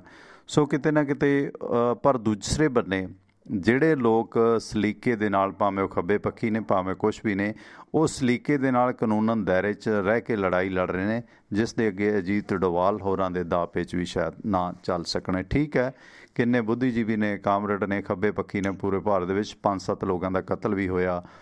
ਨਰਿੰਦਰ ਦਬੋਲਕਰ ਹੋਵੇ ਜਾਂ ਗੌਰੀ ਲੰਕੇਸ਼ ਹੋਵੇ, ਕਿੰਨੇ ਬਜ਼ੁਰਗ ਪੱਤਰਕਾਰ ਨੇ ਜੇਲ੍ਹਾਂ 'ਚ ਨੇ, ਉਹ ਇੱਕ ਸਲੀਕੇ ਦੇ ਨਾਲ ਲੜਾਈ ਲੜ ਰਹੇ ਨੇ ਬੀਜੇਪੀ ਸਰਕਾਰ ਦੀਆਂ ਗਲਤ ਨੀਤੀਆਂ ਦੇ ਖਿਲਾਫ। ਉੱਥੇ ਸ਼ਾਇਦ ਅਜੀਤ ਡੋਵਾਲ ਹੋਰੀ ਵੀ ਕਾਨੂੰਨ ਜਾਂ ਗੈਰ ਕਾਨੂੰਨ ਬਹੁਤਾ ਕੁਛ ਨਹੀਂ ਕਰ ਸਕਣਗੇ। ਇਹ ਸਮੇਂ ਦਾ ਸੱਚ ਵੀ ਹੈ। ਪਰ ਜੇ ਤੁਸੀਂ ਹਥਿਆਰ ਚੱਕੋਗੇ, ਆਪੇ ਤੋਂ ਬਾਹਰ ਹੋਵੋਗੇ, ਤਾਂ ਤੁਹਾਡੀ ਫੇਲੀਅਰ ਪੱਕੀ ਹੈ। ਜੀ ਸੁਰਿੰਦਰ ਜੀ, ਤੁਸੀਂ ਲਾਈਨ 'ਤੇ ਬਣੇ ਹੋ? ਹਾਂਜੀ ਹਾਂਜੀ ਬਿਲਕੁਲ ਜੀ। ਪਾਰਲੀਮੈਂਟ ਦੇ ਵਿੱਚ ਜਿਸ ਤਰ੍ਹਾਂ ਇਹ ਦੇਖੋ, ਸਾਊਥ ਦੇ ਜਾਂ ਮੱਧ ਭਾਰਤ ਦੇ, ਪੰਜਾਬ ਦੇ ਹਰਸਿਮਰਤ ਬਾਦਲ ਜਾਂ ਹੋਰ ਲੋਕ ਜਿਹੜੇ ਗਏ ਨੇ, ਇਹਦੇ ਨਾਲ ਕੀ ਨੈਤਿਕ ਆਧਾਰ 'ਤੇ ਤਾਂ ਪਤਾ ਕਿ ਪੋਲੀਟੀਕਲ ਲੋਕ ਨੇ ਆਪਣੀ ਗੇਮ ਵੀ ਫਿੱਟ ਕਰਦੇ ਨੇ, ਗੋਟੀਆਂ ਵੀ ਫਿੱਟ ਕਰਨਗੇ, ਕੀ ਇਹਦੇ ਨਾਲ ਹੁਣ ਇਹ ਤੀਜਾ ਬਦਲ ਜਿਹੜਾ ਪ੍ਰਕਾਸ਼ ਸਿੰਘ ਬਾਦਲ ਹੋਰਾਂ ਨੇ ਸ਼ੁਰੂ ਕਰਿਆ ਸੀ, ਕਿਉਂਕਿ ਉਹ ਬਹੁਤ ਵੱਡਾ ਰਿਸਕ ਹੈ ਬਾਦਲ ਪਰਿਵਾਰ ਵਾਸਤੇ, ਜੇ ਉਹ ਗੱਲ ਪਤਾ ਲੱਗਦੀ ਹੈ ਕਿ ਇਹ ਲੋਕ ਅੰਦਰੋਂ ਅੰਦਰੀ ਤੀਜੇ ਬਦਲ ਦੀ ਜੁਗਾੜਬੰਦੀ 'ਚ ਨੇ, ਜਿਵੇਂ ਹਰਸਿਮਰਤ ਕੌਰ ਬਾਦਲ ਮੂਹਰੇ ਹੋ ਕੇ ਗਏ ਨੇ, ਅਤੇ ਇਹਨਾਂ 'ਤੇ ਜਿਹੜੇ ਕੁਝ ਕੇਸ ਨੇ, ਭਾਵੇਂ ਉਹ ਮਜੀਠੀਏ 'ਤੇ ਆ ਜਾਂ ਹੋਰ ਹੈ, ਇਸ ਤੋਂ ਬਾਅਦ ਕੁਛ ਨਹੀਂ ਹੋਣ ਵਾਲਾ, ਕਿਉਂਕਿ ਬਾਦਲ ਸਾਹਿਬ ਤਾਂ ਕਹਿੰਦੇ ਜਿਹੜਾ ਜਿੰਨੀ ਵਾਰੀ ਜੇਲ੍ਹ ਜਾਊ ਉਨੀ ਵਾਰੀ CM PM ਬਣਦਾ। ਅਤੇ ਹੁਣ ਬਕਾਰ ਬਾਦਲ ਦਲ ਦਾ ਵੀ ਹੈ। ਜੇ ਤਾਂ ਉਹਨਾਂ ਨੂੰ ਲੱਗਦਾ ਕਿ ਅੰਦੋਲਨ ਕਾਮਯਾਬ ਹੋਏਗਾ ਤਾਂ ਫਿਰ ਉਹ ਨਿੱਠ ਕੇ ਇੱਕ ਨਵਾਂ ਬਾਦਲ ਬਣਾਉਣਗੇ ਮੋਦੀ ਸਰਕਾਰ ਦੇ ਖਿਲਾਫ। ਕਿਤੇ ਨਾ ਕਿਤੇ ਉਹ ਸਮਝੌਤੇ ਕਰਾਉਣ ਵਾਲਿਆਂ 'ਚ ਵੀ ਹੋਣਗੇ, BJP 'ਤੇ ਲੱਤ ਰੱਖ ਕੇ ਕਿ ਸਾਡੇ ਤੋਂ 50% ਨਾ ਮੰਗੋ, ਅਸੀਂ ਤੁਹਾਡਾ ਕਿਸਾਨਾਂ ਦੇ ਨਾਲ ਨਿਬੇੜ ਦਿੰਦੇ ਹਾਂ। ਸੋ ਬਾਦਲ ਅਕਾਲੀ ਦਲ 'ਤੇ ਮੇਰੇ ਖਿਆਲ ਬਹੁਤ ਕੁਛ ਮੁਨੱਸਰ ਕਰਦਾ, ਕਿਉਂਕਿ ਉਹ ਦੋਨੇ ਪਾਸੇ ਜਿਹੜਾ ਹੈਗਾ ਸੈਟਿੰਗ ਕਰ ਸਕਦੇ ਨੇ। ਅਤੇ ਇਹ ਅੰਦੋਲਨ ਦੇ ਵਿੱਚ ਇਸ ਤਰ੍ਹਾਂ ਪੂਰੇ ਭਾਰਤ ਦੇ ਨੇਤਾਵਾਂ ਦਾ ਕੁੱਦਣਾ ਕਿਤੇ ਨਾ ਕਿਤੇ ਮੋਦੀ ਸਰਕਾਰ ਦੇ 24 ਤੋਂ ਬਾਅਦ ਜਿੱਤਣ ਦਾ ਰਾਹ ਰੋਕਣ ਦਾ ਇੱਕ ਤਕੜਾ ਜੁਗਾੜ ਹੈ। ਜੇ ਅਜੇ ਨਾ ਰੋਕ ਸਕਿਆ ਇਸ ਅੰਦੋਲਨ, ਮੋਦੀ ਸਰਕਾਰ ਨੂੰ ਇੱਕ ਟੱਕਰ ਨਾ ਦੇ ਸਕਿਆ ਆਪੋਜੀਸ਼ਨ ਦੇ ਤੌਰ 'ਤੇ ਮੇਰਾ ਖਿਆਲ ਫਿਰ ਤਾਂ ਮੋਦੀ ਸਾਹਿਬ ਲੰਮਾ ਚੱਲਣਗੇ। ਕੀ ਲੱਗਦਾ ਹੈ ਜੀ? ਟਵਾਣਾ ਸਾਹਿਬ, ਪਹਿਲਾਂ ਮੈਂ ਇਹ ਜਵਾਬ ਦੇ ਦਿਆਂ ਕਿ ਕੀ ਬਾਦਲ ਸਾਹਿਬ ਸਮਝੌਤਾ ਕਰਾ ਸਕਣਗੇ? ਟਵਾਣਾ ਸਾਹਿਬ, ਮੁਮਕਿਨ ਨਹੀਂ ਹੈ। ਬਾਦਲ ਸਾਹਿਬ ਠੀਕ ਆ, ਜੋ ਮਰਜ਼ੀ ਕਿੱਡੇ ਘਾਗ ਸਿਆਸਤਦਾਨ ਹੋਣ, ਪਰ ਗੱਲ ਇਹ ਆ ਕਿ ਜਿਹੜੇ ਵੱਟਾਂ ਦੇ ਬਹਿਣ ਵਾਲੇ ਨੇ, ਠੀਕ ਹੈ, ਵੱਟਾਂ ਦੇ ਬੈਠ ਕੇ ਹੀ ਜਿਨ੍ਹਾਂ ਨੇ ਪ੍ਰਸ਼ਾਦੇ 2-2 ਹੱਥ 'ਚ ਫੜ ਕੇ ਛਕੇ ਹੋਏ ਆ, ਜਿਨ੍ਹਾਂ ਨੇ ਖੇਤ ਦੀਆਂ ਵੱਟਾਂ ਬੰਨ੍ਹਦਿਆਂ ਨੇ ਕਦੀ ਹੱਥ ਨਹੀਂ ਧੋਤੇ, ਮਿੱਟੀ ਨਾਲ ਲਿਬੜੇ ਹੱਥਾਂ ਨਾਲ ਹੀ 2 ਪ੍ਰਸ਼ਾਦੇ ਜਿਹੜੇ ਹੱਥ ਤੇ ਰੱਖ ਕੇ ਉਦੇ ਹੀ ਛਕ ਲਏ, ਰੋਟੀ ਨੂੰ ਗੋਲ ਕਰਕੇ ਉਦੇ ਫਟਾਫਟ ਮੂੰਹ 'ਚ ਪਾ ਲਿਆ ਕਿ ਭਾਈ ਮੇਰੀ ਪਾਣੀ ਦੀ ਵਾਰੀ ਆ, ਮੇਰਾ ਨੱਕਾ ਮੋੜਨ ਵਾਲਾ, ਉਹ ਆਦਮੀ ਹੁਣ ਇਹਨਾਂ ਦੇ ਹੱਥਾਂ 'ਚ ਨਹੀਂ ਆਉਣਗੇ। ਭੁੱਲ ਜਾਣ, ਜੋ ਕੁਛ ਵੀ ਹੋਏਗਾ ਟਵਾਣਾ ਸਾਹਿਬ ਵਿਚੋਲੀਏ ਰਾਹੀਂ ਨਹੀਂ ਹੋਏਗਾ, ਜੋ ਕੁਛ ਹੋਏਗਾ ਸਿੱਧਾ ਹੋਏਗਾ, ਚਾਹੇ ਉਹ 'ਚ PM ਆਵੇ ਤੇ ਚਾਹੇ ਉਹਦੇ 'ਚ ਹੋਮ ਮਿਨਿਸਟਰ ਆਵੇ, ਜਿਹੜਾ ਵੀ ਆਵੇ। ਹੁਣ ਉਹਨਾਂ ਦੋਨਾਂ ਤੇ ਡਿਪੈਂਡ ਆ ਕਿ ਉਹਨਾਂ ਨੇ ਇਹਦਾ ਨਿਬੇੜਾ ਕਰਨਾ ਕਿ ਕੀ ਕਰਨਾ। ਰਹੀ ਗੱਲ ਇਹ ਜਿਹੜੇ ਘਾਗ ਸਿਆਸਤਦਾਨ ਹੀ ਕਹਾਂਗਾ ਮੈਂ ਇਹਨਾਂ ਨੂੰ, ਕਿਸਾਨ ਆਗੂਆਂ ਨੂੰ, ਕਿਉਂਕਿ ਉਹ ਇਹਨਾਂ ਤੋਂ ਲੰਬਾ ਸੰਘਰਸ਼ ਉਹਨਾਂ ਲੋਕਾਂ ਦਾ ਵਾ। ਇਹਨਾਂ ਤੇ ਰਾਜ ਸੱਤਾ ਮਾਣੀ ਆ, ਉਹਨਾਂ ਰਾਜ ਸੱਤਾ ਨਹੀਂ ਮਾਣੀ। ਉਹਨਾਂ ਦਾ ਇੱਕੋ ਹੀ ਆ ਕਿ ਭਾਈ ਜਾਂ ਤਾਂ ਸਾਡੀਆਂ ਮੰਗਾਂ ਮੰਨ ਲਓ, ਨਹੀਂ ਤੇ ਭਾਈ ਸਾਡੇ ਮਾਰੋ ਡਾਂਗਾ, ਸਾਡੇ 'ਚ ਜਿੰਨਿਆਂ ਨੂੰ ਮਾਰ ਸਕਦੇ ਮਾਰ ਦਿਓ, ਤੇ ਜਿਹੜਿਆਂ ਨੂੰ ਭਜਾ ਸਕਦੇ ਭਜਾ ਦਿਓ, ਅਸੀਂ ਤੋਂ ਥੱਲੇ ਕੁਛ ਨਹੀਂ ਮੰਨਣਾ। ਹਾਂ, ਅਸੀਂ ਤੁਹਾਡੇ ਤੇ ਹੱਥ ਨਹੀਂ ਚੱਕਣਾ। ਟਵਾਣਾ ਸਾਹਿਬ, ਹੁਣ ਇੰਟਰਨੈਸ਼ਨਲ ਲੈਵਲ ਤੇ ਸਰਕਾਰ ਦੀ ਖੇ ਹੋਏਗੀ ਜੇ ਸਰਕਾਰ ਏਡੀ ਵੱਡੀ ਬੇਵਕੂਫੀ ਕਰੇਗੀ, ਕਿਉਂਕਿ ਜੇ ਇਹ ਪੰਜਾਬ 'ਚ ਬੈਠੇ ਸੰਘਰਸ਼ ਨੂੰ ਕੁਚਲ ਜਾਂਦੇ ਤੇ ਕੁਚਲ ਜਾਂਦੇ। ਹੁਣ ਇਹਨਾਂ ਲਈ ਸੰਘਰਸ਼ ਕੁਚਲਣਾ ਬੜਾ ਔਖਾ, ਦਾਅ ਪੇਚ ਬਹੁਤ ਚੱਲੇ ਆ, ਪਰ ਉਹਦੇ 'ਚ ਕਾਮਯਾਬ ਨਹੀਂ ਹੋਣਾ। ਰਹੀ ਗੱਲ ਤੀਜੇ ਬਦਲ ਦੀ, ਟਵਾਣਾ ਸਾਹਿਬ, ਤੀਜਾ ਬਦਲ ਮੈਂ ਸ਼ੁਰੂ ਤੋਂ ਕਹਿ ਰਿਹਾ ਮੈਨੂੰ ਦਿਖਾਈ ਨਹੀਂ ਦਿੰਦਾ, ਕਿਉਂਕਿ ਜਿਹੜੀਆਂ ਸਟੇਟਾਂ ਦੇ ਵਿੱਚ ਤੀਸਰੇ ਬਦਲ ਦੀ ਗੁੰਜਾਇਸ਼ ਸੀ ਉਹ ਸਾਰੀ ਦੀ ਸਾਰੀ ਖਤਮ ਹੋ ਚੁੱਕੀ ਆ। ਤੇ ਜਦੋਂ ਤੀਸਰੀ ਧਿਰ ਦੀ ਗੁੰਜਾਇਸ਼ ਖਤਮ ਹੋ ਚੁੱਕੀ ਹੋਵੇ ਤਾਂ ਫਿਰ ਤੀਜਾ ਬਦਲ ਜਿਹੜਾ ਉਹ ਨਹੀਂ ਦਿੱਤਾ ਜਾ ਸਕਦਾ। ਤੀਜਾ ਬਦਲ ਉਦੋਂ ਦਿੱਤਾ ਜਾ ਸਕਦਾ ਹੁੰਦਾ ਜਦੋਂ ਸਟੇਟਾਂ ਦੇ ਵਿੱਚ ਅਲੱਗ-ਅਲੱਗ ਜਿਹੜੇ ਆ ਉਹ ਅਲਾਇੰਸ ਪਾਰਟਨਰ ਹੋਣ, ਉਹਨਾਂ ਨਾਲ ਚੱਲ ਕੇ ਕੋਈ ਨੈਸ਼ਨਲ ਲੈਵਲ ਤੇ ਇੱਕ ਗੱਠਜੋੜ ਜਿਹੜਾ ਉਹ ਬਣਾਇਆ ਜਾਵੇ। ਹੁਣ ਮਮਤਾ ਬੈਨਰਜੀ ਵੈਸਟ ਬੰਗਾਲ ਤੱਕ ਬੈਠੀ ਆ, ਠੀਕ ਹੈ, ਉੜੀਸਾ ਵਾਲੇ ਉੜੀਸਾ ਤੱਕ ਬੈਠੇ ਨੇ, ਕਰਨਾਟਕ ਵਾਲੇ ਕਰਨਾਟਕ ਤੱਕ ਬੈਠੇ ਨੇ, ਕਿੰਨਾ ਕੁ ਆ। ਹਰਿਆਣੇ 'ਚ ਵੀ ਤੀਜਾ ਫਰੰਟ ਨਹੀਂ ਦੇਖ ਰਿਹਾ, ਉੱਤਰ ਪ੍ਰਦੇਸ਼ 'ਚ ਤੀਸਰੇ ਫਰੰਟ ਦੇ 2 ਵੱਡੇ ਦਾਅਵੇਦਾਰ ਸੀ ਬੜਾ ਲੰਬਾ ਸਮਾਂ, ਉਹਨਾਂ ਨੇ ਆਪੋ ਆਪਣੀਆਂ 5-5 ਸਾਲ ਸਰਕਾਰਾਂ ਵੀ ਚਲਾਈਆਂ, ਪਰ ਉਹ ਹਾਸ਼ੀਏ ਤੇ ਚਲੇ ਗਏ। ਕਾਂਗਰਸ ਉੱਤੇ ਉਹ ਹਾਸ਼ੀਏ ਤੇ ਬੈਠੀ ਆ। ਹੁਣ ਤਾਂ ਉੱਥੇ ਜੇ BJP ਨੂੰ ਟੱਕਰ ਦੇ ਰਹੀ ਹੈ ਤਾਂ ਕਿਸਾਨ ਆਗੂ ਦੇ ਰਹੇ ਨੇ। ਹਰਿਆਣੇ 'ਚ ਵੀ ਇਹੀ ਕੁਝ ਹੋਇਆ। ਇੱਕ ਬੰਨੇ ਕਾਂਗਰਸ ਆ, ਇੱਕ ਬੰਨੇ JJP ਤੇ ਬੀਜੇਪੀ ਆ ਤੇ ਇੱਕ ਬੰਨੇ ਜਿਹੜਾ ਉਹ ਕੱਲਾ ਹੀ ਕਿਸਾਨ ਅੜ ਕੇ ਖੜਾ। ਇਸ ਕਰਕੇ ਟਵਾਣਾ ਸਾਹਿਬ ਹਾਲਾਤ ਐਸੇ ਨੇ, ਇਹਦੇ ਚ ਜੇ ਕਹਿ ਦਈਏ ਤੀਜਾ ਫਰੰਟ ਅੱਜ ਦੀ ਡੇਟ ਚ ਨਿਕਲ ਆਵੇ, ਮੈਨੂੰ ਉਹਦੀ ਕੋਈ ਵੀ ਸੰਭਾਵਨਾ ਜਿਹੜੀ ਉਹ ਦਿਖਾਈ ਨਹੀਂ ਦਿੰਦੀ, ਉਹ ਬਿਲਕੁਲ ਜ਼ੀਰੋ ਆ। ਰਹੀ ਗੱਲ ਅਜੇ ਇਹ ਨਹੀਂ ਪਤਾ ਕਿ 2022 ਦੀ ਚੋਣ ਹੋਣੀ ਵੀ ਆ ਕਿ ਨਹੀਂ ਹੋਣੀ, ਕੀ ਬਣਨਾ, ਕਿ 2022 ਨੂੰ ਗ੍ਰਹਿਣ ਲੱਗਣਾ, ਕਿੱਧਰ ਨੂੰ ਜਾਣਾ, ਇਹ ਸਾਰਾ ਕੁਝ ਡਿਪੈਂਡ ਕਰੇਗਾ ਆਉਣ ਵਾਲੇ ਦਿਨਾਂ 'ਚ। ਜਿਹੜਾ ਖਾਸ ਕਰ ਇਹ ਜਿਹੜਾ ਬਜਟ ਸੈਸ਼ਨ ਆ ਇਹਦੇ 'ਚ ਨਹੀਂ, ਜਿਹੜਾ ਅੱਗੇ ਮੌਨਸੂਨ ਰੁੱਤ ਦਾ ਸੈਸ਼ਨ ਆਏਗਾ ਉਹਦੇ 'ਚ ਬੜੇ ਕੁਝ ਹੋਰ ਬਿੱਲ ਆਉਣਗੇ। ਇਹਦੇ 'ਚ ਜਿਹੜੇ 29-30 ਆ ਗਏ ਉਹਦੇ ਨਾਲ ਕੁਝ ਨਹੀਂ, ਮੌਨਸੂਨ ਸੈਸ਼ਨ ਬੜਾ ਕੁਝ ਤੈਅ ਕਰੇਗਾ, ਉਹਦੇ 'ਚ ਬਹੁਤ ਕੁਝ ਆਏਗਾ। ਉਸ ਵੇਲੇ ਤੈਅ ਹੋਣਾ ਕਿ ਦੇਸ਼ ਦੀ ਦਸ਼ਾ ਜਿਹੜੀ ਆ ਉਹ ਕਿੱਧਰ ਨੂੰ ਜਾਂਦੀ ਆ, ਚੋਣਾਂ ਹੋਣੀਆਂ ਕਿ ਨਹੀਂ ਹੋਣੀਆਂ, ਕੀ ਬਣਨਾ, ਪ੍ਰੈਜ਼ੀਡੈਂਟ ਰੂਲ ਕਿੱਥੇ ਕਿੱਥੇ ਆਉਣੇ, ਕੀ ਕੁਝ ਹੋਣਾ, ਡਾਇਰੈਕਟ ਪ੍ਰਾਈਮ ਮਿਨਿਸਟਰ ਦੀ ਇਲੈਕਸ਼ਨ ਹੋਣੀ ਆ, ਉਹ ਬੜਾ ਕੁਝ ਉਹਦੇ ਵਿੱਚ ਆਉਣਾ। ਉਸ ਵੇਲੇ ਇਹ ਦਸ਼ਾ ਜਿਹੜੀ ਉਹ ਤੈਅ ਹੋਏਗੀ। ਉਹ ਤਾਂ ਸੁਰਿੰਦਰ ਭਾਜੀ ਅਗਲਾ ਹਥਿਆਰ ਹੈ, ਕਿਉਂਕਿ ਇਹ ਫੈਡਰਲ ਸਿਸਟਮ ਜਿਹੜਾ ਹੈਗਾ ਉਸ ਨੂੰ ਫਨਾਹ ਕਰਨ ਅਤੇ ਸੈਂਟਰ ਸਿਸਟਮ ਬਣਾਉਣ ਦਾ ਇੱਕ ਆਖਰੀ ਜੁਗਾੜ ਹੈ ਕਿ ਜਿਵੇਂ ਪੰਜਾਬ 'ਚ 22 'ਚ ਖਤਮ ਹੋ ਜਾਣੀਆਂ ਚੋਣ ਅਤੇ 2 ਸਾਲ ਰਾਸ਼ਟਰਪਤੀ ਆਪਣਾ ਲਾ ਕੇ ਆਪਣੇ ਗੋਟੀਆਂ ਫਿੱਟ ਕੀਤੀਆਂ ਜਾਣਗੀਆਂ। ਵਿਕਾਊ ਲੀਡਰ ਨੇ ਜਿੰਨੇ ਮਰਜ਼ੀ ਸਿੱਖਾਂ 'ਚੋਂ ਲੈ ਲਓ, ਮੁਸਲਮਾਨਾਂ 'ਚੋਂ ਲੈ ਲਓ, ਹਿੰਦੂਆਂ 'ਚੋਂ ਲੈ ਲਓ, ਨਿੱਕੇ ਨਿੱਕੇ ਲਾਲਚਾਂ ਦੇ ਵਾਸਤੇ ਲੋਕ ਗੋਡੇ ਟੇਕ ਜਾਂਦੇ ਨੇ। ਲੀਡਰ ਤੁਹਾਨੂੰ ਗਾਲਾਂ ਕੱਢੀ ਜਾਂਦਾ, ਤੁਹਾਡੀ ਮਾਂ ਭੈਣ ਇੱਕ ਕਰੀ ਜਾਂਦਾ ਅਤੇ ਤੁਸੀਂ ਉਸਨੂੰ ਸਰਦਾਰ ਬਣਾ ਲੈਂਦੇ ਹੋ। ਇਹ ਤਾਂ ਔਕਾਤ ਹੈ ਸਾਡੇ ਲੋਕਾਂ ਦੀ। ਫਿਰ ਹੁਣ ਜਦੋਂ ਰਾਸ਼ਟਰਪਤੀ ਰਾਜ ਲੱਗ ਗਿਆ, ਆਹੀ ਤੁਸੀਂ ਵੇਖ ਲਓ, ਬੀਜੇਪੀ ਦੇ ਤਰਲੇ ਕੱਢਦੇ ਲੋਕ, RSS ਦੇ ਗੋਡਿਆਂ 'ਚ ਬਹਿੰਦੇ ਲੋਕ ਤੁਹਾਨੂੰ ਮੈਂ ਦਿਖਾ ਦੂੰ, ਜਿਹੜੇ ਨੂੰ ਮਰਜ਼ੀ ਬਿਠਾ ਲਿਓ, ਭਾਵੇਂ ਦਾੜੀ ਲੰਮੀ ਆ ਅਤੇ ਭਾਵੇਂ ਮੁਸਲਿਮ ਟੋਪੀ ਵਾਲਾ। ਇਹ ਔਕਾਤ ਹੈ ਸਾਡੇ ਬਹੁਤੇ ਲੀਡਰ ਲੋਕਾਂ ਦੀ। ਸੋ ਇਸ ਦੌਰਾਨ ਜੇ ਥੋੜ੍ਹਾ ਜਿਹਾ ਪੰਜਾਬ ਦੀ ਸਿਆਸਤ ਵੱਲ ਨੂੰ ਆਈਏ, ਪਰ ਇਸ ਤੋਂ ਪਹਿਲਾਂ ਜਿਹੜੀ ਸਥਿਤੀ ਹੈ ਸੰਯੁਕਤ ਮੋਰਚੇ ਦੀ, ਕਿ ਇਹ ਜਿਸ ਤਰ੍ਹਾਂ ਹੁਣ ਟਕੈਤ ਦੇ ਨਾਲ ਜਿਹੜੇ ਸਿਆਸੀ ਬੰਦੇ ਆ ਰਹੇ ਨੇ, ਕਿਸਾਨ ਜਥੇਬੰਦੀਆਂ ਵੱਲੋਂ ਕੋਈ ਬਹੁਤਾ ਉਜਰ ਨਹੀਂ ਕੀਤਾ ਜਾ ਰਿਹਾ। ਜਿਵੇਂ ਪਹਿਲਾਂ ਗੁਰਨਾਮ ਸਿੰਘ ਚੰਡੂਨੀ ਨੇ ਮੀਟਿੰਗ ਕੀਤੀ ਸੀ ਅਤੇ ਇਹਨਾਂ ਸੰਯੁਕਤ ਮੋਰਚੇ ਨੇ ਜਦੋਂ ਉਹਨੂੰ ਜਿਹੜਾ ਰਿਜੈਕਟ ਕਰ ਦਿੱਤਾ ਸੀਗਾ। ਹੁਣ ਅਗਰਾਹਾਂ ਗਰੁੱਪ ਥੋੜ੍ਹਾ ਜਿਹਾ ਬੋਲ ਰਿਹਾ ਕਿ ਟਕੈਤ ਦਾ ਇਸ ਤਰ੍ਹਾਂ ਰਾਜਨੀਤਿਕ ਲੀਡਰਾਂ ਨੂੰ ਮਿਲਣਾ ਜਾਇਜ਼ ਨਹੀਂ ਹੈ। ਇਹਦੇ ਬਾਰੇ ਤੁਹਾਡੇ ਵਿਚਾਰ ਲੈਂਦੇ ਹਾਂ, ਉਸ ਤੋਂ ਬਾਅਦ ਫਿਰ ਆਪਾਂ ਬਾਇੰਡ ਅਪ ਵੱਲ ਨੂੰ ਵਧਾਂਗੇ ਪੰਜਾਬ ਦੀ ਗੱਲ ਕਰਕੇ। ਸਵਾਗਤ ਜੀ, ਤੁਸੀਂ ਆਨਰ। ਹੈਲੋ, ਸੌਰੀ, ਇੱਕ ਤਾਂ ਐਡਾਂ ਵਾਲੇ ਪਤਾ ਨਹੀਂ ਕੀ ਇਹਨਾਂ ਨੇ ਕੜੀ ਘੋਲੀ ਜਾਂਦੇ ਆ ਜੀ। ਸੁਰਿੰਦਰ ਜੀ, ਜਿਸ ਤਰ੍ਹਾਂ ਹੁਣ ਰਕੇਸ਼ ਟਕੈਤ ਜਾਂ ਕਿਸਾਨਾਂ ਦੀ ਮੈਨੂੰ ਲੱਗਦੀ ਹੈ ਮਜਬੂਰੀ ਬਣਾ ਦਿੱਤੀ ਹੈ ਸਰਕਾਰ ਨੇ ਪੋਲੀਟੀਕਲ ਲੋਕਾਂ ਦਾ ਸਾਥ ਲੈਣਾ। ਇਹ ਵੀ ਗੱਲ ਸਪਸ਼ਟ ਹੈ ਕਿ ਪੋਲੀਟੀਕਲ ਲੋਕਾਂ ਦੇ ਸਾਥ ਤੋਂ ਬਿਨਾਂ ਕਿਸਾਨ ਅੰਦੋਲਨ ਦਾ ਕਾਮਯਾਬ ਹੋਣਾ ਵੀ ਮੁਸ਼ਕਿਲ ਜਾਪੀ ਜਾਂਦਾ, ਕਿਉਂਕਿ ਜਿਹੜੇ ਵਰਕਰ ਨੇ ਨਾ, ਭਾਵੇਂ ਜਗੀਰ ਕੌਰ ਨੇ ਕਿਹਾ ਸੀ ਜਾਂ ਹੋਰਾਂ ਨੇ ਕਿਹਾ ਸੀ, ਵਰਕਰ ਤਾਂ ਇਹਨਾਂ ਦੇ ਹੈਗੇ ਨੇ, ਇਹਨਾਂ ਦੇ ਪੰਪਾਂ ਤੋਂ ਤੇਲ ਪਿਆ, ਸਪੋਰਟ ਇਹਨਾਂ ਨੇ ਕੀਤੀ ਹੈ। ਕਿਉਂਕਿ ਹੁਣ ਜਿਵੇਂ ਅਕਾਲੀ ਦਲ ਵੱਖ ਹੋਇਆ, ਜੇ ਅਕਾਲੀ ਦਲ ਵੱਖ ਹੋ ਕੇ ਕਿਸਾਨ ਅੰਦੋਲਨ ਕਾਮਯਾਬ ਨਹੀਂ ਹੁੰਦਾ ਤਾਂ ਜ਼ੀਰੋ ਹੋ ਜਾਣਗੇ ਇਹ ਲੋਕ, ਉੱਧਰੋਂ ਦਿੱਲੀ ਵੱਲੋਂ ਵੀ ਅਤੇ ਪੰਜਾਬ ਵੱਲੋਂ ਵੀ। ਸੋ ਇਸ ਕਰਕੇ ਹੁਣ ਜਿਹੜੀਆਂ ਬਾਕੀ ਪੰਜਾਬ ਦਾ ਸੰਯੁਕਤ ਮੋਰਚਾ, ਉਹ ਕੋਈ ਰਿਐਕਸ਼ਨ ਨਹੀਂ ਲੈ ਰਿਹਾ ਰਕੇਸ਼ ਟਕੈਤ ਦੀ ਪੋਲੀਟੀਕਲ ਲੀਡਰਾਂ ਨਾਲ ਗੱਲਬਾਤ 'ਤੇ, ਅਤੇ ਅੰਦਰੋਂ ਅੰਦਰ ਹੀ ਕਿਤੇ ਤਾਂ ਮਜਬੂਰੀ ਵੀ ਬਣ ਗਈ ਇਹਨਾਂ ਦੀ ਪੋਲੀਟੀਕਲ ਸਪੋਰਟ ਲੈਣਾ। ਇਹਦੇ 'ਤੇ ਲਾਓ ਜਰਾ 2 ਮਿੰਟ, ਕੀ ਨਿਕਲਦਾ ਇਹ 'ਚੋਂ ਜੀ। ਤੋਂ ਪਹਿਲਾਂ ਪੋਜੀਸ਼ਨ ਕੁਝ ਹੋਰ ਸੀ ਤੇ 26 ਤੋਂ ਬਾਅਦ ਕੁਝ ਹੋਰ ਬਣ ਗਈ। ਦੇਖੋ, 26 ਤੋਂ ਪਹਿਲਾਂ ਇਹ ਸੀ ਥੋੜਾ ਜਿਹਾ ਜਿਹੜਾ ਸੰਯੁਕਤ ਮੋਰਚੇ 'ਚ ਖਾਸ ਕਰ ਜਿਹੜੇ ਪੰਜਾਬ ਵਾਲੀਆਂ ਜਥੇਬੰਦੀਆਂ ਸੀ, ਉਹਦੇ 'ਚ ਮੈਂ ਕਹਾਂਗਾ ਜਿਹੜੀਆਂ ਕਾਮਰੇਡ ਪੱਖੀ ਕੁਝ ਜਥੇਬੰਦੀਆਂ ਸੀ ਉਹ ਜ਼ਿਆਦਾ ਅਗਰੈਸਿਵ ਹੋ ਜਾਂਦੀਆਂ ਸੀ। ਲੇਕਿਨ ਜਿਹੜਾ 26 ਤਰੀਕ ਨੂੰ ਮੋਰਚੇ ਨੂੰ ਇੱਕ ਡੈਂਟ ਪਿਆ, ਉਹਦੇ ਬਾਅਦ ਉਹਦੇ 'ਚ ਇੱਕ ਚੇਂਜ ਆ ਗਈ। ਦੂਸਰੀ ਗੱਲ, 26 ਤਰੀਕ ਨੂੰ ਇੱਕ ਚੇਂਜ ਹੋਰ ਆਈ, ਜਿਹੜੀ ਰਕੇਸ਼ ਟਕੈਤ ਵੱਲੋਂ ਖਾਸ ਕਰ ਪੰਜਾਬੀਆਂ ਤੇ ਸਰਦਾਰਾਂ ਦੇ ਲਈ ਹਾਂ ਦਾ ਨਾਰਾ ਮਾਰਨਾ। ਹਾਂ ਦਾ ਨਾਰਾ ਟਵਾਣਾ ਸਭ ਕੁਝ ਛੋਟਾ ਨਹੀਂ ਹੁੰਦਾ, ਉਹ ਹਾਂ ਦਾ ਨਾਰਾ ਮਾਰਿਆ ਗਿਆ। ਇਹ ਵੀ ਕਹਿ ਦੇਣਾ ਕਿ ਸਾਨੂੰ ਲੰਗਰ ਛਕਾਉਂਦੇ ਆ ਤੇ ਮੈਂ ਇੱਥੇ ਖੁਦਕਸ਼ੀ ਕਰ ਲਵਾਂਗਾ, ਤੇ ਉਹਦੇ ਨਾਲ ਇੱਕ ਏਡੀ ਵੱਡੀ ਵੇਵ ਖੜੀ ਹੋ ਗਈ ਕਿ ਹਰਿਆਣਾ ਤਾਂ ਨਿਕਲਿਆ, ਜਿਹੜਾ ਹਰਿਆਣਾ ਵੀ ਨਿਕਲਿਆ ਟਵਾਣਾ ਸਾਹਿਬ, ਉਹ ਵੀ ਸਾਰਾ ਗਾਜੀਪੁਰ ਬਾਰਡਰ ਤੇ ਗਿਆ, ਕਿਉਂਕਿ ਜਾਟ ਬੈਲਟ ਸੀ ਪੂਰੇ ਦੀ ਪੂਰੀ, ਉਹ ਗਾਜੀਪੁਰ ਬੈਲਟ ਤੇ ਉਹਦੇ ਤੇ ਬਾਰਡਰ ਤੇ ਗਈ, ਜਦੋਂ ਕਿ ਉਹਨਾਂ ਨੂੰ ਨਜ਼ਦੀਕ ਟੀਕਰੀ ਵੀ ਪੈਂਦਾ ਸੀ, ਉਹਨਾਂ ਨੂੰ ਨਜ਼ਦੀਕ ਸਿੰਘੂ ਵੀ ਪੈਂਦਾ ਸੀ, ਪਰ ਉਹਨਾਂ ਨੇ ਗਾਜੀਪੁਰ ਜਾਣਾ ਬਿਹਤਰ ਸਮਝਿਆ। ਤੇ ਜਿਹੜਾ ਉੱਤਰ ਪ੍ਰਦੇਸ਼ ਦੀ ਜਿੰਨੀ ਜਾਟ ਬੈਲਟ ਸੀ, ਉਹ ਸਾਰੇ ਦੀ ਸਾਰੀ ਜਿਹੜੀ ਸੀ ਵੈਸਟਰਨ ਯੂਪੀ, ਉਹ ਸਾਰੇ ਦੀ ਸਾਰੀ ਜਿਹੜੀ ਉਹ ਵੀ ਉੱਥੇ ਪਹੁੰਚ ਗਈ। ਇਸ ਕਰਕੇ ਇਹਨਾਂ ਦਾ ਜਿਹੜਾ ਵਾਰ ਇੱਕੋ ਹੀ ਸੀ ਕਿ ਐਸ ਨੂੰ ਨਹੀਂ ਮਿਲਣਾ, ਉਹਨੂੰ ਨਹੀਂ। ਦੇਖੋ, ਇੱਕ ਗੱਲ ਤਾਂ ਬੜੀ ਸਪਸ਼ਟ ਆ ਕਿ ਉਹਨਾਂ ਨੇ ਹੁਣ ਤੱਕ ਸਟੇਜ ਤੋਂ ਕਿਸੇ ਨੂੰ ਬੋਲਣ ਦਾ ਸਮਾਂ ਨਹੀਂ ਦਿੱਤਾ। ਹਾਂ, ਅਲੱਗ-ਅਲੱਗ ਜਥੇਬੰਦੀਆਂ ਗਈਆਂ ਨੇ, ਰਕੇਸ਼ ਟਕੈਤ ਨੂੰ ਉਹਨਾਂ ਨੇ ਸਨਮਾਨਿਤ ਕੀਤਾ, ਉਹ ਸਨਮਾਨਿਤ ਕੀਤਾ, ਉਹਨਾਂ ਨੇ ਸਨਮਾਨ ਲੈ ਲਿਆ। ਸਨਮਾਨਿਤ ਤਾਂ ਉਹਨਾਂ ਦੀ ਜਿਹੜੀ ਕੀ ਕਹਿੰਦੇ ਖਾ ਪੰਚਾਇਤਾਂ ਨੇ ਵੀ ਕੀਤਾ ਜੀਂਦ 'ਚ, ਉਹਨਾਂ ਦਾ ਵੀ ਉਹਨੇ ਸਨਮਾਨ ਲਿਆ। ਉਹ ਬਕਾਇਦਾ ਉਹਨਾਂ ਨੇ ਆਪ ਰੱਖੀ ਸੀ ਜੀਂਦ ਦੇ ਵਿੱਚ, ਜਿਹੜੀ ਕੰਡੋਲਾ ਵਾਲੀ ਸੀ ਉਹਨਾਂ ਨੇ ਕਿਹਾ ਸੀ ਮੈਂ ਉੱਥੇ ਜਾਊਂਗਾ, ਉਹ ਗਏ ਨੇ।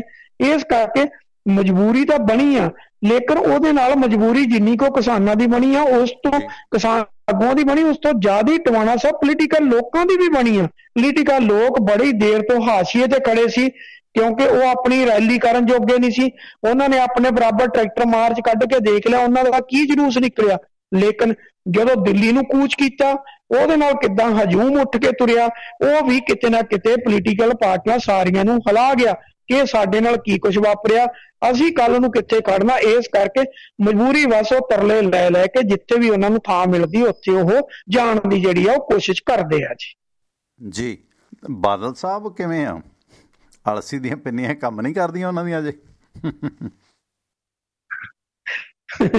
ਟਵਾਣਾ ਸਾਹਿਬ, ਗੱਲ ਇਹ ਆ ਕਿ ਬਾਦਲ ਸਾਹਿਬ ਨੂੰ ਨਹੀਂ ਸੀ ਪਤਾ ਅੱਜ ਤੱਕ ਉਹਨਾਂ ਦੀ ਗੋਟੀ ਫਿੱਟ ਕੀਤੀ ਹੋਈ 'ਚ ਉਹਨਾਂ ਕਦੀ ਮਾਰ ਨਹੀਂ ਖਾਧੀ, ਲੇਕਿਨ 2015 'ਚ ਉਹਨਾਂ ਦੀਆਂ ਗੋਟੀਆਂ ਏਡੀਆਂ ਪੁੱਠੀਆਂ ਪੈ ਗਈਆਂ, ਉਹਨਾਂ ਨੂੰ ਪਤਾ ਹੀ ਨਹੀਂ ਸੀ ਵੀ 17 'ਚ ਏਡੀ ਸ਼ਰਮਨਾਕ ਹਾਰ ਹੋ ਜੂਗੀ ਸਾਡੀ। ਉਹ ਵੀ ਟਵਾਣਾ ਸਾਹਿਬ 6 ਸੀਟਾਂ ਐਸੀਆਂ ਸੀ, 7 ਸੀਟਾਂ ਐਸੀਆਂ ਸੀ ਕਿ ਜਿਹੜੀਆਂ ਮਾਮੂਲੀ ਮਾਰਜਨ ਤੇ ਟ੍ਰਾਇੰਗਲ ਫਾਈਟ ਕਰਕੇ ਨਿਕਲ ਗਈਆਂ, ਬਾਕੀ ਨਹੀਂ ਤੇ 8 ਤੇ ਬੈਠਾ ਸੀ ਅਕਾਲੀ ਦਲ। ਮਤਲਬ ਉਹ ਵੀ ਇੱਕ ਸ਼ਰਮਨਾਕ ਹਾਰ ਸੀ। ਉਹਦੇ 'ਚ ਵੀ ਬਾਦਲ ਸਾਹਿਬ ਦੀਆਂ ਗੋਟੀਆਂ ਜਿਹੜੀਆਂ ਉਹ ਏਡੀਆਂ ਕੋ ਗਲਤ ਜਗ੍ਹਾ ਬੈਠ ਗਈਆਂ, ਉਹਨਾਂ ਨੂੰ ਸਮਝ ਨਹੀਂ ਆਈ। ਅਗਲੀ ਗੱਲ ਜਿਹੜੀ ਹੋਣ ਵਾਲੀਆਂ ਸੀ, ਹੁਣ ਵੀ ਉਹਨਾਂ ਦੀਆਂ ਗੋਟੀਆਂ ਫਿੱਟ ਹੀ ਨਹੀਂ ਬੈਠੀਆਂ। ਉਹਨਾਂ ਨੇ ਕੋਸ਼ਿਸ਼ ਤਾਂ ਕੀਤੀ ਪਰ ਉਹਨਾਂ ਨੂੰ ਸਮਝ ਨਹੀਂ ਆਈ, ਕਿਉਂਕਿ ਅਗਲਿਆਂ ਨੇ ਦਰਵਾਜ਼ੇ ਬੰਦ ਕਰ ਦਿੱਤੇ ਕਿ ਭਾਈ ਸਟੇਜ ਦੇ ਨਾ ਫਰੰਟ ਤੋਂ ਚੜ੍ਹਨ ਦੇਣਾ, ਨਾ ਸਾਈਡ ਤੋਂ ਤੇ ਨਾ ਬੈਕ ਸਾਈਡ ਤੋਂ, ਇੱਥੇ ਨਹੀਂ ਅਸੀਂ ਚੜ੍ਹਨ ਦੇਣਾ, ਨਾ ਅਸੀਂ ਵਿਚਾਲੇ ਬਹਿਣ ਦੇਣਾ। ਜੇ ਆਉਣਾ ਸਾਡਾ ਕਿਸਾਨੀ ਝੰਡਾ ਲੈ ਕੇ ਉਹ ਸਭ ਤੋਂ ਮਗਰਲੀ ਕਤਾਰ 'ਚ ਬਹਿ ਜਾਓ। ਹੁਣ ਟਵਾਣਾ ਸਾਹਿਬ ਇਹ ਲੀਡਰ ਉਹ ਨੇ ਜਿਨ੍ਹਾਂ ਨੂੰ ਪੁੱਛ ਕੇ ਲੋਕ ਪਿਓ ਦਾ ਤੇ ਮਾਂ ਦਾ ਭੋਗ ਪਾਉਂਦੇ ਆ। ਇਹ ਲੀਡਰ ਉਹ ਨੇ ਜਿਨ੍ਹਾਂ ਨੂੰ ਪੁੱਛ ਕੇ ਮੁੰਡੇ ਦੇ ਕੁੜੀ ਦੇ ਆਨੰਦ ਕਾਰਜ ਦਾ ਟਾਈਮ ਮਿੱਥਿਆ ਜਾਂਦਾ। ਇਹ ਵਿਚਾਰਿਆਂ ਨੂੰ ਪੁੱਛ ਕੇ ਸਾਰੇ ਕਾਰਜ ਕੀਤੇ ਜਾਂਦੇ ਕਿ ਤੁਸੀਂ ਟਾਈਮ ਦਿਓ ਕੀ ਦੇਣਾ। ਮੈਨੂੰ ਇੱਕ ਯਾਦ ਆ ਕਿ ਅੱਜ ਮੌਜੂਦਾ ਅਕਾਲੀ ਦਲ ਦਾ ਪ੍ਰਧਾਨ ਆ, ਉਸ ਵੇਲੇ ਡਿਪਟੀ CM ਸੀ, ਫਾਜ਼ਿਲਕੇ ਦਾ ਇੱਕ ਬੜਾ ਵੱਡਾ ਲੀਡਰ ਆ ਜਿਹਦੇ ਤੇ ਹੁਣ ਪਰਚਾ ਵੀ ਹੋ ਗਿਆ। ਉਹਦੇ ਬੇਟੇ ਦੀ ਰਿਸੈਪਸ਼ਨ ਸੀ, ਉਹਨਾਂ ਨੇ ਰਿਸੈਪਸ਼ਨ ਤੇ ਕਾਲ ਕੀਤਾ, ਇਹਨਾਂ ਕਿਹਾ ਕਿ ਮੈਂ ਫਾਜ਼ਿਲਕੇ ਜਾਂ ਫਿਰੋਜ਼ਪੁਰ ਨਹੀਂ ਆ ਸਕਦਾ, ਮੇਰੇ ਕੋਲ ਨਹੀਂ। ਉਹਨਾਂ ਨੇ 3 ਦਿਨ ਦੇ ਨੋਟਿਸ ਤੇ ਉਹ ਪੈਲਸ ਜਿਹਦੇ ਕਾਰਡ ਵੰਡੇ ਹੋਏ ਸੀ ਉਹਨੂੰ ਕੈਂਸਲ ਕਰਕੇ ਬਠਿੰਡੇ 'ਚ ਕਰ ਦਿੱਤਾ ਕਿ ਭਾਈ ਡਿਪਟੀ CM ਉੱਥੇ ਨਹੀਂ ਹਾਜ਼ਰ ਹੋ ਸਕਦਾ, ਇੱਥੇ ਹਾਜ਼ਰੀ ਭਰ ਲੇਗਾ। ਇਸ ਕਰਕੇ ਆਪਾਂ ਸ਼ਹਿਰ ਹੀ ਚੇਂਜ ਕਰਤਾ ਤੇ ਜਿੰਨੇ ਕਾਰਡ ਵੰਡੇ ਸੀ ਕੱਲੇ ਨੂੰ ਮੈਸੇਜ ਲਾਉਣਾ ਪਿਆ ਕਿ ਭਾਈ ਹੁਣ ਤੁਸੀਂ ਬਠਿੰਡੇ ਆਇਓ, ਹੁਣ ਤੁਸੀਂ ਭਾਈ ਫਾਜ਼ਿਲਕੇ ਨਾ ਆਇਓ, ਇੱਥੇ ਗੱਡੀ ਨਹੀਂ ਚੱਲਣੀ ਹੈ। ਇਹ ਅਸੀਂ ਜਿਹੜਾ ਪੈਲਸ ਬੁੱਕ ਕੀਤਾ ਸੀ ਅਸੀਂ ਕੈਂਸਲ ਕਰਤਾ ਸੀ ਉੱਥੇ।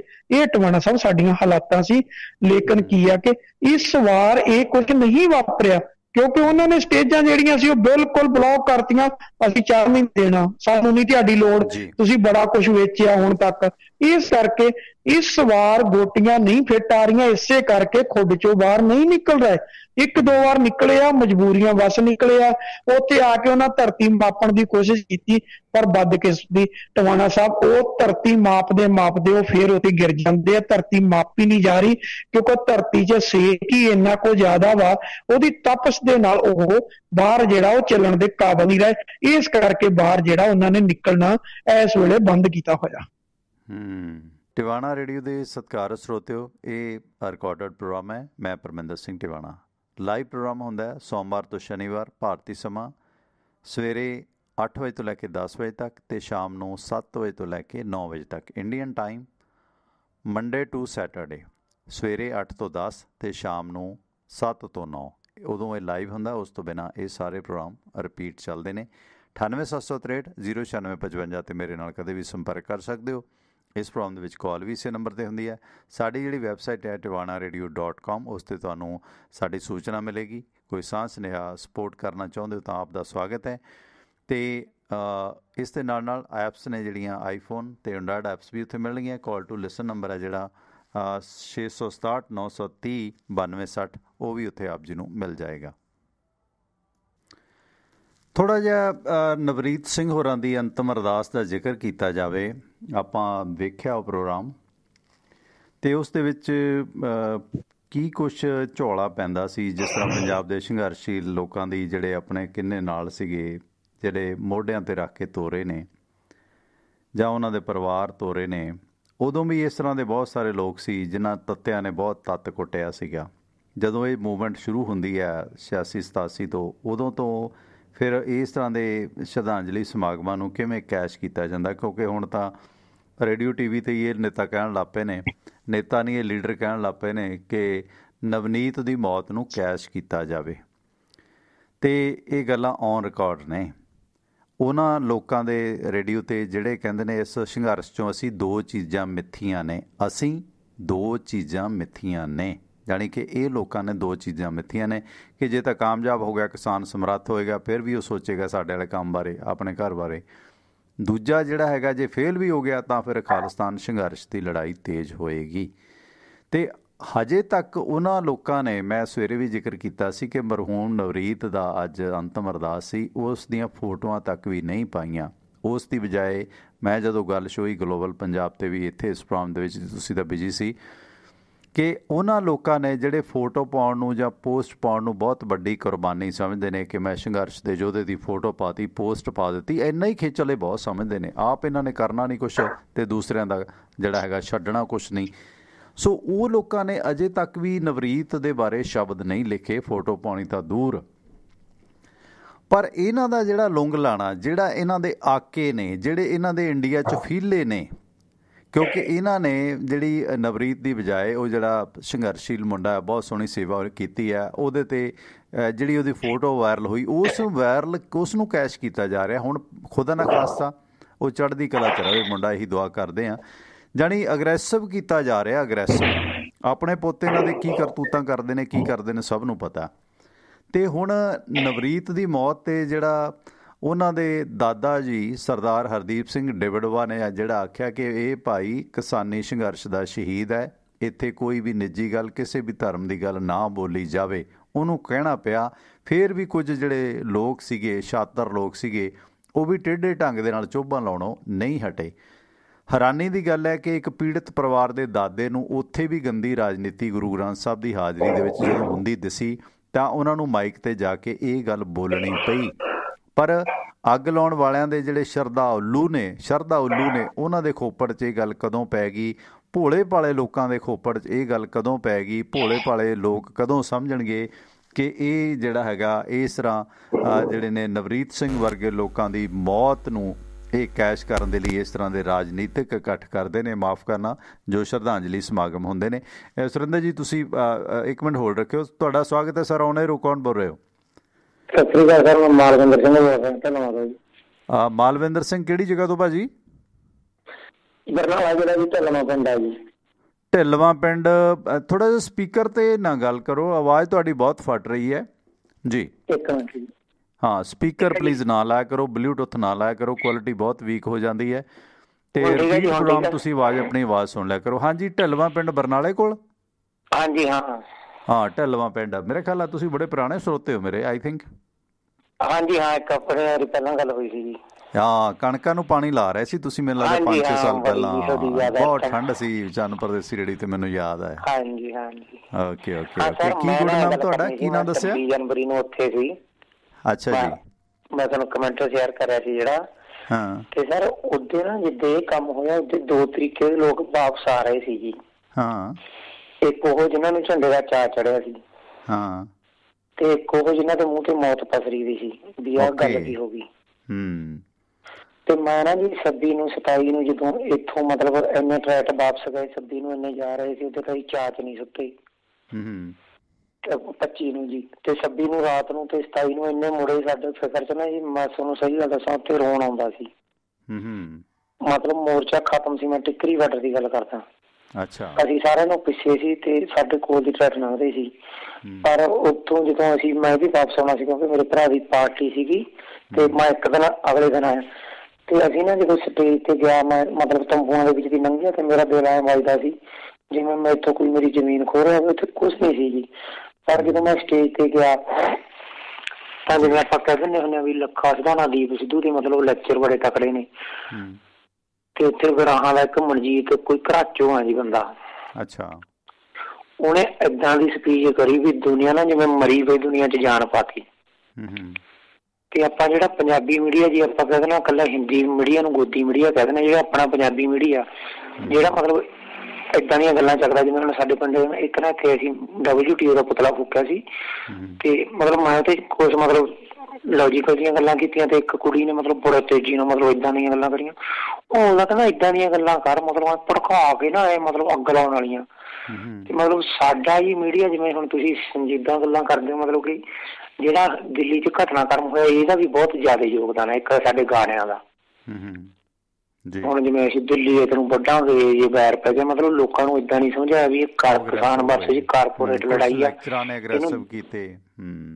ਹਾਂਜੀ, ਮਤਲਬ ਇਹਨੂੰ ਦਿੱਲੀ ਪੰਜਾਬ ਦੀ ਲੜਾਈ ਬਣਾਉਣਾ, ਮਤਲਬ ਸੰਘਰਸ਼ ਦੇ ਏਰੀਏ ਨੂੰ ਘਟਾਉਣਾ ਹੀ ਆ ਜੀ। ਇਹ ਕਿੱਥੇ ਤਾਂ ਇਹ ਸਾਰੇ ਕਿਸਾਨਾਂ ਦੀ ਲੜਾਈ ਹੈ ਕਿ ਜਿੰਨੇ ਵੀ ਮੋਰਚੇ ਸੀ ਉਹਨਾਂ ਨੇ, ਬਾਬਾ ਅਨੂਪ ਸਿੰਘ ਹੋਰਾਂ ਨੇ ਵੀ ਜ਼ਿਕਰ ਕੀਤਾ। ਮੈਂ ਵੀਡੀਓਜ਼ ਦੇਖੀ ਸੀ ਜਿਸ ਦਿਨ ਨਵਰੀਤ ਦੀ ਸੰਸਕਾਰ ਸੀਗਾ, ਉੱਥੇ ਯੂਪੀ ਦੇ ਆਗੂ ਨੇ, ਸਿੱਖ ਆਗੂ ਨੇ, ਬਾਬਾ ਅਨੂਪ ਸਿੰਘ ਵਧੀਆ ਕੰਮ ਕਰਦੇ ਨੇ ਭਾਈਚਾਰੇ 'ਚ। ਉੱਥੇ ਮੈਂ ਦੇਖਿਆ ਉਹਨਾਂ ਨੇ ਕਿਹਾ ਸੀਗਾ ਕਿ ਕੁਛ ਲੋਕ ਉੱਥੇ ਗਾਜੀਪੁਰ ਦੇ ਤੰਬੂਆਂ 'ਚ ਆਏ ਤੇ ਉਹਨਾਂ ਨੇ ਸਾਡੇ ਇਹਨਾਂ ਨੌਜਵਾਨਾਂ ਨੂੰ ਭੜਕਾਇਆ। ਜਦੋਂ ਅਸੀਂ ਰੋਕਿਆ ਫੇਰ ਹੋਇਆ, ਜਦੋਂ ਲਾਲ ਕਿਲ੍ਹੇ 'ਚ ਗਏ ਉੱਥੇ ਵੀ ਕੁਛ ਉਹਨਾਂ ਨੇ ਤਾਂ ਨਾਂ ਵੀ ਲੈਦਾ ਕਿ 3 ਨਿਹੰਗ ਲੋਕਾਂ ਨੂੰ ਭੜਕਾ ਰਹੇ ਸੀ। ਕਹਿੰਦਾ ਅਸੀਂ ਉਹਨਾਂ ਨਿਹੰਗਾਂ ਨੂੰ ਵਰਜਿਆ, ਫਿਰ ਉਹ ਪਰੇ ਹੋ ਗਏ।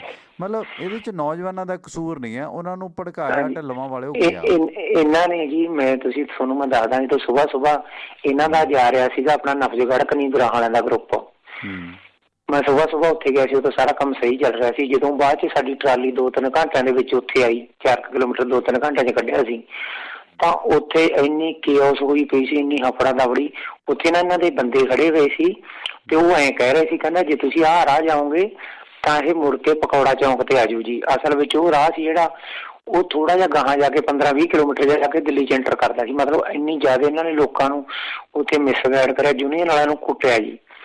ਲੋਕਾਂ ਨੇ ਕਹਿਤਾ, ਮਤਲਬ ਲੋਕਾਂ ਨੂੰ ਅੱਗ ਲੱਗੀ ਵੀ ਲਾਲ ਕਿਲ੍ਹੇ 'ਚ ਝੰਡਾ ਚੜ੍ਹਾਤਾ। ਇਹ ਤੋਂ ਬਾਅਦ ਨੈੱਟ ਬੰਦ ਹੋ ਗਿਆ। ਮਤਲਬ ਮੰਡੀਰ ਨੂੰ ਤਾਂ ਐਂ ਹੋ ਗਿਆ ਵੀ ਉੱਥੇ ਤਾਂ ਇਤਿਹਾਸ ਬਣ ਗਿਆ ਸੀ, ਪਿੱਛੇ ਰਹਿ ਗਈ। ਮਤਲਬ ਦੁਨੀਆ ਪਾਗਲ ਹੋਈ ਪਈ ਸੀ ਜੀ, ਮਤਲਬ ਪਤਾ ਨਹੀਂ ਸੀ ਲੱਗ ਰਿਹਾ ਕਿੱਧਰ ਜਾਈਏ। ਮੈਂ ਉੱਥੇ ਯੂਨੀਅਨ ਵਾਲਿਆਂ ਨੂੰ ਪੁੱਛਿਆ, ਮੈਂ ਕਿਹਾ ਬਾਬਾ ਜੀ ਅਸੀਂ ਕਿੱਧਰ ਜਾਈਏ? ਉਹ ਕਹਿੰਦਾ ਪੁੱਤ ਜਿੱਧਰ ਮਰਜ਼ੀ ਬਾਬੂ ਜੀ, ਸਾਡੀ ਤਾਂ ਕੋਈ ਗੱਲ ਨਹੀਂ ਸੁਣਦਾ। ਕਹਿੰਦਾ ਜਿਹੜੇ ਅਸਲੀ ਨੇ ਉਹ ਇੱਧਰ ਜਾ ਰਹੇ ਨੇ, ਬਾਕੀ ਕਹਿੰਦਾ ਇੱਧਰ ਘੁੰਮ ਮਗਰੋਂ ਹਾਰਨ ਤੇ ਹਾਰਨ ਜੀ। ਮਤਲਬ ਇੱਕ ਜਿੱਦਾਂ ਇੱਕ ਵੇਗ ਨਹੀਂ ਬਣਿਆ ਹੁੰਦਾ ਜਿੱਧਰ ਨੂੰ ਲਹਿਰ ਮੋੜਤੀ ਓਦਾਂ ਕੰਮ ਹੋ ਰਿਹਾ ਸੀ। ਮਤਲਬ ਉੱਥੇ ਬੰਦੇ ਕਹਿ ਰਹੇ ਸੀ ਵੀ ਮੂਹਰੇ ਟਰਾਲੀਆਂ ਲਾ ਕੇ ਨਾਕਾ ਬੰਦ ਕਰਕੇ ਇਹਨਾਂ ਨੂੰ ਇੱਧਰ ਲੈ ਕੇ ਜਾਓ। ਉਹ ਬਹੁਤ ਵੱਡੀ ਸਾਜ਼ ਸੀ। ਤੁਸੀਂ ਸ਼ੁਕਰ ਮੰਨੋ ਜੀ, ਜੇ ਕਿਤੇ ਜਾਟ ਜੱਟਾਂ ਨੂੰ ਪੈ ਜਾਂਦੇ ਵੀ ਤੁਸੀਂ ਆਹ ਕੰਮ ਕਰਤਾ। ਉਹ ਤਾਂ ਗੱਲ ਕਰ ਯੂਨੀਅਨਾਂ ਦੇ ਕਨੈਕਸ਼ਨ ਬਣੇ ਸੀ। ਜਿਹੜੇ ਬੰਦੇ ਤੁਸੀਂ ਹਰਿਆਣੇ ਦੇ ਕੋਲ ਰਹਿੰਦੇ ਸੀ, ਮੈਂ ਉਹਨੂੰ ਆਥਣੇ 'ਚ ਦਾਰੂ ਪੀਤੀ ਸੀ। ਮੈਂ ਕਿਹਾ ਬਾਈ ਯਾਰ ਜਿਹੜਾ ਇਹ ਝੰਡਾ ਚਿਹਰਾ ਹੈਗਾ, ਤੁਸੀਂ ਸਾਡੇ ਬਾਰੇ ਕੀ ਸੋਚਦੇ ਹੋ? ਉਹ ਹਰਿਆਣੇ ਵਾਲੇ ਨੂੰ ਬੋਲਿਆ, ਕਹਿੰਦਾ ਸਰਦਾਰ ਜੀ ਜੋ ਹੋਣਾ ਤਾਂ ਹੋ ਗਿਆ। ਕਹਿੰਦਾ ਗवर्नमेंट ਨੇ काम किया, लाल किले में कोई कैसे जा सकता है। ਮਤਲਬ ਜੇ ਉੱਥੇ ਗਲਤ ਮੈਸੇਜ ਚਲਾ ਜਾਂਦਾ ਤਾਂ ਉੱਥੇ ਸਾਰੇ ਸਮਝਦੇ ਨੇ। ਪਰ ਹੁਣ ਇਹ ਜਿਹੜਾ ਮੀਡੀਆ ਰਾਹੀਂ ਭੜਕਾਇਆ ਜਾ ਰਿਹਾ ਕਿ ਦੇਖੋ ਸਿੱਖਾਂ ਨੇ ਇਹ ਕਰਤਾ, ਪੰਜਾਬੀਆਂ ਨੇ ਇਹ ਕਰਤਾ, ਕਿਸਾਨਾਂ ਨੇ ਇਹ ਕਰਤਾ, ਢਿੱਲਵਾਂ ਵਾਲਿਓ, ਬਹੁਤ ਬਹੁਤ ਧੰਨਵਾਦ। ਹੁਣ ਕੀ ਸਥਿਤੀ ਹੈ ਤੇ ਪਿੰਡ ਦੇ ਲੋਕ ਜਾਂ ਆਮ ਲੋਕ ਕੀ ਸੋਚਦੇ ਨੇ? ਸੰਖੇਪ 'ਚ ਗੱਲ ਕਰ ਦਿਓ ਜਾਂਦੇ। ਆਪਣਾ ਨਾਂ ਦੱਸ ਦਿਓ ਇੱਕ ਵਾਰੀ। ਮੇਰਾ ਨਾਂ ਜੀ ਮਾਲਵਿੰਦਰ ਸਿੰਘ ਆ। ਹੁਣ ਤਾਂ ਜੀ ਜਦੋਂ ਅਸੀਂ ਉਦੋਂ ਵਾਪਸ ਆਏ ਆ ਪਿੰਡ ਵਿੱਚ ਆ ਕੇ ਅਸੀਂ ਮਤਲਬ ਕਮੇਟੀਆਂ ਬਣਾਤੀਆਂ ਲੋਕਾਂ ਦੀਆਂ, ਕਿਉਂਕਿ ਸਾਨੂੰ ਵੀ ਪਤਾ ਲੱਗ ਗਿਆ ਵੀ ਹੁਣ ਇਹ ਮੋਰਚਾ ਆਪਣੇ ਸਿਰ ਤੇ ਰਹਿ ਗਿਆ ਜੀ। ਆਪਾਂ ਨੂੰ ਦੁੱਗਣੀ ਤਾਕਤ ਨਾਲ ਲੜਨਾ ਪਊਗਾ। 100 ਰੁਪਇਆ ਕਿੱਲੇ ਦਾ ਪਾ ਲਿਆ, ਜਿਹੜਾ ਨਹੀਂ ਜਾਂਦਾ ਅਗਲੇ ਨੂੰ ਹਰੇਕ ਨੂੰ ਕਹਿੰਦੇ ਲਾਹਣਤਾਂ ਪਾਉਂਦੇ ਆ ਜੀ। ਮਤਲਬ ਦੁੱਗਣੀ ਤਾਕਤ ਫੜ ਗਈ ਇਹ ਚੀਜ਼। ਪਰ ਜਿਹੜਾ ਜਰਨਲ ਪਬਲਿਕ ਦੇ ਮਨਾਂ 'ਚ ਜਿਹੜਾ ਡੈਂਟ ਪਾਇਆ ਇਹ ਲੋਕਾਂ ਨੇ, ਉਹ ਛੇਤੀ ਪੂਰਾ ਨਹੀਂ ਜਾ ਸਕਣਾ ਜੀ। ਕਿਉਂਕਿ ਕੋਈ ਵੀ ਮੋਰਚਾ ਜੀ ਲੋਕਾਂ ਦੀ ਗੱਲ ਨਹੀਂ, ਪਰ ਆਮ ਜਨਤਾ ਕੀ ਸੋਚਦੀ ਆ ਉਹਦੇ ਤੇ ਡਿਪੈਂਡ ਕਰਦਾ। ਥੈਂਕ ਯੂ ਮਾਲਵਿੰਦਰ ਬਾਈ ਜੀ, ਬੜੇ ਸਾਲਾਂ ਬਾਅਦ ਤੁਸੀਂ ਫੋਨ ਕੀਤਾ। ਉਹਦੇ ਕਣਕਾਂ ਨੂੰ ਪਾਣੀ ਲਾਉਂਦੇ ਸੀ, ਟਿੱਕੀ ਰਾਤ ਸੀ, ਟਟੀਰੀ ਦੀ ਆਵਾਜ਼ ਆਉਂਦੀ ਸੀ, ਮੈਨੂੰ ਯਾਦ ਹੈ। ਸੋ ਉਹਨਾਂ ਸਾਲਾਂ ਤੋਂ ਬਾਅਦ ਅੱਜ ਇਸ ਸਥਿਤੀ 'ਚ ਜੁੜੇ ਹੋ। ਸੋ ਕਿਸਾਨ ਆ, ਦੇਖੋ ਕਿੱਥੇ ਕਿਵੇਂ ਜੁੜਦਾ। ਸੋ ਮਾਲਵਿੰਦਰ ਸਿੰਘ ਢਿੱਲਵਾਂ, ਪਿੰਡ ਬਰਨਾਲੇ ਲਾਗੇ, ਉੱਥੋਂ ਬਾਈ ਜੀ ਆਪਣੇ ਨਾਲ ਜੁੜੇ ਨੇ, ਮਿਹਰਬਾਨੀ। ਸੋ ਸਾਸਤਿੰਦਰ ਸਿੰਘ ਜੀ, ਜਿਸ ਤਰ੍ਹਾਂ ਸਰਦਾਰ ਹਰਦੀਪ ਸਿੰਘ ਡਿਵਡਵਾ ਨੇ ਸ਼ਰਧਾਂਜਲੀ ਭੇਟ ਕਰ ਰਹੇ ਕੁਝ ਲੋਕਾਂ ਨੂੰ ਜੋ ਆਪਣੀਆਂ ਰੋਟੀਆਂ ਸੇਕਣ ਉੱਥੇ ਆਏ ਸੀਗੇ, ਉਹਨਾਂ ਨੂੰ ਵਰਜਿਆ, ਉਹਨਾਂ ਨੂੰ ਚੇਤਾਵਨੀ ਦਿੱਤੀ ਕਿ ਇਹ ਕਿਸਾਨੀ ਦਾ ਸ਼ਹੀਦ ਹੈ। ਇਹਨੂੰ ਸੱਚੀ ਸ਼ਰਧਾਂਜਲੀ ਨਵਰੀਤ ਸਿੰਘ ਨੂੰ ਇਹੀ ਹੈ ਕਿ ਭਾਈ ਕਿਸਾਨੀ ਸੰਘਰਸ਼ ਦੇ ਵਿੱਚ ਬਣਦਾ ਤਣਦਾ ਯੋਗਦਾਨ ਪਾਓ। ਇੱਕ ਬਜ਼ੁਰਗ ਬਾਬਾ ਜੀ ਸੀ, ਉਸ ਸਿਵੇ 'ਤੇ ਲਾਸ਼ ਦੇ ਨੇੜੇ ਸੰਸਕਾਰ ਤੋਂ ਬਾਅਦ ਉਮਰ ਦਰਾਜ ਬਾਬਾ ਜੀ ਸੀ, ਰੱਬੀ ਰੂਹ ਸੀ, ਉਹਨਾਂ ਨੇ ਵੀ ਕਿਹਾ ਸੀਗਾ ਕਿ ਭਾਈ ਜਿੱਥੇ ਨਵਰੀਤ ਦਾ ਖੂਨ ਡੁੱਲਿਆ ਤੁਸੀਂ ਉੱਥੇ ਜਾ ਕੇ ਸਜਦਾ ਕਰੋ। ਉਹੀ ਸੱਚੀ ਸ਼ਰਧਾਂਜਲੀ, ਜਾਣੀ ਕਿ ਉਸ ਗਾਜੀਪੁਰ ਅੰਦੋਲਨ ਦੇ ਵਿੱਚ ਆਪਣੀ ਹਾਜ਼ਰੀ ਲਵਾਓ। ਜੇ ਅੱਜ ਵੀ ਅਸੀਂ ਨਾ ਹੋਏ ਤਾਂ ਮੈਂ ਸਮਝਦਾ ਕਿ ਉਸ ਬੱਚੇ ਨਵਰੀਤ ਨੂੰ ਵੀ ਪਿੱਠ ਦਿਖਾਉਣ ਵਾਲੀ ਗੱਲ ਹੈ। ਅਤੇ ਦੂਸਰੇ ਜਿਹੜੇ ਅਜੇ ਨਵਰੀਤ ਦੇ ਅਜੇ ਸਿਵਾ ਨਹੀਂ ਠੰਡਾ ਹੋਇਆ ਅਤੇ ਉਹਨਾਂ ਨੇ ਹੁਣ ਜੱਗੀ ਜੌਹਲ ਨੂੰ ਜੱਗੀ ਨੂੰ ਚੱਕਿਆ ਹੋਇਆ। ਜੱਗੀ ਜੌਹਲ ਦਾ ਵਿਚਾਰਾ ਪਤਾ ਨਹੀਂ ਕਦੋਂ ਰਿਹਾ ਹੋਊਗਾ, ਅਤੇ ਉਹ ਵੀ ਇਸੇ ਤਿਕੜਮਬਾਜ਼ੀ ਦੀ ਭੇਂਟ ਚੜ੍ਹ ਕੇ ਆਪਣੀ ਵਿਆਹੁਤਾ ਜ਼ਿੰਦਗੀ, ਆਪਣੀ ਮੈਰਿਜ ਦੇ, ਆਪਣੇ ਜਵਾਨੀ ਦੇ ਬਹੁਤ ਬੇਸ਼ਕੀਮਤੀ ਸਾਲ ਹੈ ਜਿਹੜਾ ਜੇਲ੍ਹ 'ਚ ਗਾਲ ਰਿਹਾ। ਚੱਕਿਆ ਚਕਾਇਆ ਇਹਨਾਂ ਲੋਕਾਂ ਦਾ, ਆਪ ਇਹ ਮੌਜਾਂ ਕਰਦੇ ਨੇ। ਭੁਗਤਣੇ ਜੱਗੀ ਜੌਹਲ ਨੂੰ, ਜੱਗੀ ਸਿੰਘ ਨੂੰ ਅਤੇ ਨਵਰੀਤ ਸਿੰਘ ਨੂੰ ਪੈਂਦੀਆਂ ਨੇ। ਕੀ ਅੱਜ ਦੇ ਸ਼ਰਧਾਂਜਲੀ ਸਮਾਗਮ 'ਚੋਂ ਨਿਕਲਦਾ? Surinder Singh ji, continue please. ਟਮਾਣਾ ਸਾਹਿਬ, ਦੇਖੋ ਜਿੱਥੋਂ ਤੱਕ ਨਵਰੀਤ ਸਿੰਘ ਦੇ ਦਾਦਾ ਦੀ ਗੱਲ ਆ, ਕਿਉਂਕਿ ਉਹ ਹੰਢੇ ਹੋਏ ਇਨਸਾਨ ਆ, ਪਰ ਉਹਨਾਂ ਦੀ ਬੈਕਗਰਾਉਂਡ ਜਿਹੜੀ ਆ ਉਹ ਜੇ ਕਹਿ ਦਈਏ ਸੰਘਰਸ਼ੀ ਯੋਧੇ ਜਿਹੜੇ ਆ ਉਸ ਪਰਿਵਾਰ ਨਾਲ ਜੁੜਦੀ ਆ। ਜੇ ਉਹ ਕਰਤਾਰ ਸਿੰਘ ਝੱਬਰ ਦੇ ਪਰਿਵਾਰ ਦੇ ਵਿੱਚੋਂ ਨੇ ਤੇ ਕਰਤਾਰ ਸਿੰਘ ਝੱਬਰ ਦੀ ਕਿੱਡੀ ਕੁਰਬਾਨੀ ਆ ਇਸ ਪੰਥ ਦੇ ਲਈ ਉਹ ਜਾਣੀ ਜਾ ਸਕਦੀ ਆ।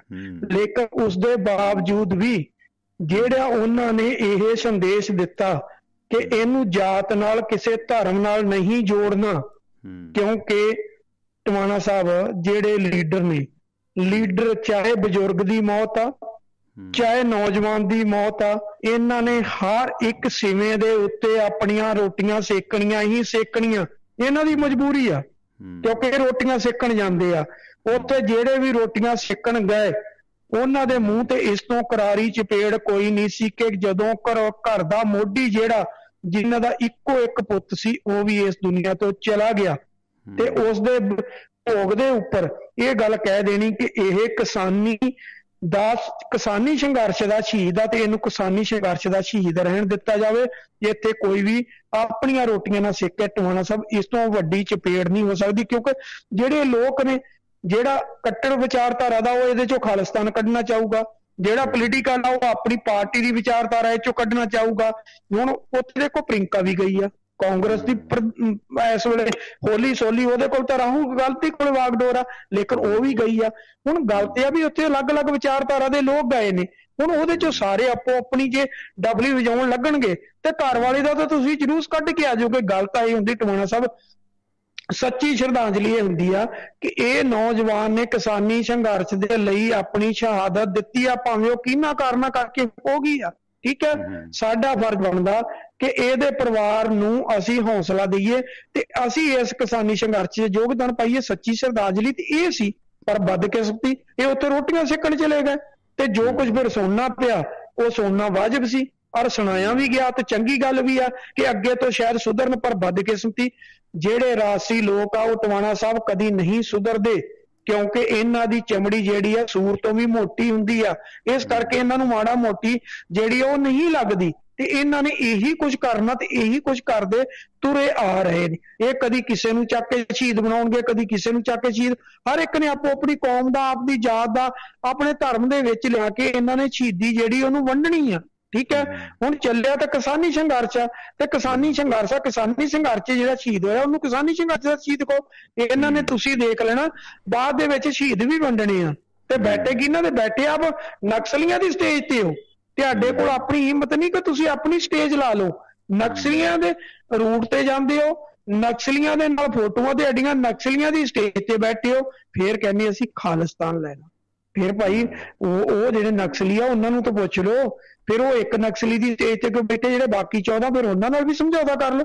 ਕੁੱਲ 15 ਨੇ, 15 ਜਥੇਬੰਦੀਆਂ ਉਹਨਾਂ ਦੀਆਂ, ਉਹ ਚ ਖੱਬੇ ਪੱਖੀ ਸੱਜੇ ਪੱਖੀ ਨਕਸਲੀ ਮਾਓਵਾਦੀ ਤੇ ਦੂਸਰਾ ਕੀ ਕਹਿੰਦੇ ਹੁੰਦੇ ਆਪਣਾ ਨਾਗਾ ਰੈਡੀ ਗਰੁੱਪ, ਸਾਰਿਆਂ ਦੀ ਵਿਚਾਰਧਾਰਾ ਚ ਥੋੜਾ ਬਹੁਤਾ ਫਰਕ ਆ, ਬਾਕੀ ਤੇ ਉਹ ਸਾਰੇ ਇੱਕੋ ਮੱਤ ਦੇ ਨੇ। ਤੇ ਫਿਰ ਭਾਈ ਇੱਕ ਨੂੰ ਕਿਉਂ ਤੁਸੀਂ ਅਡਾਪਟ ਕੀਤਾ, ਇੱਕ ਦੇ ਨਾਲ ਤੁਹਾਡੀ ਮਿੱਤਰਤਾ ਕਿਉਂ ਆ? ਸਵਾਲ ਤਾਂ ਇੱਥੇ ਆ ਕੇ ਟਵਾਣਾ ਸਾਹਿਬ ਇਹਨਾਂ ਲੋਕਾਂ ਦੇ ਖੜੇ ਹੁੰਦੇ ਆ। ਇਸ ਕਰਕੇ ਟਵਾਣਾ ਸਾਹਿਬ ਜਿਹੜੀ ਬਜ਼ੁਰਗ ਨੇ ਜਿਸ ਵੇਲੇ ਉਸ ਨੌਜਵਾਨ ਦੀ ਚੀਖਾ ਬਲ ਰਹੀ ਸੀ, ਉਹਨਾਂ ਨੇ ਜਿਹੜਾ ਸੰਦੇਸ਼ ਦਿੱਤਾ ਔਰ ਪਰਿਵਾਰ ਵੱਲੋਂ ਵੀ ਇਹ ਸੰਦੇਸ਼ ਦਿੱਤਾ ਗਿਆ ਕਿ ਠੀਕ ਆ ਇੱਥੇ ਭੋਗ ਪਾਇਆ ਜਾਊ ਜਿਹੜਾ ਅੱਜ ਪਾਇਆ ਗਿਆ, ਪਰ ਉਸ ਜਿਹੜਾ ਸੰਘਰਸ਼ ਆ ਉਹਦੇ 'ਚ ਜਾ ਕੇ ਸਾਰੇ ਯੋਗਦਾਨ। ਟਵਾਣਾ ਸਾਹਿਬ ਬਹੁਤ ਵੱਡਾ ਮੈਸੇਜ ਸੀ ਔਰ ਇਹ ਮੈਸੇਜ। ਦੂਜੀ ਗੱਲ, ਜਿੱਡਾ ਵੱਡਾ ਇਕੱਠ ਉੱਥੇ ਹੋਇਆ ਟਵਾਣਾ ਸਾਹਿਬ, ਉਹ ਕੋਈ ਪੰਜਾਬ ਤੋਂ ਹਰਿਆਣੇ ਤੋਂ ਲੋਕ ਨਹੀਂ ਗਏ, ਇੱਥੋਂ ਤਾਂ ਜਿਹੜੇ ਆਪੋ ਆਪਣੀਆਂ ਗੱਡੀਆਂ 'ਚ ਗਏ ਆ ਉੱਥੇ ਸਿਰਫ ਸ਼ਰਧਾ ਦੇ ਫੁੱਲ ਭੇਟ ਕਰਨ। ਜਿਹੜੇ ਬੁਲਾਰੇ ਉਹ ਸੀ, ਬਾਕੀ ਉਹ ਲੋਕਲ ਲੋਕ ਸੀ, ਚਾਹੇ ਉੱਤਰਾਂਚਲ ਨਾਲ ਚਾਹੇ ਉੱਤਰ ਪ੍ਰਦੇਸ਼ ਨਾਲ ਸੰਬੰਧਿਤ ਸੀ। ਤੁਸੀਂ ਦੇਖ ਲਓ ਕਿ ਪੰਜਾਬੀ ਭਾਈਚਾਰਾ ਜਿਹੜੇ ਸਿੱਖ ਨੇ ਉੱਥੇ ਕਿਸ ਤਾਦਾਦ 'ਚ ਬੈਠੇ ਕਿ ਜਿਹੜਾ ਏਡਾ ਵੱਡਾ ਇਕੱਠ ਹੋਇਆ ਸੀ ਉਹ ਬਾਮਿਸਾਲ ਸੀ ਉੱਥੇ ਇਕੱਠ ਜਿਹੜਾ ਸੀਗਾ। ਇਸ ਕਰਕੇ ਟਵਾਣਾ ਸਾਹਿਬ, ਜੇ ਉਸ ਨੌਜਵਾਨ ਲਈ ਐਡਾ ਇਕੱਠ ਹੋ ਸਕਦਾ ਤਾਂ ਫਿਰ ਉਹਨਾਂ ਦੀ ਜਿਹੜੀ ਸ਼ਹਾਦਤ ਆ ਅਜਾਈ ਨਹੀਂ ਜਾਏਗੀ।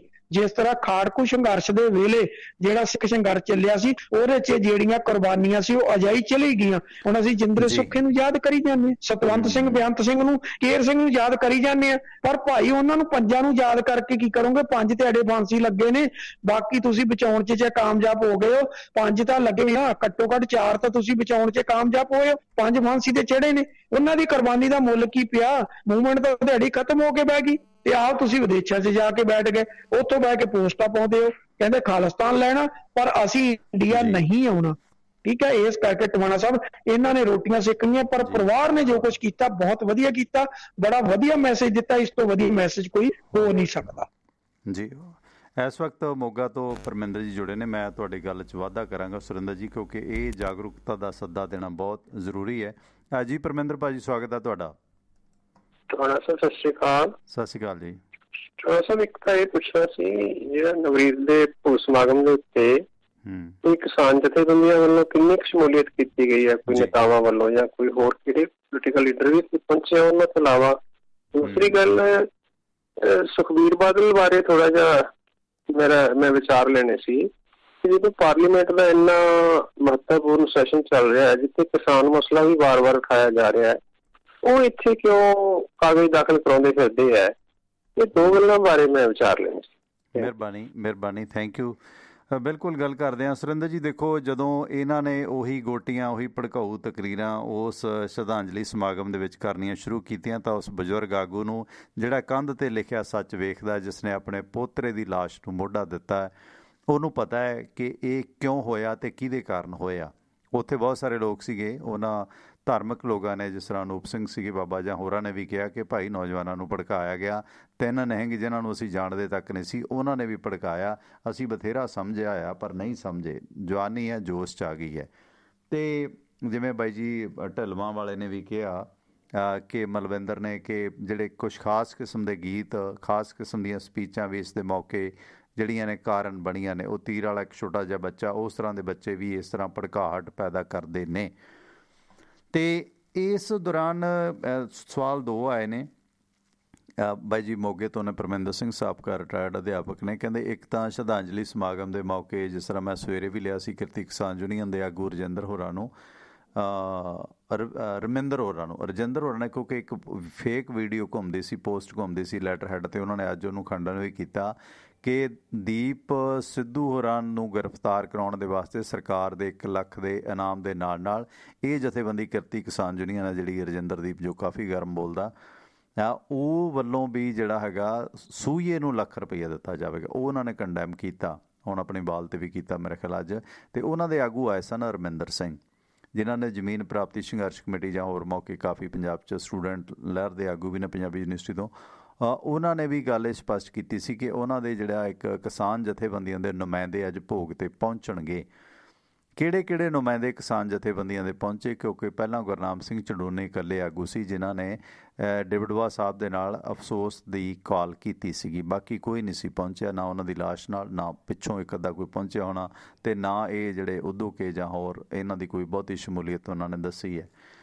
ਦਰਸ਼ਨ ਜਿਹੜੇ ਨੇ, ਡਾਕਟਰ ਦਰਸ਼ਨਪਾਲ ਨਵਰੀਤ ਦੇ ਪਿਤਾ ਦੇ ਕਲਾਸਮੇਟ ਰਹੇ ਨੇ, ਦੋਸਤ ਰਹੇ ਨੇ, ਉਹਨਾਂ ਨੇ ਵੀ, ਦਰਸ਼ਨਪਾਲ ਨੇ ਵੀ ਕੋਈ ਜਵਾਬ ਉਹਨਾਂ ਦੀ ਰਿਕਾਰਡਡ ਕਾਲ ਦਾ, ਮੈਸੇਜ ਦਾ ਨਹੀਂ ਦਿੱਤਾ ਨਵਰੀਤ ਦੇ ਫਾਦਰ ਦਾ। ਅਤੇ ਇਹ ਦੂਸਰਾ ਸੁਖਬੀਰ ਬਾਦਲ ਹੋਰਾਂ ਦੇ ਕਿ ਪੰਜਾਬ 'ਚ ਪਰਚੇ ਭਰਾਉਣੇ ਲਾਜ਼ਮੀ ਹੈ, ਕਿ ਪੰਜਾਬ 'ਚ ਇਹ ਜਿਹੜੀ ਲੜਾਈ ਲੜੀ ਜਾ ਰਹੀ ਹੈ, ਗਲਤੀ ਕਾਂਗਰਸ ਦੀ ਹੈ ਜਿਨ੍ਹਾਂ ਨੇ ਚੋਣਾਂ ਐਲਾਨੀਆਂ ਨੇ, ਇਹ ਪਿੱਛੇ ਕੀਤੀਆਂ ਜਾ ਸਕਦੀਆਂ ਸੀ। ਕੀ ਅਕਾਲੀ ਦਲ ਦਾ ਇਸ ਚੋਣਾਂ ਦੇ ਵਿੱਚ ਲੜਨਾ ਜਾਂ ਪਰਚੇ ਭਰਾਉਣੇ ਜਾਂ ਇਹ ਚੀਜ਼ਾਂ ਆਮ ਆਦਮੀ ਪਾਰਟੀ ਜਾਂ ਹੋਰਾਂ ਦੀਆਂ ਜਾਇਜ਼ ਨੇ, ਜਾਂ ਉਹਨਾਂ ਨੂੰ ਕਿਸਾਨ ਅੰਦੋਲਨ 'ਤੇ ਹੀ ਕੇਂਦਰਿਤ ਰਹਿਣਾ ਚਾਹੀਦਾ?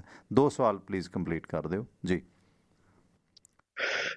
ਟਵਾਣਾ ਸਾਹਿਬ, ਪਹਿਲਾ ਤੇ ਇਹ ਸੀਗਾ ਕਿ ਜਿਹੜਾ ਕਿਸਾਨ ਆਗੂਆਂ ਦਾ ਜਾਣਾ, ਪਹਿਲੀ ਗੱਲ ਤੇ ਇਹ ਸੀ ਕਿ ਸੰਯੁਕਤ ਮੋਰਚਾ ਸੀ, ਸੰਯੁਕਤ ਮੋਰਚੇ ਵੱਲੋਂ ਇੱਕ ਨੁਮਾਇੰਦਾ ਹੀ ਚਾਹੇ ਭੇਜਿਆ ਜਾਣਾ ਉਹ ਜ਼ਰੂਰੀ ਸੀਗਾ। ਉਹ ਦੇਖੋ ਹੁਣ ਪਤਾ ਲੱਗ ਜੂਗਾ ਗਿਆ, ਕਿਉਂਕਿ ਬਹੁਤ ਲੰਬਾ ਸੀ ਸ਼ਹੀਦੀ ਸਮਾਗਮ ਤੇ ਪਤਾ ਨਹੀਂ ਲੱਗਿਆ ਉਹਦੇ 'ਚ ਕੀ ਹੋਇਆ, ਲੇਕਿਨ ਉਹਨਾਂ ਦਾ ਇੱਕ ਜਾਣਾ ਬਣਦਾ ਸੀ। ਦੂਰੀ ਗੱਲ ਤੇ ਰਕੇਸ਼ ਟਕੈਤ, ਕਿਉਂਕਿ ਉਹ ਜਾਟ ਮਹਾਸਭਾ ਨੂੰ ਜਿਹੜੇ ਖਾਹ ਪੰਚਾਇਤ ਉਹਨਾਂ ਦਾ ਨੁਮਾਇੰਦਾ, ਇਸ ਕਰਕੇ ਉਹਨਾਂ ਵੱਲੋਂ ਇੱਕ ਜਾਣਾ ਬਣਦਾ ਸੀਗਾ। ਇਹ ਕੁਛ ਤਾਂ ਉੱਥੇ ਬਣਦਾ ਸੀ। ਗੱਲ ਡਾਕਟਰ ਦਰਸ਼ਨਪਾਲ ਦੀ ਕੀਤੀ, ਜੇ ਉਹ ਇਕੱਠੇ ਪੜ੍ਹੇ ਨੇ, ਨਵਰੀਤ ਦਾ ਫਾਦਰ ਤੇ ਡਾਕਟਰ ਦਰਸ਼ਨਪਾਲ, ਤੇ ਘੱਟੋ ਘੱਟ ਉਹਨਾਂ ਨਾਲ ਦੁੱਖ ਸਾਂਝਾ ਕਰਨਾ ਉਹਨਾਂ ਦਾ ਬਣਦਾ ਸੀ ਇਸ ਮੌਕੇ ਦੇ ਉੱਤੇ। ਮਤਲਬ ਇਹ ਇੰਨਾ ਕੋ ਘਟਨਾਕ੍ਰਮ ਜਿਹੜਾ ਸੀਗਾ, ਇਹ ਇਹਨਾਂ ਹਾਲਾਤਾਂ ਨੂੰ ਸਾਂਭਣਾ ਜਿਹੜਾ ਉਹ ਜ਼ਰੂਰੀ ਹੁੰਦਾ। ਹੁਣ ਰਹੀ ਗੱਲ ਪੰਜਾਬ ਦੀ, ਟਵਾਣਾ ਸਾਹਿਬ, ਪਹਿਲੀ ਗੱਲ ਤੇ ਇਹ 8-9 ਮਹੀਨੇ ਚੋਣਾਂ ਲੇਟ ਹੋਈਆਂ ਨੇ, ਇਸ ਤੋਂ ਪਹਿਲਾਂ ਹੋਣੀਆਂ ਸੀ। ਸਰਕਾਰ ਹੌਲੀ ਹੌਲੀ ਲਟਕਾ ਕੇ ਰਹੀ। ਹੁਣ ਜਦੋਂ ਸਰਕਾਰ ਨੇ ਦੇਖ ਲਿਆ ਕਿ ਭਾਈ ਸੰਘਰਸ਼ ਤਾਂ ਨਿਪਟਦਾ ਨਹੀਂ ਲੱਗਦਾ, ਇਹ ਸਰਕਾਰ ਨੂੰ ਵੀ ਪਤਾ ਸੀ, ਇਹ ਆਪਾਂ ਨੂੰ ਵੀ ਪਤਾ ਨਹੀਂ ਨਿਪਟਣਾ, ਚੋਣਾਂ ਆਫਟਰ ਆਲ ਉਹਨਾਂ ਨੇ ਕਰਾਉਣੀਆਂ ਹੀ ਕਰਾਉਣੀਆਂ ਸੀ। ਉਹ ਅੱਜ ਕਰਾਉਂਦੇ, ਕੱਲ ਕਰਾਉਂਦੇ, ਪਰਸੋਂ ਕਰਾਉਂਦੇ। ਜਦੋਂ ਕਿਸਾਨੀ ਸੰਘਰਸ਼ ਦਾ ਪਤਾ ਹੈ ਲੰਬਾ ਚੱਲਣਾ, ਤੇ ਕਦੋਂ ਕਰਾਉਣਗੇ, ਕਿੱਥੇ ਕੋ ਲੈ ਜਾਣਗੇ, ਫਿਰ ਐਂਡ ਤੇ ਜਾ ਕੇ ਇਹ ਹੋਣਾ ਸੀਗਾ। ਦੇਖੋ ਜੀ, ਹੁਣ ਤਾਂ ਸਰਕਾਰ ਦਾ ਸਮਾਂ ਹੀ ਨਹੀਂ ਰਹਿ ਗਿਆ, ਹੁਣ ਇਹ ਚੋਣਾਂ ਕਰਾਉਣ ਚਲੇ ਗਏ। ਇਸ ਕਰਕੇ ਜਿੱਦਾਂ ਪਿਛਲੀਆਂ ਸਰਕਾਰਾਂ ਕਰਾ ਜਾਂਦੀਆਂ ਰਹੀਆਂ, ਉਹੀ ਕੁਛ ਇਹਨਾਂ ਨੇ ਕੀਤਾ ਕਿ ਭਾਈ ਅਸੀਂ ਆਪਣੀਆਂ ਜਿਹੜੀਆਂ ਕਮੇਟੀਆਂ ਉਹ ਬਣਾ ਕੇ ਚੱਲ ਜਾਂਗੇ। ਜੇ ਕੱਲ ਨੂੰ ਸਰਕਾਰ 2022 ਚ ਚੇਂਜ ਹੋ ਜਾਂਦੀ, ਜੇ ਚੋਣਾਂ ਹੋਈਆਂ ਤਾਂ ਸਰਕਾਰ ਚੇਂਜ ਹੋਊਗੀ, ਤੇ ਫਿਰ ਭਾਈ ਨੀਚੇ ਇਹ ਬੈਠੇ ਰਹਿਣਗੇ, ਉੱਪਰ ਦੂਸਰੀ ਸਰਕਾਰ ਹੋਊਗੀ, ਕੰਮ ਮੁਕਾਰ ਰੁਕ ਜਾਣਗੇ, ਗੱਲ ਖਤਮ। ਹਾਲਾਤ ਤਾਂ ਇਹ ਚਾਹੀਦੇ ਸੀ ਟਵਾਣਾ ਸਾਹਿਬ, ਇਹ ਇਲੈਕਸ਼ਨ ਸਾਰੀ ਇਕੱਠੀ ਹੋਵੇ, ਸਾਰੀ ਸਰਕਾਰ ਇਕੱਠੀ ਹੋਵੇ, ਉੱਪਰ ਤੋਂ ਲੈ ਕੇ ਥੱਲੇ ਤੱਕ ਤਾਲਮੇਲ ਹੋਵੇ ਤੇ ਕੋਈ ਡਿਵੈਲਪਮੈਂਟ ਹੋ ਜਾਏ। ਪਰ ਬਦਕਿਸਮਤੀ ਇਹ ਕੁਛ ਨਹੀਂ ਹੁੰਦਾ। ਹੁਣ ਕੈਪਟਨ ਸਾਹਿਬ ਦੀਆਂ ਚੋਣਾਂ ਤਾਂ ਹੋਣੀਆਂ ਸੀ, ਅੱਜ ਹੁੰਦੀਆਂ ਕੱਲ ਹੁੰਦੀਆਂ। ਕਿਉਂਕਿ ਕਰੋਨਾ ਕਾਲ ਸੀ, ਕਰੋਨਾ ਕਾਲ ਨੇ ਬਹੁਤਾ ਸਮਾਂ ਖਾ ਲਿਆ ਤੇ ਇਹ ਲਟਕਦੀਆਂ ਇੱਥੇ ਪਹੁੰਚ ਗਈਆਂ। ਹੁਣ ਉਹਨੂੰ ਇਹ ਹੈ ਕਿ ਕਿਸਾਨੀ ਸੰਘਰਸ਼ ਨਾਲ ਜੋੜ ਦਿੱਤਾ ਗਿਆ, ਕਿਸਾਨੀ ਸੰਘਰਸ਼ ਕਰਕੇ ਆ। ਕੋਈ ਸਾਨੂੰ ਕਹੂਗਾ ਕਿ ਸਰਕਾਰ ਦੀ ਨੁਮਾਇੰਦਗੀ ਕਰਦੇ ਆ, ਟਵਾਣਾ ਸਾਹਿਬ ਪਹਿਲਾਂ ਕਰੋਨਾ ਨੇ ਲਪੇਟ ਰੱਖਿਆ। ਕਰੋਨਾ ਅਜੇ ਕਰੋਨਾ ਦੀ ਲਪੇਟ ਚੋਂ ਬਾਹਰ ਨਹੀਂ ਸੀ ਨਿਕਲੇ, ਕਿਸਾਨੀ ਸੰਘਰਸ਼ ਆ ਗਿਆ, ਕਿਸਾਨੀ ਸੰਘਰਸ਼ ਪੀਕ ਤੇ ਚੱਲ ਗਿਆ, ਚੋਣਾਂ ਹੋ ਹੀ ਨਹੀਂ ਸੀ ਸਕਦੀਆਂ। ਲੇਕਿਨ ਹੁਣ ਇਹ ਸੀ ਕਿ ਜੇ ਕਿਸਾਨੀ ਸੰਘਰਸ਼ ਅਗਲਾ ਸਾਲ 200 ਨੂੰ ਚੱਲਣਾ ਤੇ ਫਿਰ ਚੋਣਾਂ ਨੂੰ ਤੁਸੀਂ ਕਿੱਦਾਂ ਰੋਕੋਗੇ? ਫਿਰ ਇਹ ਸਵਾਲ ਖੜਾ ਹੋਣਾ ਸੀ ਕਿ ਚੋਣਾਂ ਕਰਾਈਆਂ ਹੀ ਨਹੀਂ, ਉਹ ਤੇ ਸਰਕਾਰੀ ਅਧਿਕਾਰੀ ਜਿਹੜੇ ਆ ਉਹ ਲਾਏ ਹੋਏ ਨੇ, ਉਹ ਚਲਾ ਰਹੇ ਨੇ। ਜਿੱਦਾਂ ਮਾਰਕੀਟ ਕਮੇਟੀਆਂ, ਉੱਥੇ ਵੀ ਪ੍ਰਬੰਧਕ ਲੱਗ ਜਾਂਦਾ, ਇੱਥੇ ਵੀ ਪ੍ਰਬੰਧਕ ਲਾ ਕੇ ਚੱਲ ਰਹੇ ਨੇ। ਜਿਹੜੀ ਆਮ ਚੋਣ ਹੁੰਦੀ ਉਹ ਹੁੰਦੀ ਨਹੀਂ, MC ਕੋਈ ਚੁਣਿਆ ਨਹੀਂ ਜਾਂਦਾ। ਅਗਲੇ ਕਹਿੰਦੇ ਜੀ ਅਸੀਂ ਤਾਂ, ਸਾਡੀ ਤਾਂ ਪੁੱਛ ਪ੍ਰਤੀਤ ਕੋਈ ਨਹੀਂ ਹੈ, ਸਰਕਾਰੀ ਅਧਿਕਾਰੀ ਬੈਠੇ ਨੇ, ਸਰਕਾਰੀ ਅਧਿਕਾਰੀ ਚਲਾ ਰਹੇ। ਇਸ ਕਰਕੇ ਟਵਾਣਾ ਸਾਹਿਬ ਇਹ ਕੁਛ ਹੋਣਾ ਜ਼ਰੂਰੀ ਸੀ, ਚੋਣ ਤਾਂ ਹੋਣੀ ਸੀ। ਹੁਣ ਰਹੀ ਗੱਲ ਆਪੋਜੀਸ਼ਨ ਦੀ, ਪੰਜਾਬ 'ਚ ਆਪੋਜੀਸ਼ਨ ਜਿਹੜੀ ਆ ਉਹ ਵੀ ਪੇਪਰ ਭਰਾ ਰਹੀ ਹੈ। ਟਵਾਣਾ ਸਾਹਿਬ ਭਰਾਉਣੇ ਸੀਗੇ, ਕਿਉਂਕਿ ਉਹ ਦੇਖੋ ਰਾਜਨੀਤਿਕ ਬੰਦੇ ਆ, ਉਹਨਾਂ ਚੋਣਾਂ ਲੜਨੀਆਂ, ਉਹਨਾਂ ਰਾਜਨੀਤੀ ਕਰਨੀ ਆ। ਆਪਾਂ ਪਹਿਲਾਂ ਗੱਲ ਕਰਕੇ ਹਟੇ ਆ ਕਿ ਉਹਨਾਂ ਲਈ ਬਜ਼ੁਰਗ ਹੋਵੇ, ਬੱਚਾ ਹੋਵੇ, ਜਿਹਦੀ ਮਰਜ਼ੀ ਮੌਤ ਹੋਈ ਹੋਵੇ, ਉਸ ਮੌਤ ਦੇ ਉੱਤੇ ਜੇ ਸਵੇਲੇ ਚਿਖਾ ਬਲਦੀ, ਉਹ ਚਿਖਾ ਦੇ ਉੱਤੇ ਇਹ ਲੋਕ ਰੋਟੀਆਂ ਸੇਕਦੇ ਹੀ ਸੇਕਦੇ ਨੇ, ਬਸ਼ਰਤੇ ਕਿ ਉਹ ਚਿਖਾ ਤੋਂ ਇਹਨਾਂ ਨੂੰ ਪੂਰਾ ਸੇਕ ਮਿਲਦਾ ਦਿਖਦਾ ਹੋਵੇ, ਫਿਰ ਰੋਟੀਆਂ ਸੇਕਣ ਨੂੰ ਮਿੰਟ ਨਹੀਂ ਲਾਉਂਦੇ। ਜੇ ਇਹਨਾਂ ਨੂੰ ਪਤਾ ਹੋਵੇ ਕਿ ਇਹ ਚਿਖਾ ਤੇ ਸਾਡੀਆਂ ਰੋਟੀਆਂ ਜਿਹੜੀਆਂ ਨਹੀਂ ਸੇਕੇ ਜਾਣੀਆਂ, ਤੇ ਫਿਰ ਕਿਨਾਰਾ ਕਰ ਜਾਂਦੇ ਨੇ। ਇਸ ਕਰਕੇ ਇਹ ਚੋਣਾਂ, ਜੇ ਸਰਕਾਰ ਨੇ ਚੋਣਾਂ ਕਰਾਉਣ ਦਾ ਐਲਾਨ ਕੀਤਾ ਤਾਂ ਆਮ ਆਦਮੀ ਪਾਰਟੀ ਵੀ ਨਿੱਤਰੀ ਆ, BJP ਵੀ ਨਿੱਤਰੀ ਆ, ਤੇ ਇਹਦੇ ਨਾਲ ਅਕਾਲੀ ਦਲ ਵੀ ਨਿੱਤਰੇ ਆ। ਸਾਰੇ ਦੇ ਸਾਰੇ ਲੜ ਰਹੇ ਨੇ, ਆਪੋ ਆਪਣੇ ਵਜੂਦ ਦੀ ਲੜਾਈ ਲੜ ਰਹੇ ਆ। ਵਜੂਦ ਕਿਸੇ ਦਾ ਰਹੇ ਨਾ ਰਹੇ ਉਹ ਬਾਅਦ ਦੀ ਗੱਲ ਆ, ਪਰ ਚੋਣਾਂ ਦੇ ਵਿੱਚ ਭਾਗ ਸਾਰਿਆਂ ਨੇ ਹੀ ਲਿਆ, ਤੇ ਸਾਰੇ ਹੀ ਇੱਕੋ ਹੀ ਥੈਲੀ ਦੇ ਚੱਟੇ ਵੱਟੇ ਨੇ। ਜੇ ਆਪਾਂ ਕਹਿ ਦਈਏ ਇਹਨਾਂ ਚੋਂ ਕਿਸੇ ਨੂੰ ਬਾਹਰ ਕੱਢ ਦਿੱਤਾ ਜਾਵੇ, ਬਾਹਰ ਨਹੀਂ ਕੱਢ ਸਕਦੇ। ਸੇਮ ਸਾਰਿਆਂ ਦੀ ਪਾਲਿਸੀ ਆ, ਸਿਰਫ ਇਹ ਆ ਕਿ ਲੋਕਾਂ ਨੂੰ ਹੰਝੂ, ਲੋਕਾਂ ਦੇ ਸਾਹਮਣੇ ਜਿਹੜਾ ਸਰਕਾਰ 'ਚ ਬੈਠਾ ਹੁੰਦਾ ਉਹ ਆਪਦੀ ਤਾਨਾਸ਼ਾਹੀ ਦਿਖਾਉਂਦਾ, ਜਿਹੜਾ ਆਪੋਜੀਸ਼ਨ 'ਚ ਬੈਠਾ ਉਹ ਆਪਣੇ ਹੰਝੂ ਹਾ ਕੇ ਆਪਣਾ ਸਮਾਂ ਜਿਹੜਾ ਉਹ ਬਤੀਤ ਕਰਨ ਦੀ ਕੋਸ਼ਿਸ਼ ਕਰਦਾ। ਫਰਕ ਕਿਸੇ ਦੇ ਵਿੱਚ ਕੋਈ ਨਹੀਂ, ਇੱਕੋ ਪਾਲਿਸੀ ਆ, ਇੱਕੋ ਹੀ ਸਾਰਾ ਏਜੰਡਾ ਵਾ, ਉਸ ਦੇ ਮੁਤਾਬਕ ਜਿਹੜਾ ਉਹ ਚੱਲਦਾ ਜਾ ਰਿਹਾ। ਜੀ ਜੀ। ਤੇ ਸੁਰਿੰਦਰ ਜੀ, ਹੋਰ ਕੋਈ ਸਾਂਝ ਨੇ? ਇੱਕ ਤੁਹਾਡੇ ਲਈ ਚਲੋ ਪਰਸਨਲ ਸਵਾਲ ਸੀਗਾ ਕਿ ਜੇ ਅੰਦਰ ਅੱਗ ਹੋਵੇ ਨਾ, ਜੇ ਅੰਦਰ ਖਜ਼ਾਨਾ ਹੋਵੇ, ਕਹਿ ਲਈਏ ਕੁਛ ਵੀ ਕਹਿ ਲਈਏ, ਦਰਦ ਹੋਵੇ, ਤਾਂ ਜਰਨਲਿਜ਼ਮ ਬਹੁਤ ਨਿਖਰਦੀ ਹੈ। ਜੋਬ ਵਾਸਤੇ, ਜੁਗਾੜ ਵਾਸਤੇ, ਰੋਟੀ ਚੁੱਲ੍ਹੇ ਵਾਸਤੇ ਕੀਤੀ ਹੋਈ ਜਰਨਲਿਜ਼ਮ ਦੇ ਵਿੱਚੋਂ ਇਹ ਜਜ਼ਬਾਤ ਨਹੀਂ ਨਿਕਲਦੇ। ਬੰਦਾ ਕਈ ਘੰਟੇ ਬੋਲ ਸਕਦਾ। ਮੈਂ ਤਾਂ ਪਿਛਲੇ ਦਿਨੀ ਬੁਖਾਰ ਵੀ ਸੀ, ਸਾਰਾ ਕੁਛ ਸੀ, ਪਰ ਫਿਰ ਵੀ ਪ੍ਰੋਗਰਾਮ ਕੀਤੇ।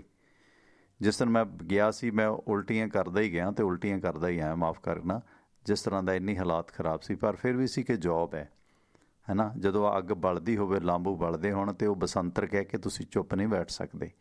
ਸੋ ਤੁਸੀਂ ਕੀ ਮਹਿਸੂਸ ਕਰਦੇ ਹੋ ਕਿ ਦੇਖੋ ਰੇਡੀਓ ਵੀ ਤੁਸੀਂ ਕਰਦੇ ਹੋ, ਟੈਲੀਵਿਜ਼ਨ ਵੀ ਕਰਦੇ ਹੋ, ਕੀ ਫ਼ਰਕ ਵੇਖਦੇ ਹੋ ਇਹਨਾਂ ਦੋਨਾਂ ਮਾਧਿਅਮ ਵਿੱਚ? ਥੋੜ੍ਹਾ ਜਿਹਾ ਤੁਹਾਡੇ ਤਜਰਬੇ ਮੈਂ ਜਾਣਨਾ ਚਾਹਾਂਗਾ ਜੀ।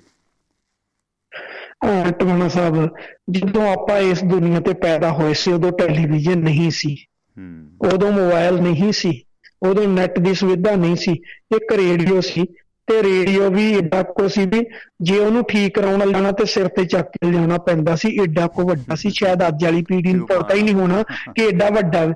ਹਾਂ ਨਹੀਂ, ਇੱਕ ਚਾਦਰ ਜੇ ਬੰਨ ਕੇ ਟਵਾਣਾ ਸਾਹਿਬ ਲੈ ਕੇ ਜਾਈਦਾ ਸੀ ਤੇ ਆਪਾਂ ਨੂੰ ਪਤਾ ਉਹਦਾ ਇੱਕ ਏਰੀਅਲ ਉੱਪਰ ਕੱਢਣਾ ਪੈਂਦਾ ਹੁੰਦਾ ਸੀ, ਤਦ ਚੱਲਦਾ ਹੁੰਦਾ ਸੀ ਉਹ। ਤੇ ਇੱਕ ਜਲੰਧਰ ਦੂਰਦਰਸ਼ਨ ਜਲੰਧਰ ਆਕਾਸ਼ਵਾਣੀ ਤੇ ਇੱਕ ਦਿੱਲੀ, ਦੋ ਹੀ ਚੱਲਦੇ ਹੁੰਦੇ ਸੀ ਤੇ ਉਹਦਾ ਵੀ ਕੋਈ ਲਿਮਟ ਜੀ ਦਾ ਪ੍ਰੋਗਰਾਮ ਹੁੰਦਾ ਸੀ, ਉਸ ਤੋਂ ਵੱਧ ਕੁਛ ਨਹੀਂ ਸੀ ਹੁੰਦਾ। ਜੇ ਕਿਤੇ ਇੱਕ ਪੰਜਾਬੀ ਪ੍ਰੋਗਰਾਮ ਆ ਗਿਆ ਤੇ ਉਹਦੇ ਲਈ ਨੱਚ ਕੁੱਦ ਲਈਦਾ, ਬੱਲੇ ਬੱਲੇ ਗੀਤ ਆ ਗਿਆ, ਇਸੇ ਨਾਲ ਹੀ ਸਾਡਾ ਗੁਜ਼ਾਰਾ ਹੋ ਜਾਂਦਾ ਸੀਗਾ। ਠੀਕ ਆ, ਤੇ ਖਬਰ ਆਉਂਦੀ ਸੀ, ਖਬਰ ਸੁਣ ਲਈਦੀ ਸੀ।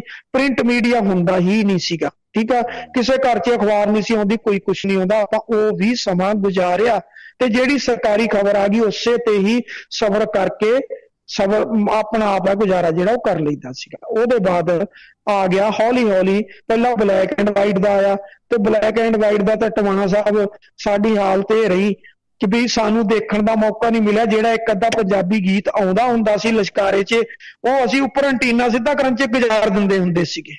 ਠੀਕ ਹੈ, ਸਾਡਾ ਉਹਦੇ 'ਚ ਟਾਈਮ ਨਿਕਲ ਜਾਂਦਾ ਹੁੰਦਾ ਸੀ। ਅਸੀਂ ਇਸੇ 'ਚ ਖੁਸ਼ ਹੋ ਜਾਂਦੇ ਹੁੰਦੇ ਸੀ ਵੀ ਥੱਲੇ ਗੀਤ ਚੱਲਦਾ, ਉਹ ਵੀ ਸਾਨੂੰ ਰੇਡੀਓ ਵਰਗਾ ਹੀ ਲੱਗਦਾ ਸੀ, ਕਿਉਂਕਿ ਅਸੀਂ ਦੇਖ ਹੀ ਪਾਉਂਦੇ ਸੀ। ਅਸੀਂ ਤੇ ਉੱਪਰ ਐਂਟੀਨਾ ਸਿੱਧਾ ਕਰੀ ਜਾਂਦੇ ਸੀ ਵੀ ਕਿੱਥੇ ਲੀਕ ਚੱਲਦਾ। ਚਲੋ ਬਾਅਦ 'ਚ ਯੁੱਗ ਬਦਲ ਗਿਆ, ਰਹੀ ਗੱਲ ਅੱਜ ਦੀ। ਹੁਣ ਤੁਸੀਂ ਰੇਡੀਓ ਤੇ ਇਹਦੇ 'ਚ ਦੋਨਾਂ 'ਚ ਫਰਕ ਕੀਤਾ।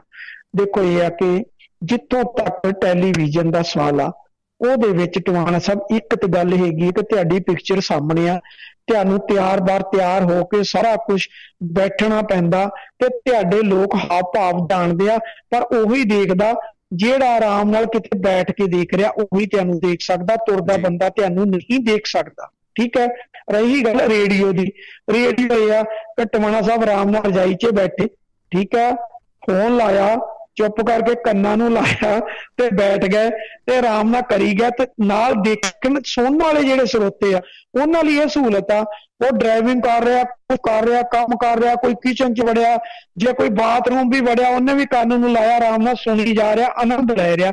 ਇਹਦੇ ਵਿੱਚ ਇੰਨਾ ਕੁ ਫਰਕ ਸੁਣਨ ਵਾਲੇ ਦੇ ਲਈ ਵੀ ਆ। ਮਤਲਬ ਦੋਨਾਂ ਦੇ ਅਲੱਗ-ਅਲੱਗ ਤਜਰਬੇ ਆ, ਅਲੱਗ-ਅਲੱਗ ਦੋਨਾਂ ਦੀ ਜਿਹੜੀ ਆ ਉਹ ਕ੍ਰੈਡੀਬਿਲਿਟੀ ਆ ਕਿ ਦੋਨਾਂ ਨੂੰ ਸੁਣਨ ਵਾਲੇ ਵੀ ਅਲੱਗ ਨੇ ਤੇ ਦੋਨਾਂ ਨੂੰ ਦੇਖਣ ਵਾਲੇ ਵੀ ਅਲੱਗ ਨੇ, ਤੇ ਦੋਨਾਂ ਦੀ ਤੁਲਨਾ ਜਿਹੜੀ ਆ ਉਹ ਕੀਤੀ ਵੀ ਜਾ ਸਕਦੀ ਹੈ ਤੇ ਨਹੀਂ ਵੀ ਕੀਤੀ ਜਾ ਸਕਦੀ ਆ, ਕਿਉਂਕਿ ਦੋਨਾਂ ਲਈ ਸਮਾਂ ਅਲੱਗ-ਅਲੱਗ ਚਾਹੀਦਾ ਤੇ ਅਲੱਗ-ਅਲੱਗ ਸਮੇਂ ਦੇ ਵਿੱਚ ਹੀ ਜਿਹੜਾ ਉਹ ਤੁਹਾਨੂੰ ਉਹਨਾਂ ਨੂੰ ਲੈ ਕੇ ਵਿਚਰਨਾ ਪੈਂਦਾ ਵਾ।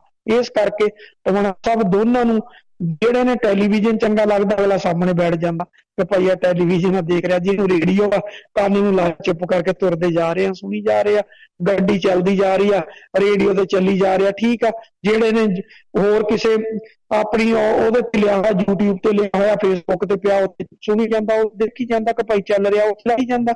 ਇਸ ਕਰਕੇ ਟਵਾਣਾ ਸਾਹਿਬ ਇਹ ਸਾਰਾ ਕੁਛ ਆ, ਅਲੱਗ-ਅਲੱਗ ਦੋਨਾਂ ਦੇ ਅਨੁਭਵ ਨੇ ਤੇ ਅਲੱਗ-ਅਲੱਗ ਅਨੁਭਵ ਰਹਿਣੇ ਵੀ ਚਾਹੀਦੇ ਆ, ਕਿਉਂਕਿ ਇੱਕ ਨੇ ਤੁਹਾਡੀ ਸ਼ਕਲ ਦਿਖਾਉਣੀ ਆ ਤੇ ਇੱਕ ਨੇ ਤੁਹਾਡੀ ਆਵਾਜ਼ ਦਿਖਾਉਣੀ ਹੈ ਤੇ ਦੋਨਾਂ ਦੇ ਅਲੱਗ-ਅਲੱਗ ਅਨੁਭਵ ਆ। ਇੱਕ ਜੇ ਤੁਸੀਂ ਟੈਨਸ਼ਨ ਹੋ ਕੇ ਪੂਰਾ ਇਹਨੂੰ ਤਿਆਰ ਹੋ ਕੇ ਬੈਠਣਾ, ਇੱਕ ਜੇ ਤੁਸੀਂ ਆਰਾਮ ਨਾਲ ਰਜਾਈ 'ਚ ਬੈਠ ਕੇ ਆਪਣਾ ਮੰਜੇ ਤੇ ਬੈਠ ਕੇ ਕਰੀ ਜਾਣਾ, ਦੋਵਾਂ ਦੇ ਅਨੁਭਵ ਆ, ਪਰ ਦੋਨੋਂ ਆਪੋ ਆਪਣੀ ਜਗ੍ਹਾ ਦੇ ਉੱਤੇ ਦੋਨੋਂ ਸਹੀ ਨੇ। ਮਤਲਬ ਦੋਨਾਂ ਨੂੰ ਜੇ ਕਹਿ ਦਈਏ ਕਿ ਰੇਡੀਓ ਨੂੰ ਟੈਲੀਵਿਜ਼ਨ ਨਾਲ ਰਲਾ ਲਈਏ ਤੇ ਟੈਲੀਵਿਜ਼ਨ ਨੂੰ ਰੇਡੀਓ ਨਾਲ ਰਲਾਇਆ ਨਹੀਂ ਜਾ ਸਕਦਾ, ਅਨੁਭਵ ਦੋ ਦੇ ਅਲੱਗ। ਜੀ, ਆਪਣੇ ਨਾਲ ਇਸ ਵਕਤ ਅਮਰਗੜ੍ਹ ਤੋਂ ਕੋਈ ਸਵਾਲ ਤੁਹਾਡੇ ਮੁਤਲਕ ਨਾ ਹੋਵੇ। ਅਮਰਗੜ੍ਹ ਤੋਂ ਸਾਹ ਯਾਦਵਿੰਦਰ ਸਿੰਘ ਜੁੜੇ ਨੇ, ਇਹਨਾਂ ਦੇ ਜਜ਼ਬਾਤ ਸਾਂਝੇ ਕਰਦੇ ਹਾਂ। ਜੀ ਯਾਦਵਿੰਦਰ ਜੀ, ਬੜੇ ਲੰਮੇ ਸਮੇਂ ਬਾਅਦ ਗੱਲ ਹੋ ਰਹੀ ਹੈ, ਕੀ ਕਹਿਣਾ ਚਾਹੋਗੇ? ਹਾਂਜੀ, ਸਤਿ ਸ੍ਰੀ ਅਕਾਲ ਜੀ। ਜੀ, ਮੈਂ ਟਵਾਣਾ ਸਾਹਿਬ ਇਹੀ ਕਹਿਣਾ ਸੀ ਵੀ ਦੇਖੋ ਅੰਦੋਲਨ ਕਿਵੇਂ ਚੱਲ ਰਿਹਾ ਹੈ ਤੇ ਇਹਦੀ ਦਸ਼ਾ ਕਿੱਧਰ ਨੂੰ ਪਲਟ ਦਿੱਤੀ ਗਈ ਹੈ। ਮੈਂ ਇਸ ਟਾਈਮ ਸੋਸ਼ਲ ਨੈਟਵਰਕ ਤੇ ਸੀਗਾ ਤੇ ਬਸ ਇਹੀ ਗਦਾਰ ਉਹ ਤੇ ਦੀਪ ਸਿੱਧੂ ਦਾ ਜਿਵੇਂ ਚੱਲ ਰਿਹਾ ਸੀ ਕੰਮ ਜੀ, ਉਹ ਹੁਣ ਉਹਨੂੰ ਕਿਸੇ ਤਰੀਕੇ ਨਾਲ ਦੇਖੋ ਗ੍ਰਿਫਤਾਰ ਕਰਾਇਆ ਜਾਊਗਾ, ਫਿਰ ਉਹ ਹੋਰ ਉੱਭਰ ਕੇ ਆਊਗਾ ਅੱਗੇ ਤੇ ਉਹੀ ਚਾਲਾਂ ਜੀ, ਉਹ ਫਿਰ ਉਹਨੂੰ ਬਾਹਰੋਂ ਫੰਡਿੰਗ ਹੋਊਗੀ, ਅਖੌਤੀ ਖਾਲਿਸਤਾਨੀ ਉਹਨੂੰ ਫਿਰ ਫੰਡਿੰਗ ਕਰਨਗੇ ਜੀ। ਉਹੀ ਬਸ ਆਪਦੀ ਨੀਤੀ 'ਚ ਜੇ ਉਹ ਚਾਹੁੰਦਾ ਸੀ ਉਹੀ ਲੋਕ ਫਿਲਮਾਂ 'ਚ, ਅਸਲ ਜਿਵੇਂ ਫਿਲਮਾਂ ਦਾ ਨਾਇਕ ਹੁੰਦਾ ਉਹਨੂੰ ਅਸਲੀ ਸਮਝ ਲੈਂਦੇ ਆ ਜੀ। ਆਪਣੇ ਨੌਜਵਾਨ ਪੀੜ੍ਹੀ ਵੀ ਅਸਲ 'ਚ ਵੀ ਇਹ ਬੰਦਾ ਇਹੋ ਜਿਹਾ, ਇਹ ਨਹੀਂ ਪਤਾ ਉਹ ਕਿੱਥੇ ਰਹਿੰਦਾ ਹੈ, ਕਿਹਦੇ ਨਾਲ ਜੁੜਿਆ ਹੋਇਆ ਤੇ ਉਹਦੇ ਗੁਰੂ ਕੌਣ ਨੇ। ਬਸ ਮੈਂ ਤਾਂ ਇਹੀ ਕਹਿਣਾ ਚਾਹੁੰਦਾ ਸੀ ਵੀ ਹੁਣ ਦੇਖੋ ਜਦੋਂ ਉਹਦੀ ਹਿਰਾਸਤ 'ਚ ਆ ਜਾਊਗਾ ਤੇ ਬਾਅਦ 'ਚੋਂ ਫਿਰ ਫੰਡਿੰਗ ਦਾ ਜ਼ੋਰ ਲੱਗ ਜਾਊਗਾ ਬਾਹਰੋਂ, ਤੇ ਲੋਕਾਂ ਸਾਹਮਣੇ ਉਹੀ ਅਖੌਤੀ ਖਾਲਿਸਤਾਨੀ ਜੇ ਉਹ ਬਸ ਉੱਭਰ ਕੇ ਨੂੰ ਬਸ ਬਾਅਦ ਚੋਂ ਲਿਆਉਣਗੇ, ਕਿਧਰੇ ਅੰਦੋਲਨ ਗਿਆ, ਕਿਧਰੇ ਸਾਰਾ ਕੁਝ ਗਿਆ ਜੀ। ਅੱਜ ਸਨੀ ਦਿਓਲ ਨੂੰ ਅਸੀਂ ਜਿਤਾ ਸਕਦੇ ਹਾਂ, ਦੀਪ ਦੇ ਪਿੱਛੇ ਤਾਂ ਫੇਰ ਇੰਨੀ ਸਪੋਰਟ ਹੈ, ਉਹਦਾ ਗਰਾਊਂਡ ਤਿਆਰ ਕਰੇਗਾ ਹੀ ਆਪਣਾ। ਗੱਲ ਸਹੀ ਮੈਂ ਕਹਿੰਦਾ ਜੀ ਅਜੇ ਤਾਂ ਬਹੁਤ ਕੁਝ ਚੱਲੂਗਾ, ਦੇਖਦੇ ਜਾਓ ਟਵਾਣਾ ਸਾਹਿਬ, ਅਜੇ ਤਾਂ ਬਹੁਤ ਕੁਝ ਚੱਲੂਗਾ ਇਹਦੇ ਤੇ। ਇਹਨੂੰ ਕਿਹੜੇ ਤਰੀਕੇ ਨਾਲ ਅੱਗੇ ਲਿਆਉਣਾ, ਬਹੁਤ ਵੱਡੇ ਦਿਮਾਗ ਬੈਠੇ ਆ ਜੀ। ਆਪਣਾ ਯੰਗਸਟ ਬਸ ਜੋ ਫਿਲਮਾਂ 'ਚ ਦੇਖਦਾ ਉਹਨੂੰ ਵੀ ਜਿਵੇਂ ਦਾ ਬੰਦਾ ਉਵੇਂ ਆ, ਵੀ ਅਸਲ ਜ਼ਿੰਦਗੀ 'ਚ ਵੀ ਉਹਨੂੰ ਬਸ ਉਹ ਹੀਰੋ ਮੰਨ ਲੈਂਦੇ ਆ। ਇਹ ਨੀ ਪਤਾ ਵੀ ਉਹ ਕ੍ਰੀਏਟਿਵ ਹੁੰਦਾ ਸਾਰਾ ਕੁਛ ਜੇ ਉਹ। ਤੇ ਅਜੇ ਤਾਂ ਉਹਦੇ ਤੇ ਬਹੁਤ ਕੁਛ ਚੱਲਣਾ, ਦੇਖੋ ਕਿਵੇਂ ਉਹਦੀ ਹਿਰਾਸਤ ਹੁੰਦੀ ਹੈ ਤੇ ਕਿਵੇਂ ਬਾਹਰ ਆਉਂਦਾ। ਲੋਕਾਂ ਨੇ ਕਹਿਣਾ ਦੇਖੋ ਜੀ ਉਹ ਸੱਚਾ ਸੀ, ਫੜ ਕੇ ਅੰਦਰ ਕਰਤਾ, ਜੇਲ੍ਹ 'ਚ ਜਾ ਆਇਆ। ਅਜੇ ਤਾਂ ਦੇਖੋ ਇਹ ਤੇ ਬਹੁਤ ਕੁਛ ਪੱਕਣਾ ਜੀ ਇਹ ਚੀਜ਼ ਤੇ ਜੀ। ਅੱਜ ਲਈ ਇੰਨਾ ਹੀ ਕਹਿਣਾ ਸੀ ਜੀ ਮੈਂ। Thank you Jaswinder, thank you.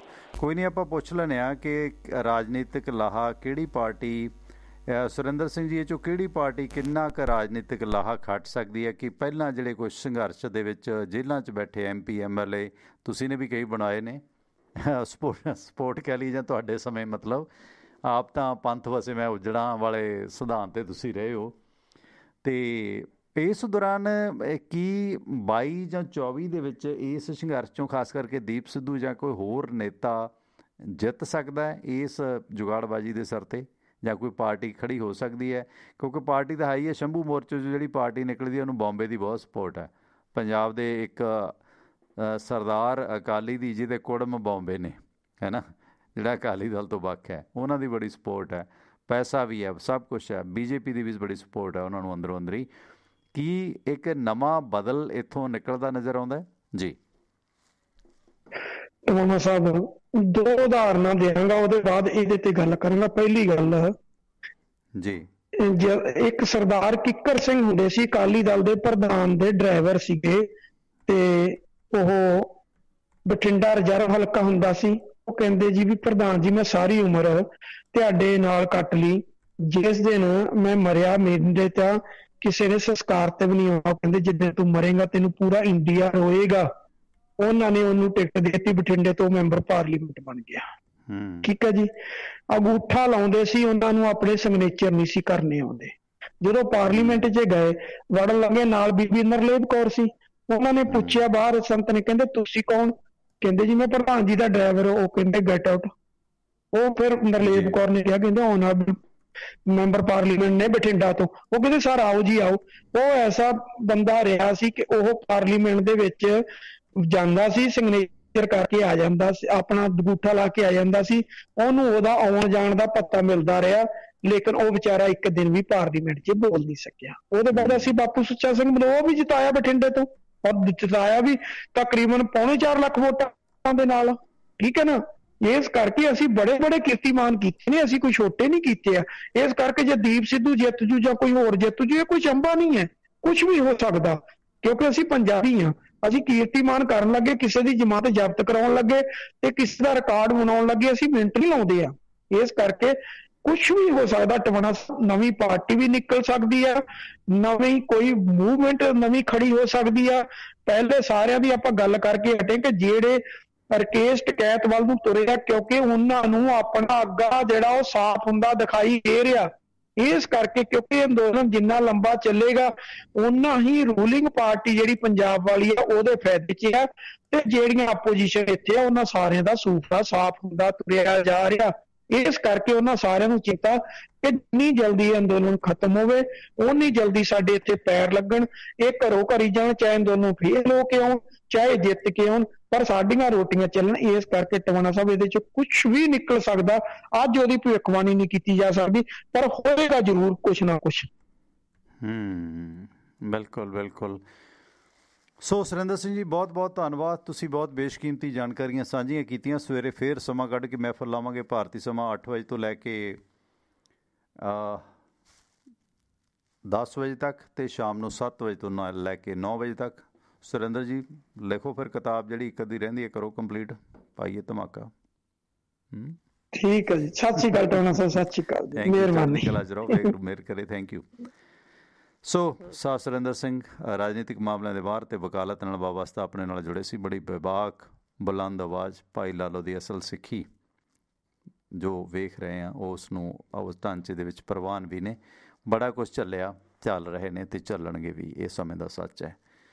So ਇਸ ਦੇ ਨਾਲ ਸਮਾਂ ਸਮਾਪਤੀ ਵੱਲ ਨੂੰ ਹੈ ਅਤੇ ਇੱਕ ਅੱਧੀ ਕਾਲ ਜੇ ਤੁਹਾਡਾ ਕਰਨ ਦਾ ਮਨ ਹੋਵੇ ਤਾਂ ਕਰ ਲਓ, ਜਿਹਨੂੰ ਮੈਂ ਪ੍ਰੋਗਰਾਮ ਦੀ ਰੂਪ ਰੇਖਾ ਅਨਾਊਂਸ ਕਰਦਾ। ਸੋ ਭਾਰਤੀ ਸਮਾਂ ਸਵੇਰੇ 8 ਵਜੇ ਤੋਂ ਲੈ ਕੇ 10 ਵਜੇ ਤੱਕ ਅਤੇ ਸ਼ਾਮ ਨੂੰ 7 ਵਜੇ ਤੋਂ ਲੈ ਕੇ 9 ਵਜੇ ਤੱਕ, ਸੋਮਵਾਰ ਤੋਂ ਲੈ ਕੇ ਸ਼ਨੀਵਾਰ ਤੱਕ ਇਹ ਪ੍ਰੋਗਰਾਮ ਪਟਿਆਲਾ ਸਟੂਡੀਓ 'ਚ ਮੇਰੇ ਵੱਲੋਂ ਪਰਮਿੰਦਰ ਸਿੰਘ ਟਿਵਾਣਾ ਵੱਲੋਂ ਲਾਈਵ ਪੇਸ਼ ਕੀਤਾ ਜਾਂਦਾ। ਇਸ ਤੋਂ ਬਾਅਦ ਬਾਕੀ ਸਾਰਾ ਸਮਾਂ ਭਾਰਤੀ ਸਮੇਂ ਮੁਤਾਬਕ ਜੇ ਚੱਲ ਰਿਹਾ ਤਾਂ ਉਹ ਰਿਪੀਟ ਹੁੰਦਾ ਅਤੇ ਇਸ ਪ੍ਰੋਗਰਾਮ ਨੂੰ ਤੁਸੀਂ ਸਾਡੇ ਟਿਵਾਣਾ ਰੇਡੀਓ ਦੇ YouTube ਪੇਜ 'ਤੇ ਵੇਖ ਸਕਦੇ ਹੋ।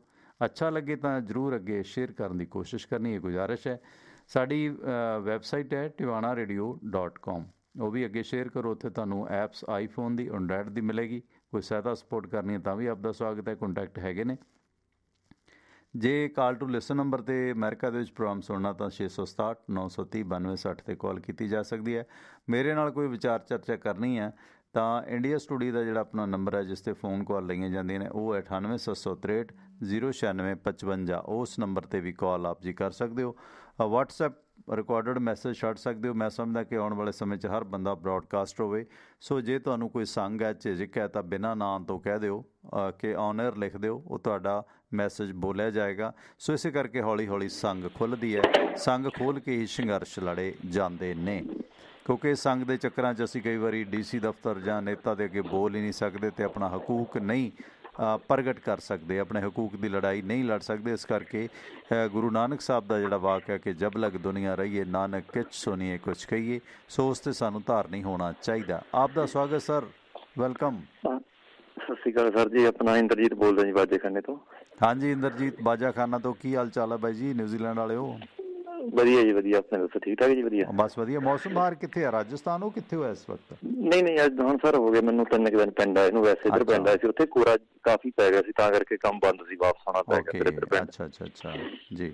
ਹਾਂਜੀ ਸਰ, ਇੱਕ ਤਾਂ ਚਲੋ ਮੈਸੇਜ ਇਹੀ ਸੀ, ਲਾਸਟ ਹੀ ਸੀਗੀ ਕਾਲ ਜਮਾ, ਮੈਂ ਕਿਹਾ ਚਲੋ ਦੱਸਦੀ ਜੀ, ਬਹੁਤ ਵਧੀਆ ਪ੍ਰੋਗਰਾਮ ਜਾ ਰਿਹਾ ਸੀ, ਚੰਗੀ ਜਾਣਕਾਰੀ ਮਿਲਦੀ ਹੈ। ਇੰਦਰਜੀਤ ਬਰਾੜ ਸਾਹਿਬ, ਥੈਂਕ ਯੂ। ਹਾਂਜੀ, ਤੇ ਇੱਕ ਚਲੋ ਵੈਸੇ ਮੈਂ ਕਾਲ ਪਹਿਲਾਂ ਹੀ ਕਰਨੀ ਸਰ, ਮੈਂ ਚਲੋ ਵਧੀਆ ਮਤਲਬ ਗੱਲਬਾਤ ਚੱਲਦੀ ਸੀ, ਵੀ ਰੁਕਣ ਦਾ ਕੋਈ ਫਾਇਦਾ ਨਹੀਂ।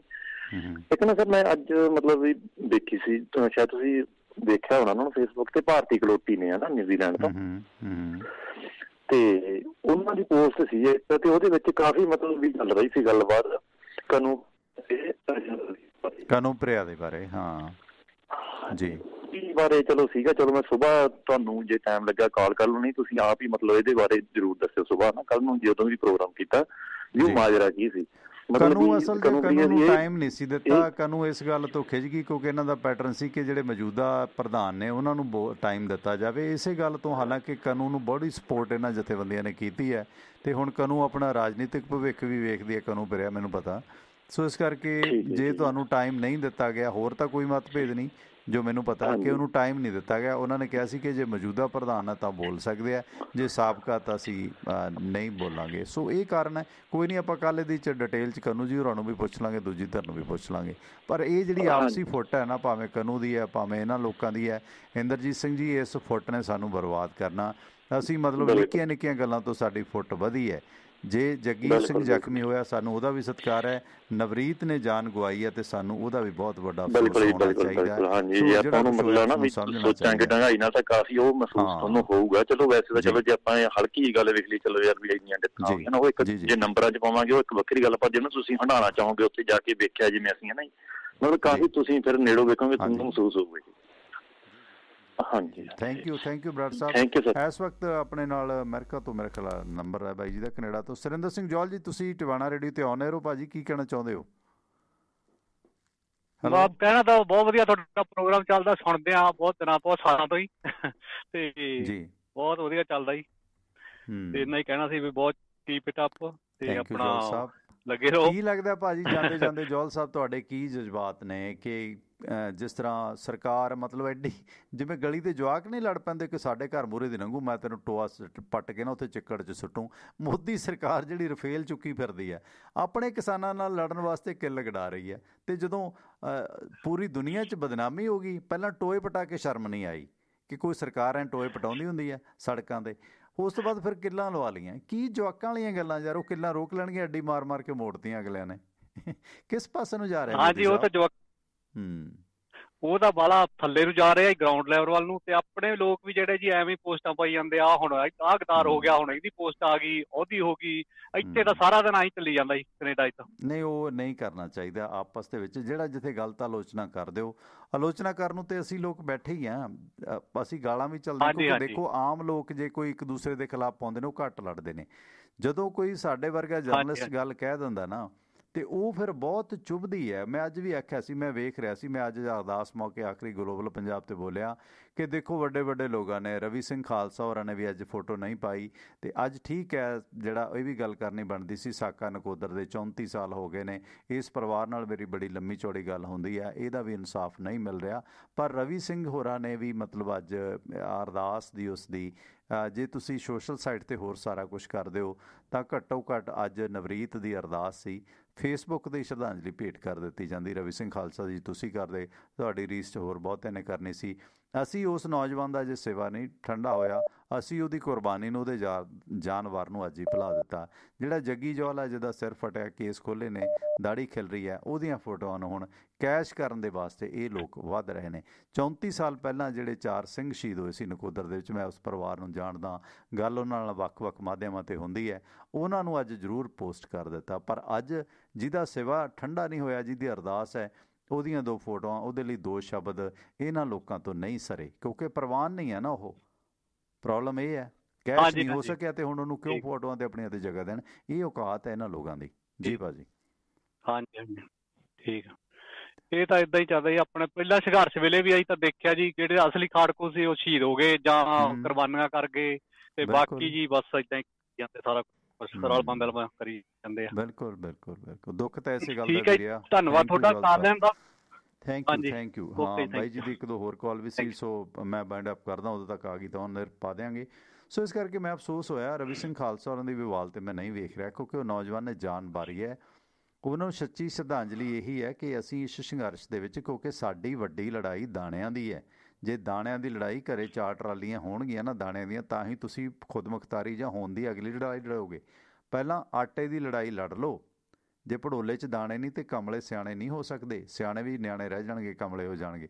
ਸੋ ਪਹਿਲਾਂ ਆਰਥਿਕਤਾ ਦੀ ਲੜਾਈ ਬਹੁਤ ਜ਼ਰੂਰੀ ਹੈ, ਕਿਉਂਕਿ ਜੇ ਇਹ ਲੜਾਈ ਹਾਰ ਜਾਂਦੇ ਆ ਤਾਂ ਜ਼ਮੀਨਾਂ ਦੇ ਰੇਟ ਡਿੱਗਣਗੇ।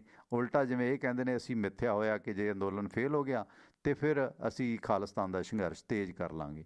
ਤੁਸੀਂ ਖਾਲਿਸਤਾਨ ਦਾ ਸੰਘਰਸ਼ ਤੇਜ਼ ਕਰੋਗੇ, ਇੱਕ ਤਾਂ ਦਾਣੇ ਨਹੀਂ ਵਿਕਣੇ, ਮੰਡੀਆਂ 'ਚ ਰੋਲਣੇ ਆ, ਤੇ ਦੂਸਰਾ ਜ਼ਮੀਨਾਂ ਦੇ ਰੇਟ ਥੱਲੇ ਆਉਣੇ ਆ।